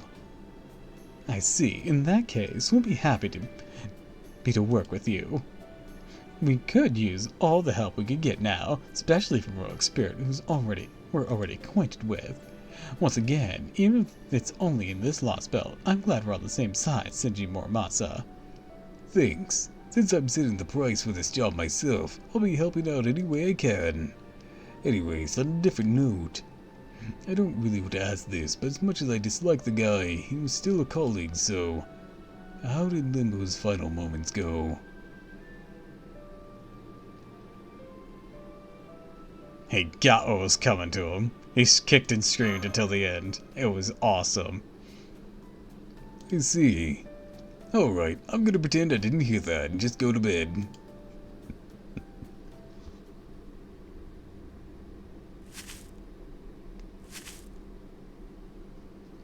Is anyone awake? No, they're not, are they? No, they're all sleeping soundly. I'll take that as a good sign. Ugh, pretty sleepy too. I have to stand guard. No shady looking things nearby, check. No Moors nearby, check. Don't you worry, everyone. I'll make sure Artoria stays safe. Zzz. Took me a while to figure out who this is supposed to be.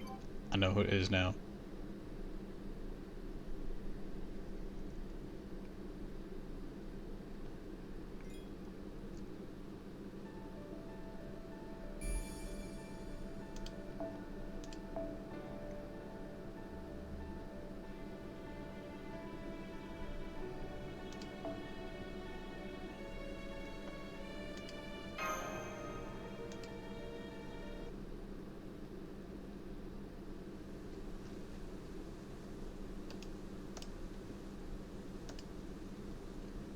Look at all the pretty lights.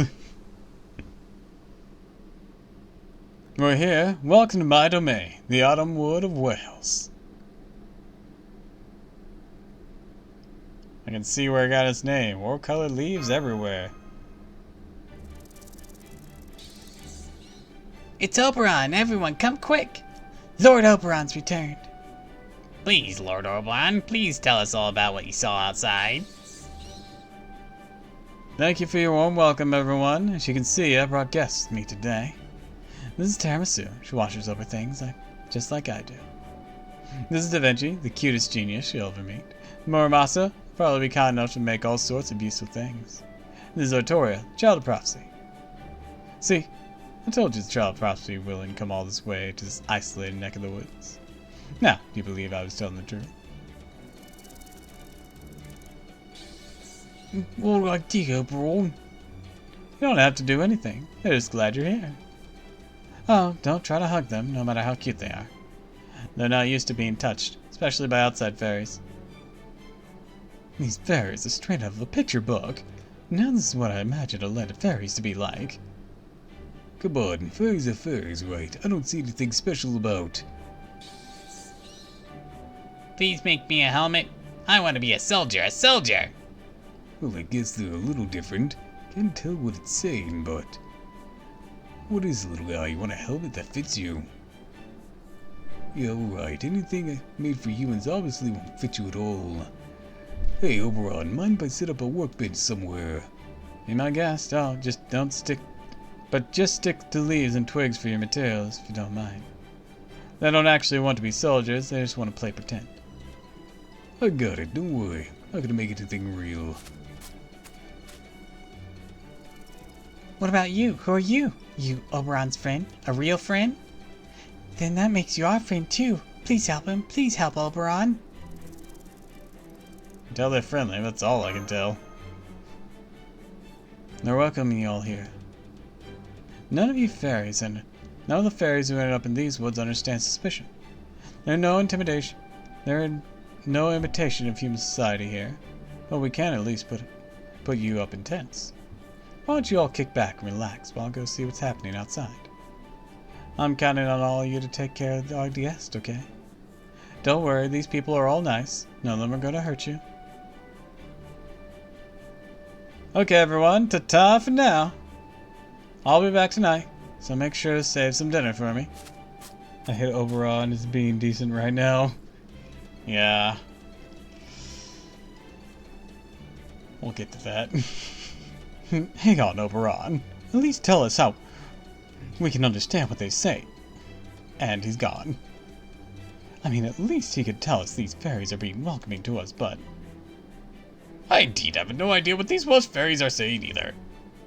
I also noticed Lord Oberon didn't bother to introduce me. That hurts, honestly.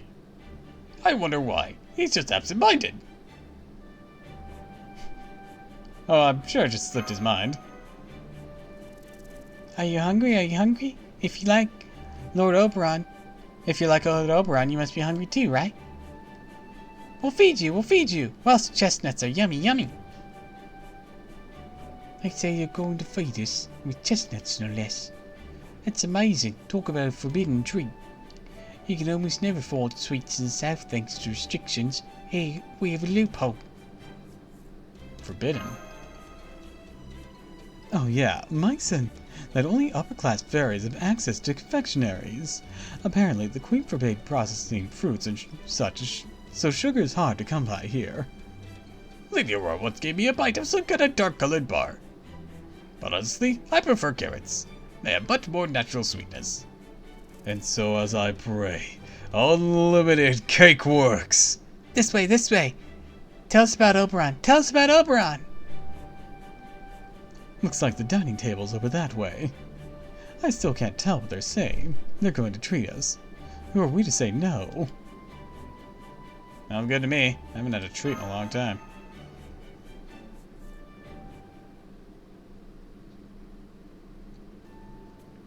That meal was delicious. What she said. Sure was. Most gorgeous grapes I've ever seen by far. Have you seen the grapes in Sutendoji's art?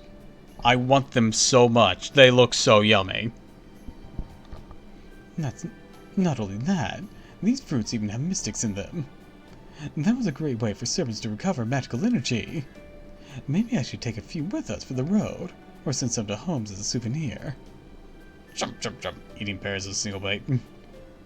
There's still an extra plate left out. It's up for Oberon. Should we leave it for him? They're here! The black dogs are here! Run! Hide! You snooze, you lose!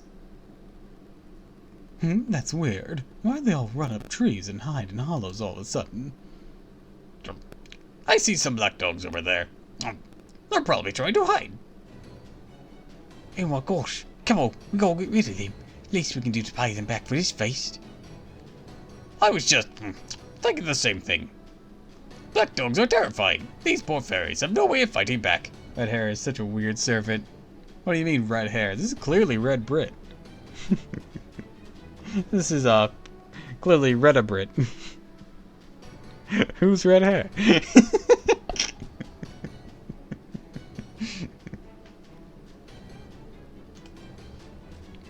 Well, we're not going to let anything happen to them, now that we're here.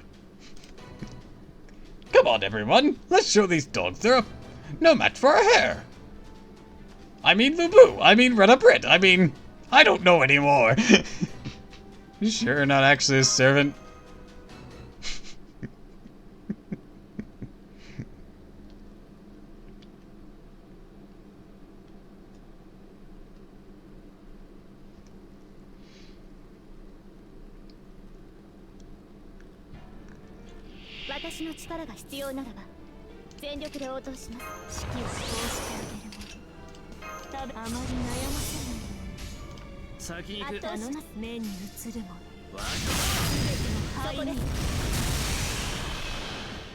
Yeah, he's a funky dude.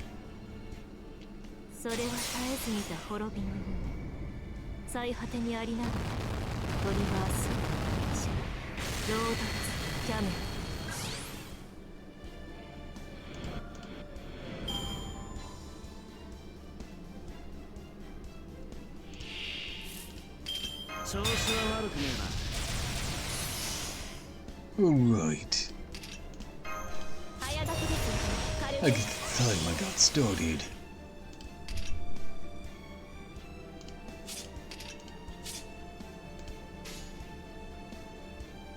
Q, A, B. So now.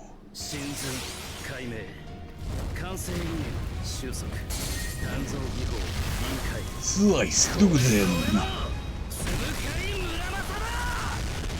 Did I get him? Not quite.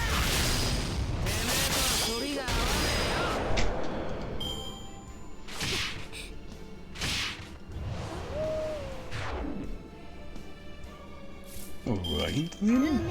Let's... Will prep me for next time. And do this. There we go.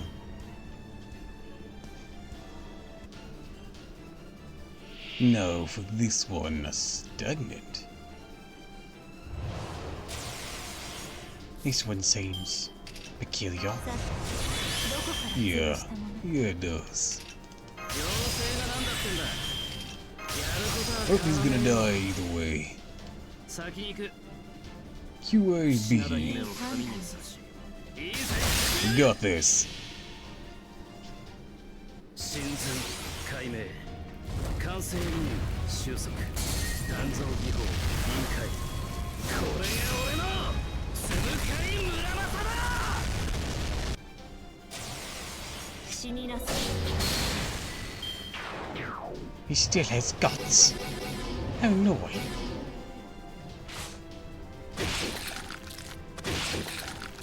Oh right, how many more times is that gut's gonna pop off? Oh, just once more. 先に行くよく怒りに立てた分断する輝き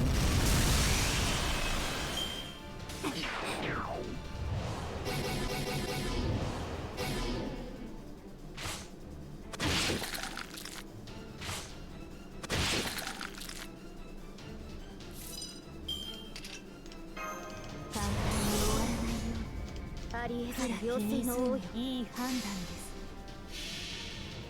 And 最果てに Round of Avalon, followed by 最後の竜は我がのもの Roadless Camp. 集え円卓の守護者たちラウンド・オブ・アバロン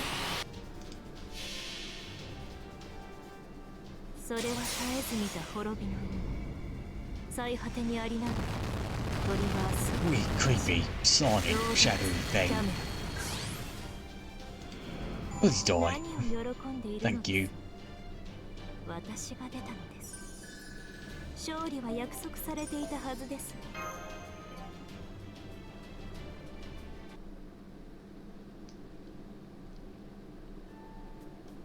What was that incredibly powerful enemy doing mixed in with those black dogs? Probably just some fairy that bit who... They bit who would mad from the excruciating pain. Are they different from the Moors? Yes, fairies become Moors when they lose their purpose and shine. That is, when their lives become meaningless. And when they are infected with meaninglessness, by touching other Moors. But fairies who become so focused on their purpose, they lose sight of themselves, produce endless magical energy, to the point they're no longer able to maintain their forms. I guess you could say they're fairies gone bad.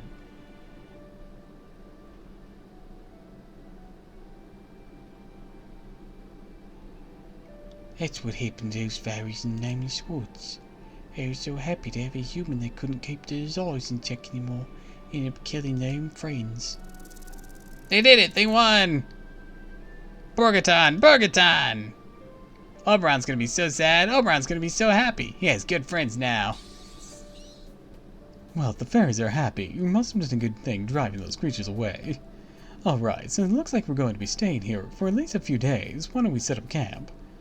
Especially since there's no point in worrying about what's going on outside now that we're here. And so, let's just relax and recuperate while we wait for Oberon to get back.